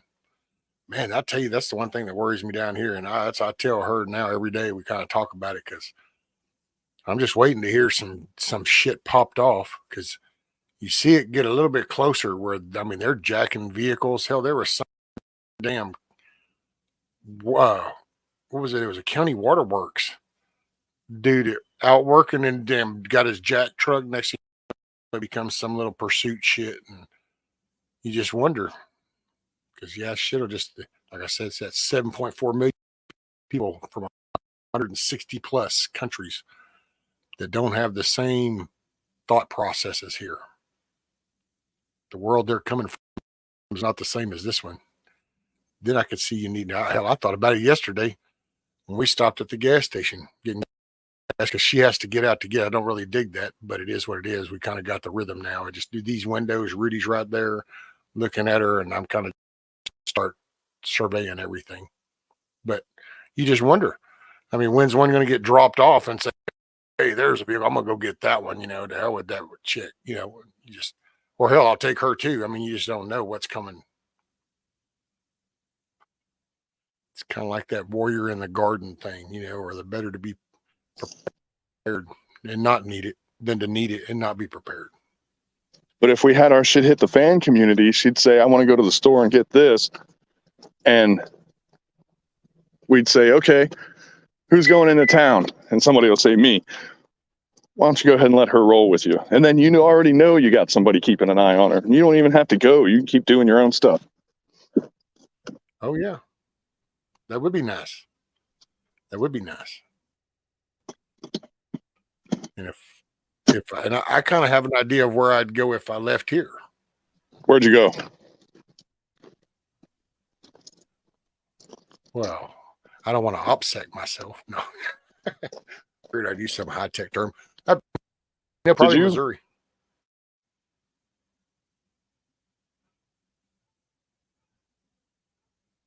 Did you break up or what?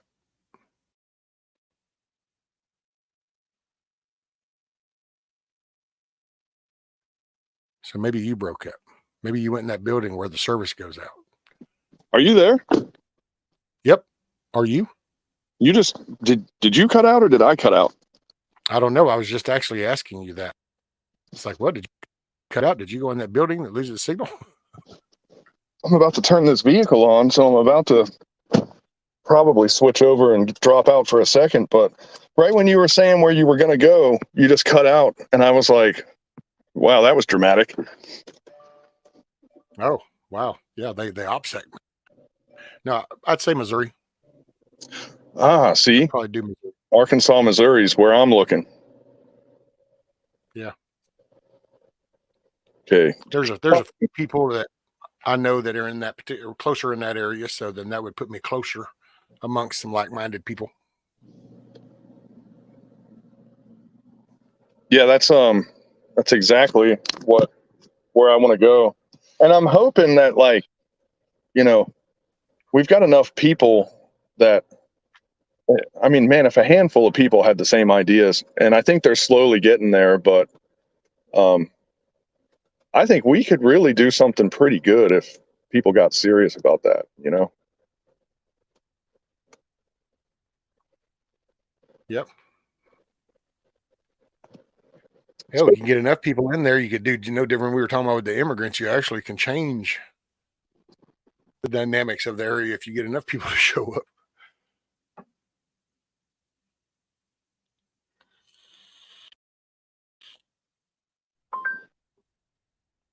There we go. Not again. Sorry, I was talking to my car. How's that for weird? See, why are you even talking to your car? See, you're falling into the trap. We were talking about this. But you're relapsing as we're talking. Because I am on this with you, I can't type it into my phone, and because sometimes when I switch out of the window, it drops the connection. So I just muted it and then yelled at the car. The car's always listening anyway.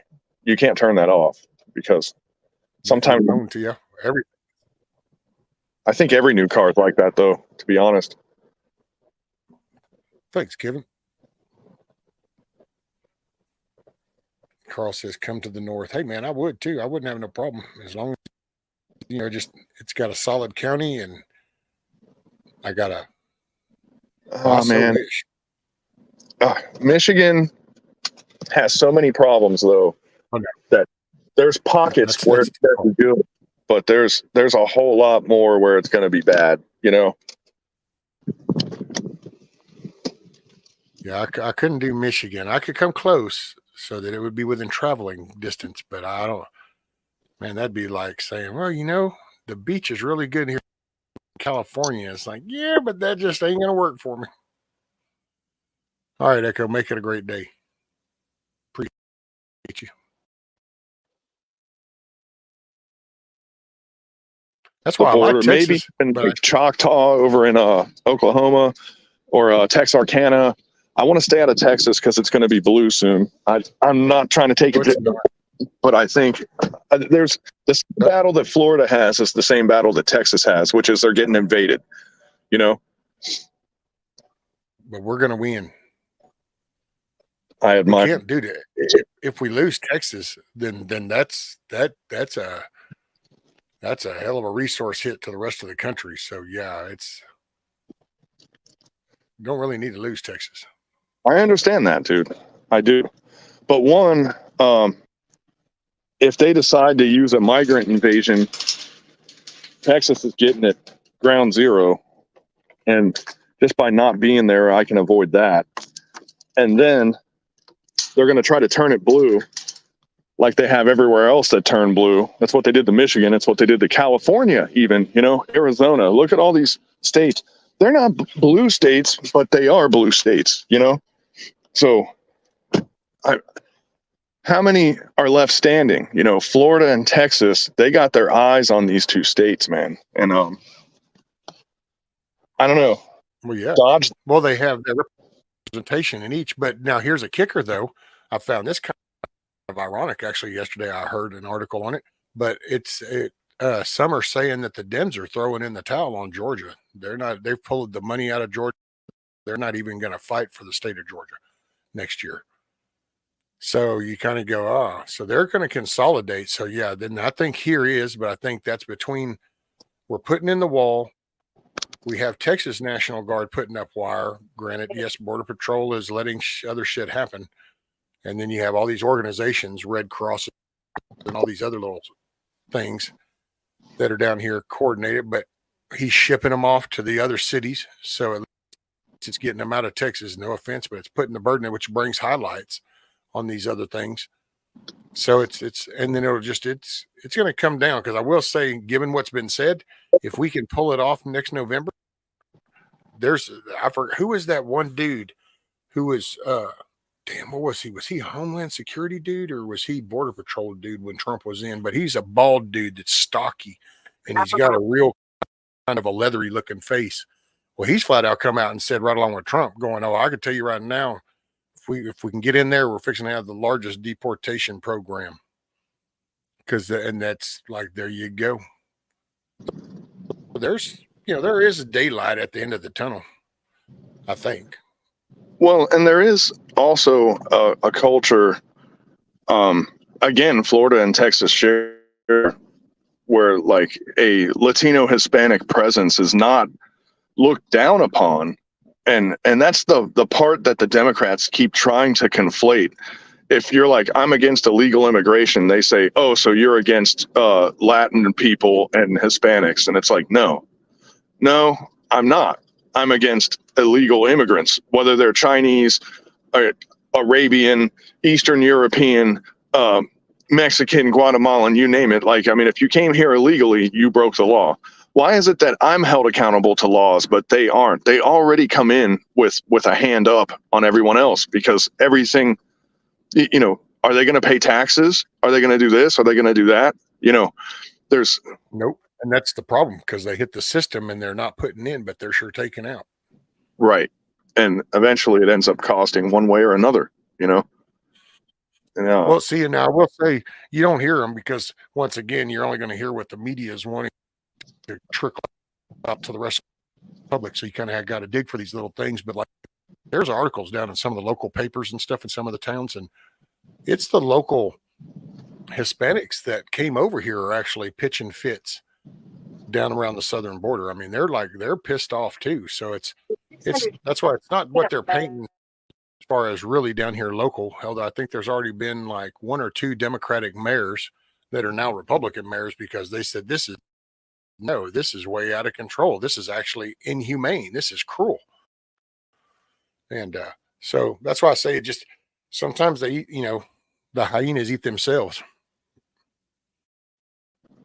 Well, that's a big part of it. But I will reinstitute, this ain't just a one thing in November. If people don't stand up and try to pay attention to some senators that need to get in that Senate and replace some of these damn Republican representatives in the House and in the White House, if we don't end up with all three, we're people that have an intent to go in here and fix some shit, then, yeah, it's just, it's all bullshit. Yeah, I mean, I've been really into politics, since I was a kid, man. I got made fun of for it by adults that said, "Look at this stupid kid," but those are the same people that didn't pay attention while all of this happened, Right. But now at the point where I'm starting not to care anymore. I think we're kind of past politics, to be honest. I don't think anything we do at this point is really going to make a difference. But I think we got one more shot. We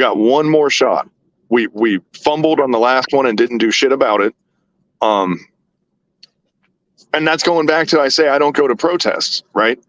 And they're like, well, how do you stand up and resist this if you don't go to a protest? Let me tell you, I would love to know the answer to that. Easy, dude. I can tell you that right out the gate.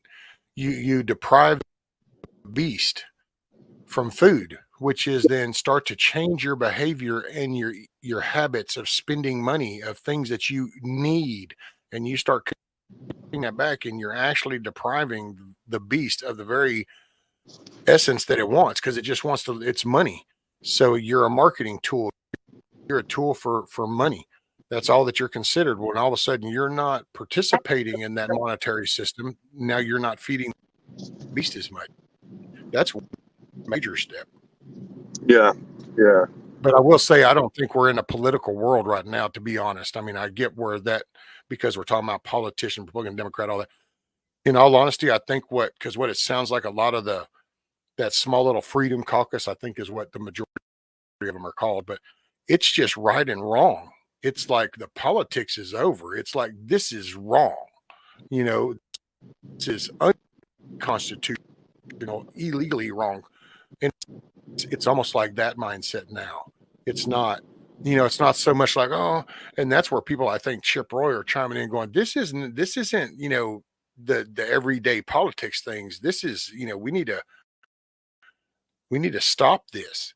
The monetary value is collapsing. The border is wide open. This is not working. And it's not, I don't know. It's weird. I just don't, but then again, I'm not a political person, and I wasn't before, so I guess you could still say politics, but I think that it's going, it's just right and right. It's that moral compass. As much as you love that last little phrase, but and I think a lot of them are seeing that. I think we're close to the covert becoming overt. They almost went overt the last time, which is, you say, hey, you cheated. This was wrong. This was fake. They gave us the lies, and then even though all the evidence pointed to the contrary, they just stuck to their story and they forced it. They almost did it that time, but this next time the pressure is going to be more. I think they're going to flip the table and go, well, what are you going to do about it? And I had said it from the beginning, they're going to be the ones that swing first. And that's, I think, what's going to cause them to swing. if we even make it to the election, that's another assumption, right? But if we make it that, dude, and if they take him out, because that's about the only solution they got is to take him out. Because that's, there's even now there's talking, they're even already talking with the others that you just need to drop that. MAGA party is growing every time he gets something happens to him, and they're just throwing all kinds of shit at the wind. It's actually caused Georgia to collapse because them going at him in Georgia then exposed so much other shit that they've thrown in the towel. So it's none of the legal shit's valid. So, and I think when they do that, that's going to be a trigger that goes off, and that's going to be a fuse that just, and I don't know how that comes out. Right, but I think it's on the table for them, is what I'm saying. Oh yeah. Oh no, I definitely think it is too. I mean, that's an Epstein Island thing. I mean, they're ready to Epstein him quick. Well, I think Epstein Island is a big giant boulder that's making them look bad. They're covering up, and that this is bipartisan. They are the Pizzagate thing that has to. And Pizzagate, the guy who debunked Pizzagate and said, "Look, this is bullshit. This isn't real. This is all a bunch of conspiracy theories." That guy just got arrested for child that very thing, sex trafficking. He just got arrested for that. I mean, like the guy who he was over the education system, if I'm not mistaken, wasn't he? I think so, yeah. And like they are protecting. That's why they're after the internet. That's why they're pushed for the internet. This is because this is where they can't control. I mean, how people go, we're censored on YouTube, really? But I mean, look at what we just said.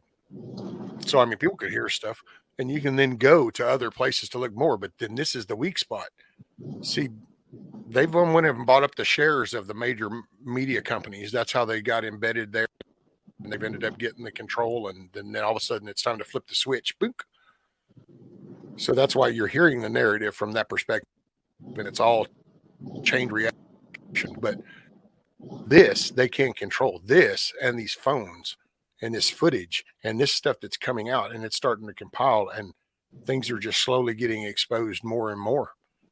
And man, that's why I say, but like, I still believe that until soccer mom can't go to the soccer field and dad can't go to the football game. No, yes, you're absolutely right. Because they don't care. All they care about is their own interests. And they to where we have no interest, the average person, And if you have no interest and you're only looking out for your interest, you're going to sit there and do nothing the rest of your life. And it frustrates me to see people. I know a lot of people that are like that, and man, I could throw some names out here, but it's pointless to do that because nobody knows who I know and blah, blah, blah. It's, but like, man, if people weren't like that, and I really think that Greatest Generation that was more interested, they went and fought a bunch of Germans and Japs over different schools of thought, so they were a lot more invested. Maybe they would have been one of those regular people. Maybe they would have been just like everybody else, but they got a hard dose of what not paying attention looks like. You know what I mean? What's up, Metal? What's up, Shorty? Hard to say, man. Well, yeah, this is, well, and you have so many different avenues of, I don't know how you want to categorize the bad, the wrong, whatever, that side, whatever. There's so many different.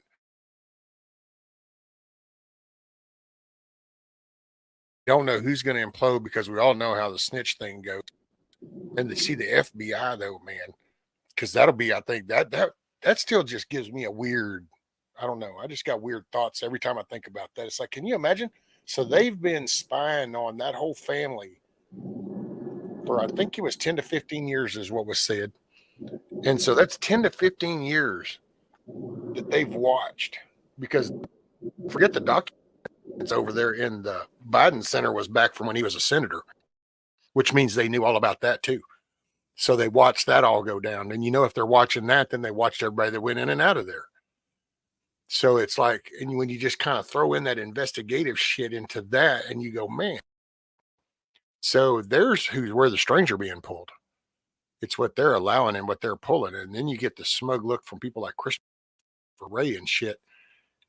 And it's like they're being allowed to exist by somebody else. And see, and I think that's where he was close. I think that I don't think he'll never, like I've laughed and said it. You'll never that dude admit that he got played, but he knows he got played. He was thinking of just key names, just like everybody else thinks of Mitch McConnell and Nancy Pelosi.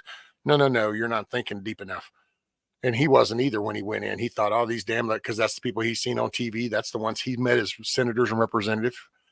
And he thought it was that. And it's like, because then when you listen to the interviews from his staff that he brought on and all the shit in the back end that went down, and then you look at the bullshit dossier that got made up by the intelligence community type shit. And it's like, wait, what? And it's literally, it's like, oh yeah.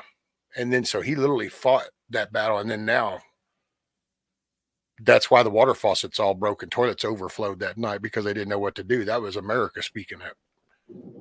Well, look at how the FBI couldn't wait. They couldn't wait to help, you know?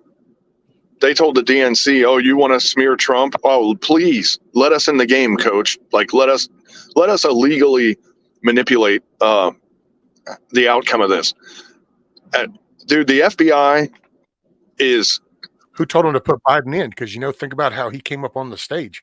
That dude had shit. It's like Kamala Harris. She didn't have shit.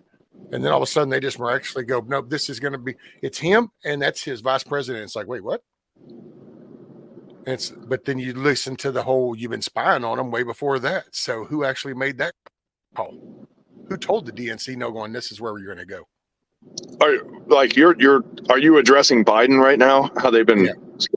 Yeah. Well, the thing with Biden, and because they've been surveying Trump for just as long. I just find it kind of funny that both of them show up at the same race at the same time. I think there was a school of thought there, back in the cigar room or something. But Biden has been. He gave the wild card. Biden was a failure for years. Since he got into politics, he's never been a successful politician. He's plagiarized. He's taken bribes. He's passed shitty laws. He is the epitome of a garbage American politician. And he was a Dixiecrat when he first got in. That's how he kind of marketed himself. A Pennsylvania Dixiecrat. And he's just, he hasn't changed. He's exactly what he was. He's a liar, a cheat, a racist. He's all these bad words that he throws at other people. He's guilty of what he accuses other people of, And man, the Democrat Party's getting what they deserve right now. And I think they're realizing, the reasonable ones in the Democrat Party are realizing that they're betting on horses that are just antiquated garbage. The thing about conservatism is you get an old conservative that isn't corrupt. And the whole nature of being a conservative means they're all kind of going to be the same, the things that they're focused on, the progress measures that they're concerned with. You get a progressive, it's going to be different every couple of years, because what's progressive today and what's progressive 5 years from now are going to be different things. And that's why you have warring factions in the Democrat Party. The Democrats are going to eat themselves given enough time. They're going in radically different directions. The old Democrats are associated with people like Byrd and other Klan members and shit like that. And then you have Hamas. Then you got Bush up there that's like straight out of the fucking hood, Thugville. The way she talks, it just gets me. There's Hamas supporters, gay, transsexuals, and Klan members all in the same party. Is that not just a matter of time until that thing explodes? I mean, it's got to be, right? Yep, right now. See, that's why, and I think that's why they're close to imploding too, is because at first they played the Trump card. It was Orange Man bad. They could just, anything came up Orange Man bad. Well, that's starting to play off, because it's like, yo, this is 3 years, your shit. And it's kind of like, and then stuff's starting to come up, and it's like, some other people that were kind of like along the Orange Man bad, and it's like, well, hey man, Orange Man ain't been here, it's you. And it's starting to thing, and then it's some of that radical shit, like all of a sudden it's like those donors for those colleges, and it's like, wait a minute, no, we've always been pro-Israel. Now you're going to go pro-Hamas instead. No, we're pulling our funding. It's a changing. It's because can't get too radical, dude. Everybody talks a good game until it's time to go, and then there's always going to be the ones that go, that's a little extreme, and that's where they're coming at, and that's what I mean. That's why some of them I think would say it openly, but they know if they do, they're going to get attacked. They're going to get pounced on. They're just waiting.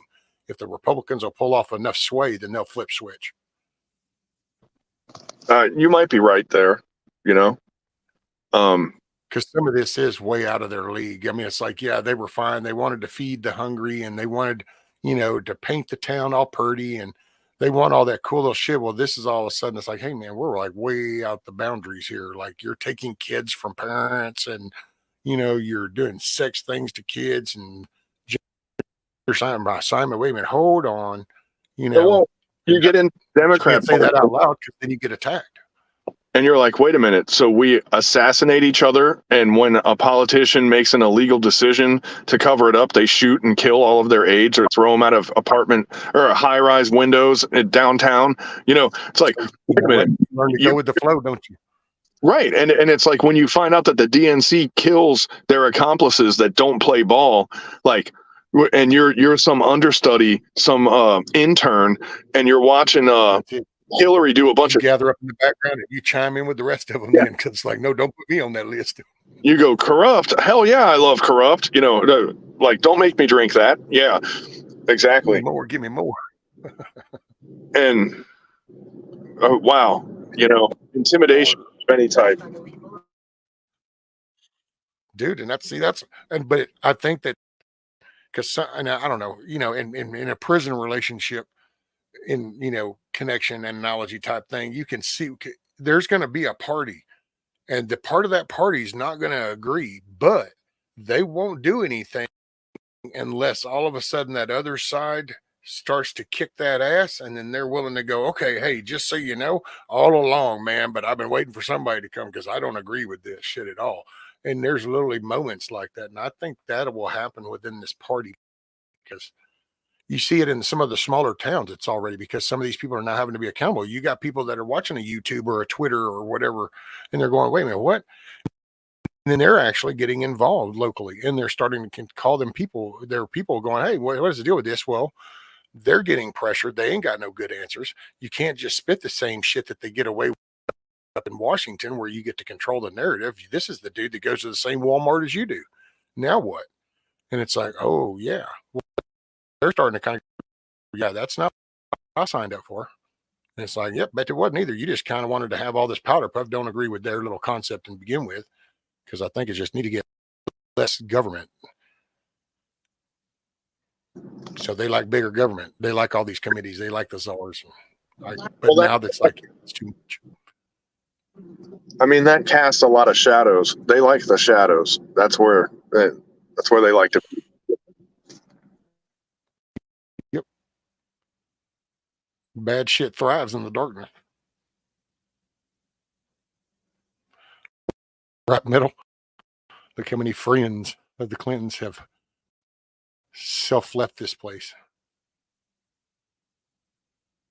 But see, and that's why you look back and what was it Clinton did? The World Trade Commission and then the World Economic Forum. Didn't he help form those? I think it was. NAFTA was another one, North American Free Trade Agreement.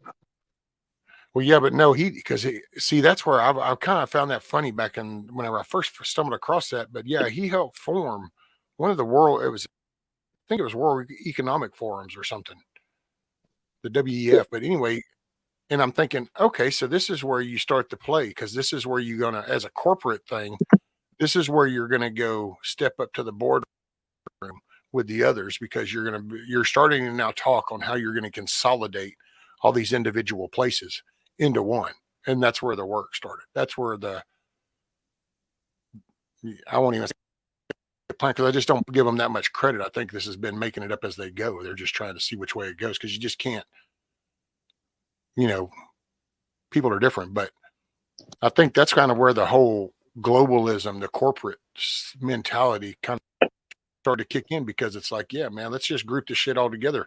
And I've said it before, I can see it actually on a business corporate level.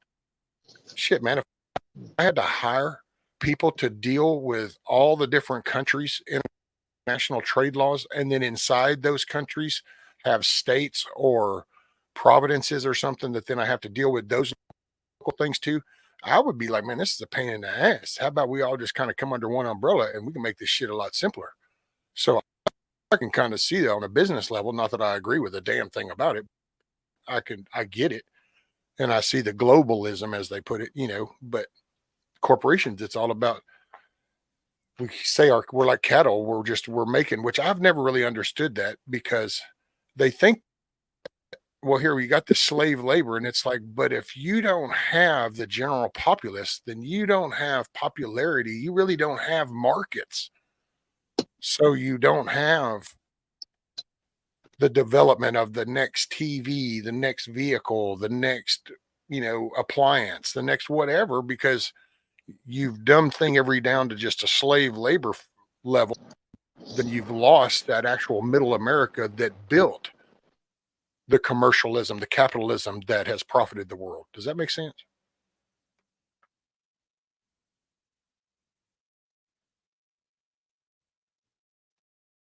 Now, Bashir is not going to talk. I'm at the little FFL guy. So I'll be back in a minute. I got to run. Okay. Roger that. All right, brother.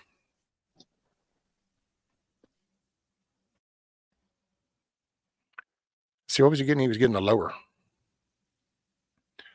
But yeah, I don't know. Where are we going to go? Hey, we need some tunage, don't we? That's what it is. I just went squirrel. We need some tunage. I guess it got real quiet here. That's what did it for me. What do we got?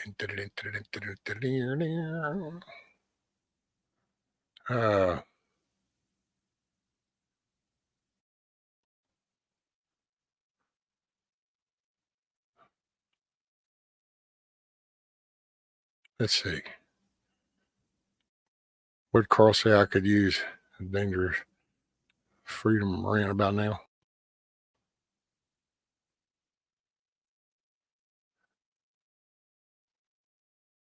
Yeah, we need some tunage here. How about some Blackberry Schmook? I'm just going to do my little camera DV. Here we go. Enjoy.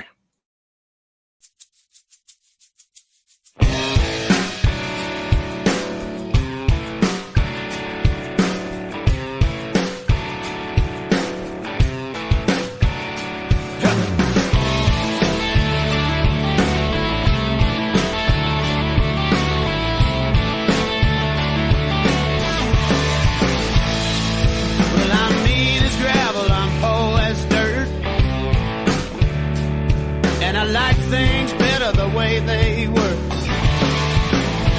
Well, I'm strong in the head, but I get things done. I spend too much money to have a little fun. Come on. Here you are, you come around. You want me to settle down, yeah. Before you jump, you need to know. It's a crazy thing the way I roll. I ain't changing, I'm a stubborn man. So can you love me like I am? Can you love me, baby, like I am? Yeah.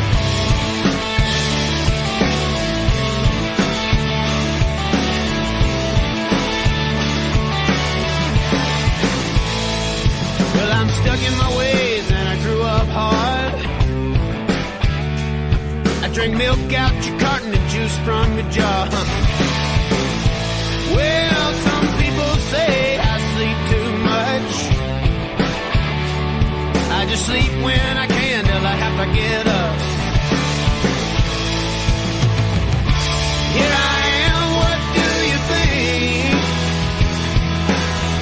I guess not is as good as a wink, yeah. Before you jump, you need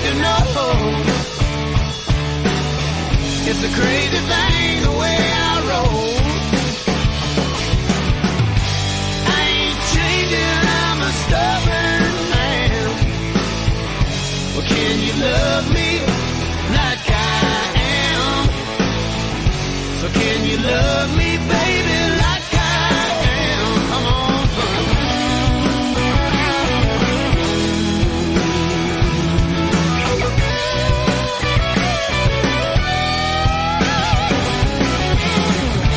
Change my mind, there ain't no more. I play on Fridays, baby, you can't go, no. That's right. You can't go.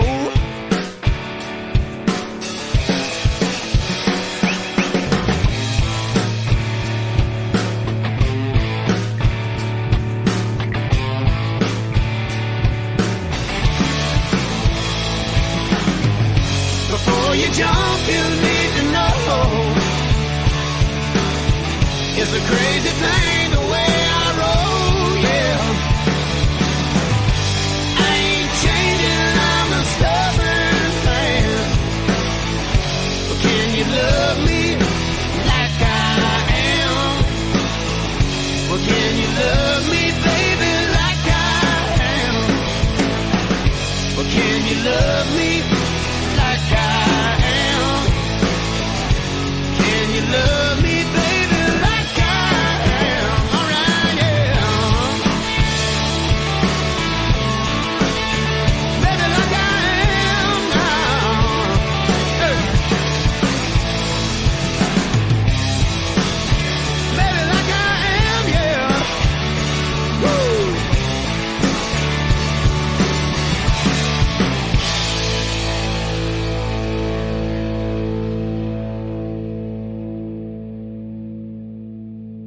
Hell yeah. I see y'all been gambling. I was doing some reading. So is the World Trade Organizations, WTO. That's what he helped do. Was the World Trade Organization.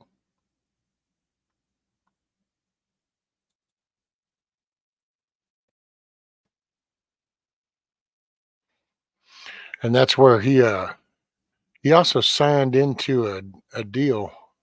Where was that? Yeah, granting permanent normal trade relations with China. So see, he started that ball and then started in with the. I didn't know this until I was reading this, but he led NATO into the first military engagement. He was in Bosnia.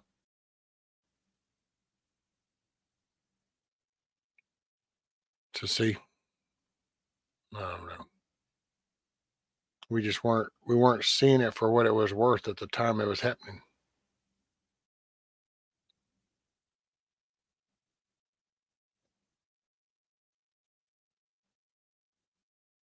Life was pretty good, making money.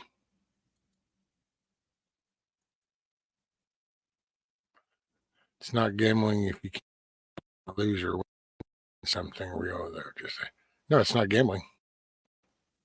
Hey, what's up, Dennis?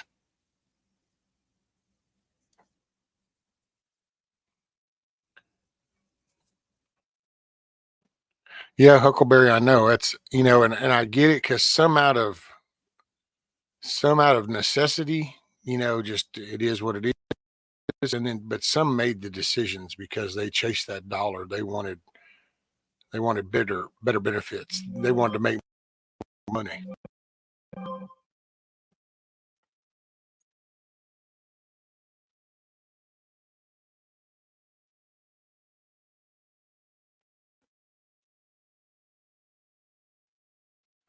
Looks like a Supreme Court hearing live.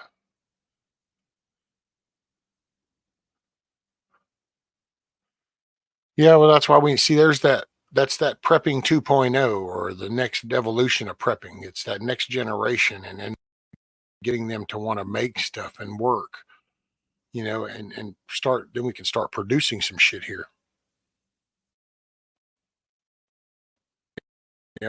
And people that make stuff, take a little bit of a loss, or not so much a loss, It's just don't try to price it over, you know. I don't know. I'm not the best person to speak on that because I'm the dude that I'd build you a damn kitchen table and, you know, you pay for a meal or two and buy the materials and I'm good because I'm not a profitable kind of guy. As long as you got food and you got a place, the rest is all secondary shit. It can be gone in the blink of an eye.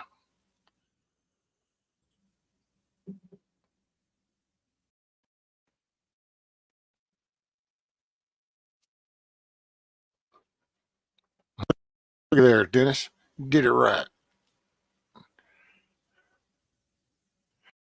Yeah, and there's nothing but, you know, it's just for fun stuff. So anybody that has a gambling thing or something, it's not gambling. There's nothing involved. Just something entertaining. Figured I'd hang out a few minutes, see if Bushido comes back. But then again, he's going to have his lower. I think that's what he was getting. Wasn't he getting his lower? So he might be pretty stoked about that.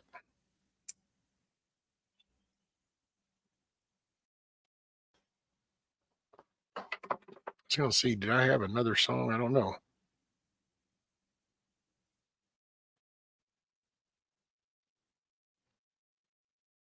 There you go, Carl.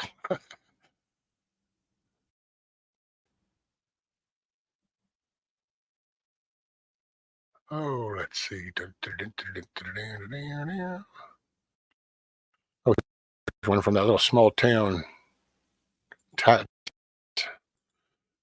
which I saw. I guess Kiss Off probably left a long time ago.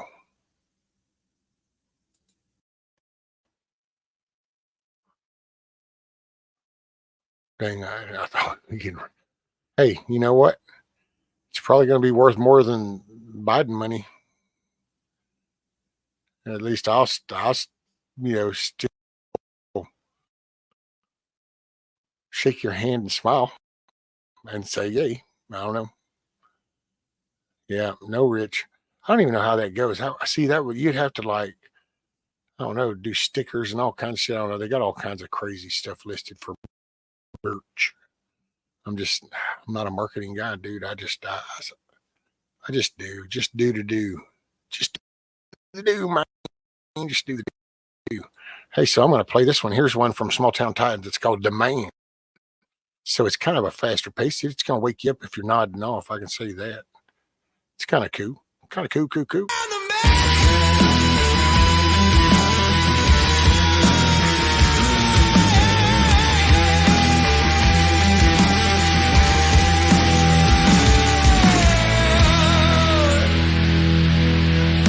me if you can. The line is in the sand. You better plan to fail. 'Cause boy, you fail the plan. Underestimation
am the man. I'm the wanted man. What you waiting for? Try to stop me with your ball and chain. I am the man. I'm the wanted man. Repeating our scars and leaving on a one-way train. I am the man.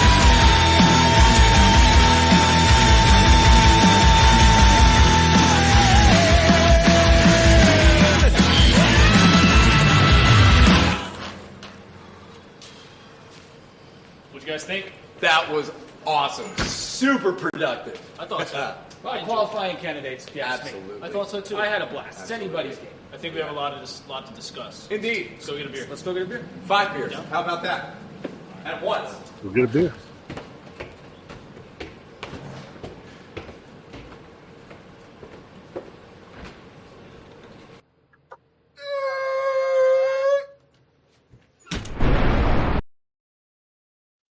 They're pretty cool bunch of little dudes. Yeah. Man, 3 little dudes, man, they rock it too. They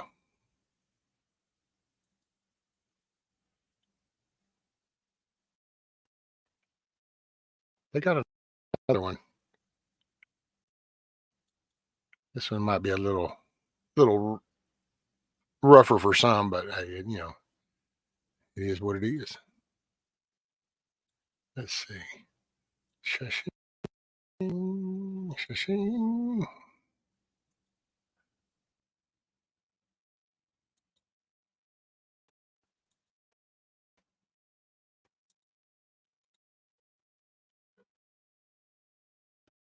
There was a moment in time with this one I can totally dig.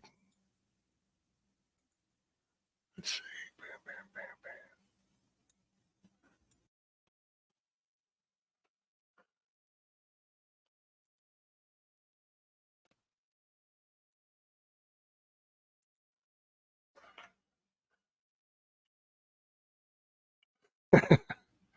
Autocorrect saved. Huckleberry. Let's see.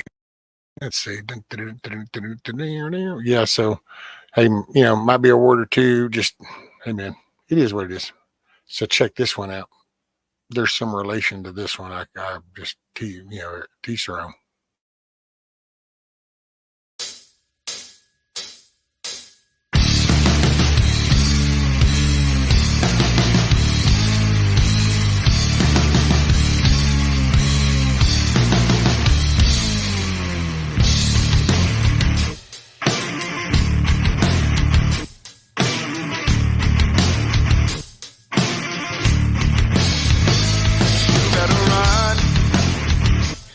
While you can. Probably heard this before, but I'm more than a typical man. It's not for the better, much more for the worse. It may look like a blessing to you, but it's more of a curse. So say hello to me, myself, and myself. I'll not be popping if those down your door.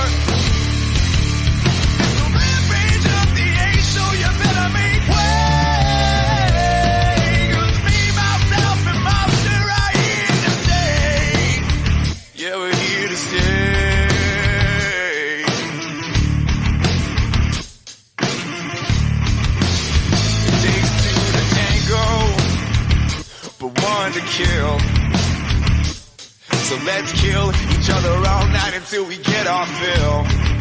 Let's dance around our problems and fuck the pain away. Until we realize that it's alright now to be okay.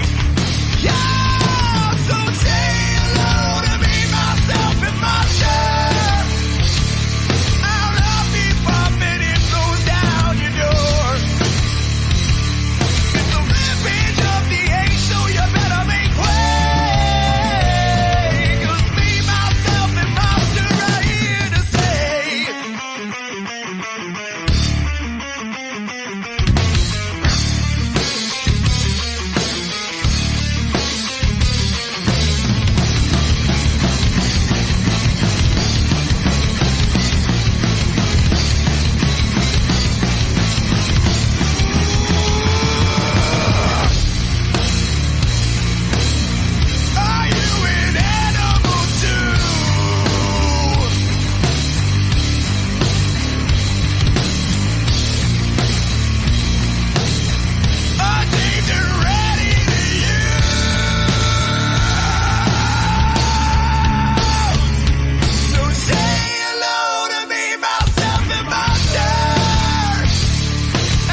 Eric, that is Small Town Titans.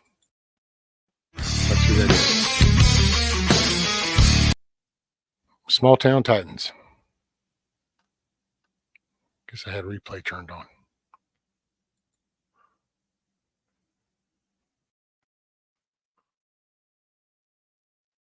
Okay, so did any of that go through for...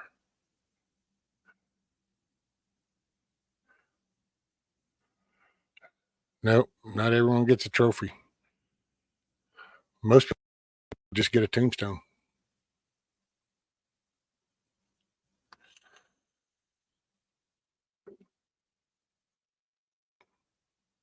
Yes, they are amaze balls, Sophie. Amaze balls. Oh, man. Well, I know Bushido was going to come back, and that was so cool to catch up with him, but I must say it has been 5 hours. Oh, there you go. Yep. People. 3 dudes, man, they're pretty cool. They've got some other really good songs. So I mean, they're good artists. What's up, Yankee? Yankee Watch Dog. How's the weather up there, brother? Like -10 or some shit?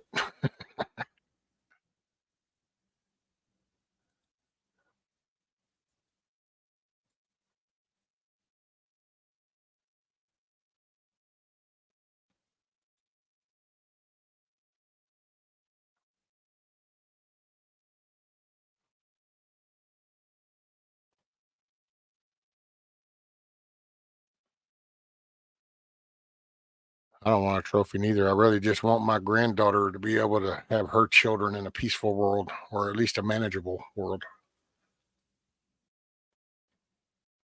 Not much. 8 above, so 8 degrees. Just a wee bit nipply.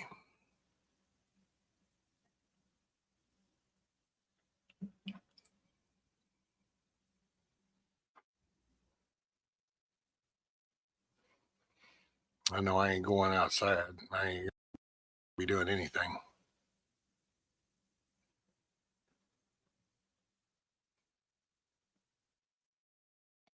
Actually need to make a phone call or two. Hey, what's up, D-Dope? Hello, mother cluckers.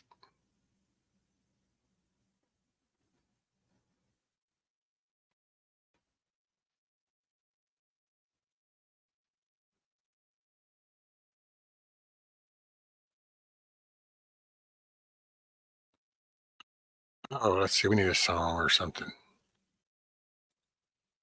Hey, I could do this one for Sophie. She likes this one.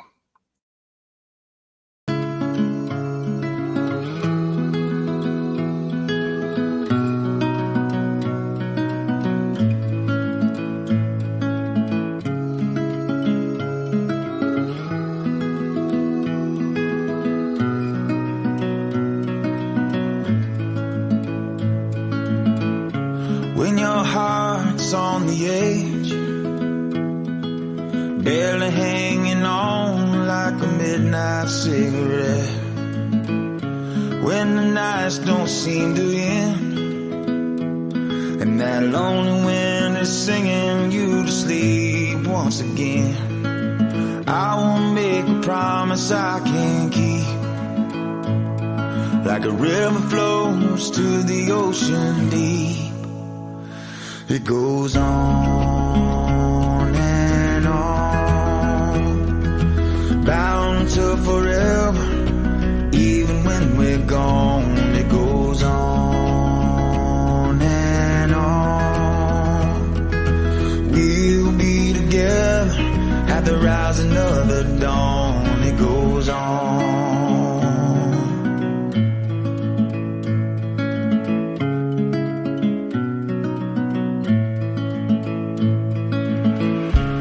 Your mind's on the loose, slowly wearing out like a faded old tattoo. When the days all look the same, when that lonely wind keeps singing, only you can ease the pain. That That's the kind of bond that you can't break. Like looking up at all the stars in space. It goes on and on, bound to forever, even when we're gone. It goes on and on. We'll be together at the rising of the dawn. It goes on. Digging through the sands of time to find the way back home. Memories, the thing that keeps me hanging on. To know I'm not alone, we're stronger than the bonds of blood. Even on the darkest days, together through the valley of the gun. It goes on and on, bound to forever, even when we're gone. It goes on and on and on. We'll be together at the rising of the dawn. We'll be together at the rising of the dawn.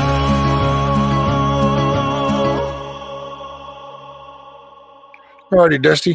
Make it a great day. Appreciate you hanging out.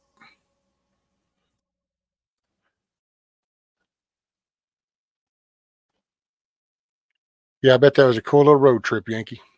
I mean, with some work, but got to hook up with Roots. And that was cool.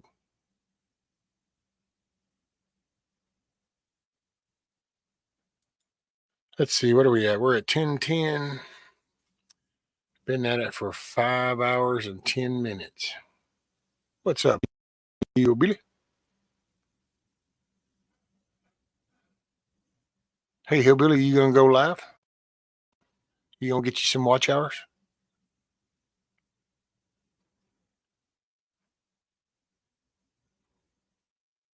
I know I want to go. I think I want to go fry me a couple of eggs and make me an egg sandwich. I think I want a good egg sandwich. Next summer, I'm blaring that song in my orchard as I dance with the lightning bugs. Oh, looky there. There you go, Sophie.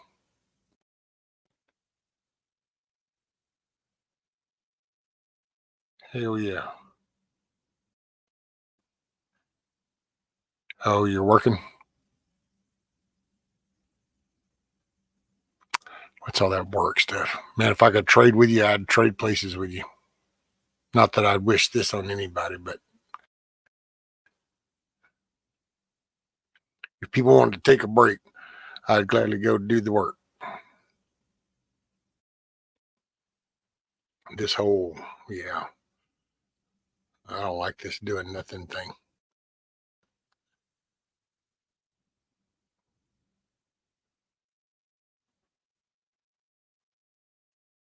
Yeah, I'm happy for Bushido too. He got his lower. He'll be able to get that out. Man, that's going to be cool. And I might check that Palmetto thing, man, because that the missus could use something.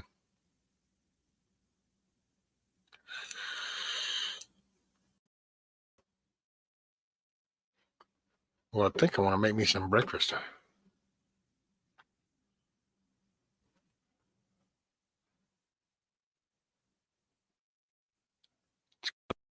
It's more of a breakfast thing, I guess. But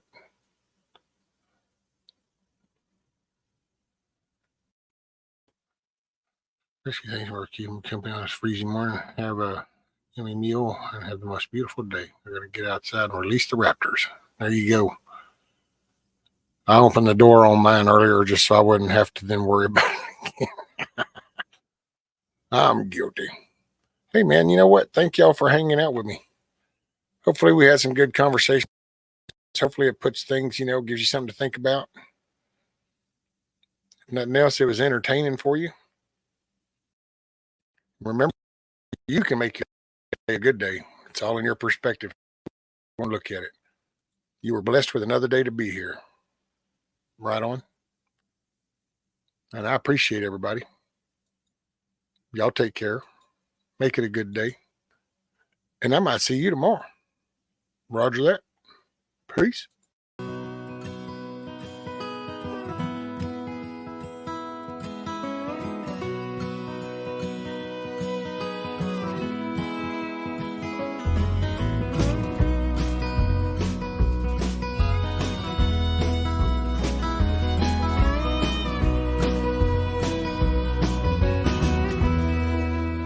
I ain't here tomorrow.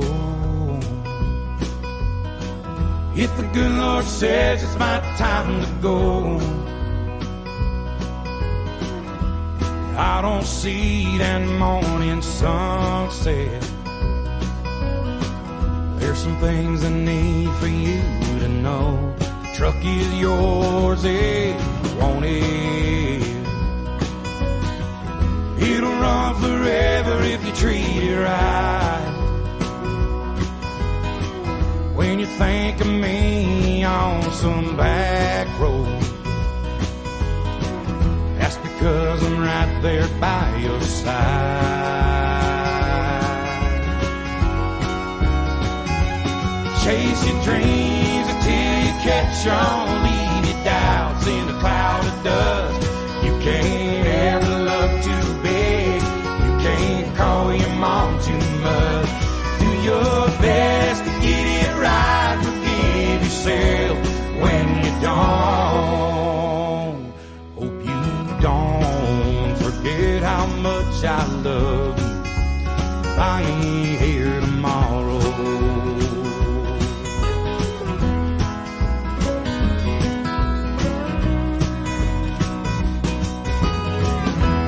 Don't let life turn bitter. Don't be ashamed about your head. Take it easy on the liquor. Remember what it did to your granddad. Yeah, you're gonna get your heart broke, but a couple of tears don't make you weak. Gonna find that girl God made just for you. Knows what he's doing, wait and see.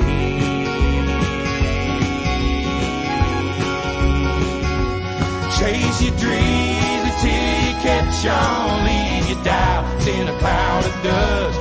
You can't ever love too big. You can't call your mom too much. Do your best to get it right. Forgive yourself when you don't. Hope you don't forget how much I love you. I ain't here tomorrow.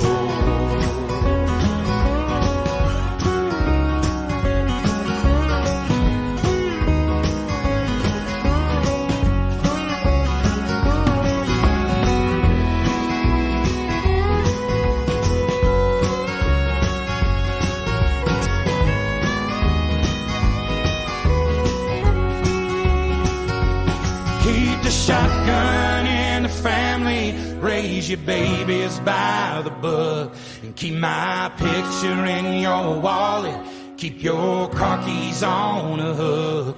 Do your best to get it right. Forgive yourself when you don't. Please don't ever forget how much I love you. I ain't here tomorrow.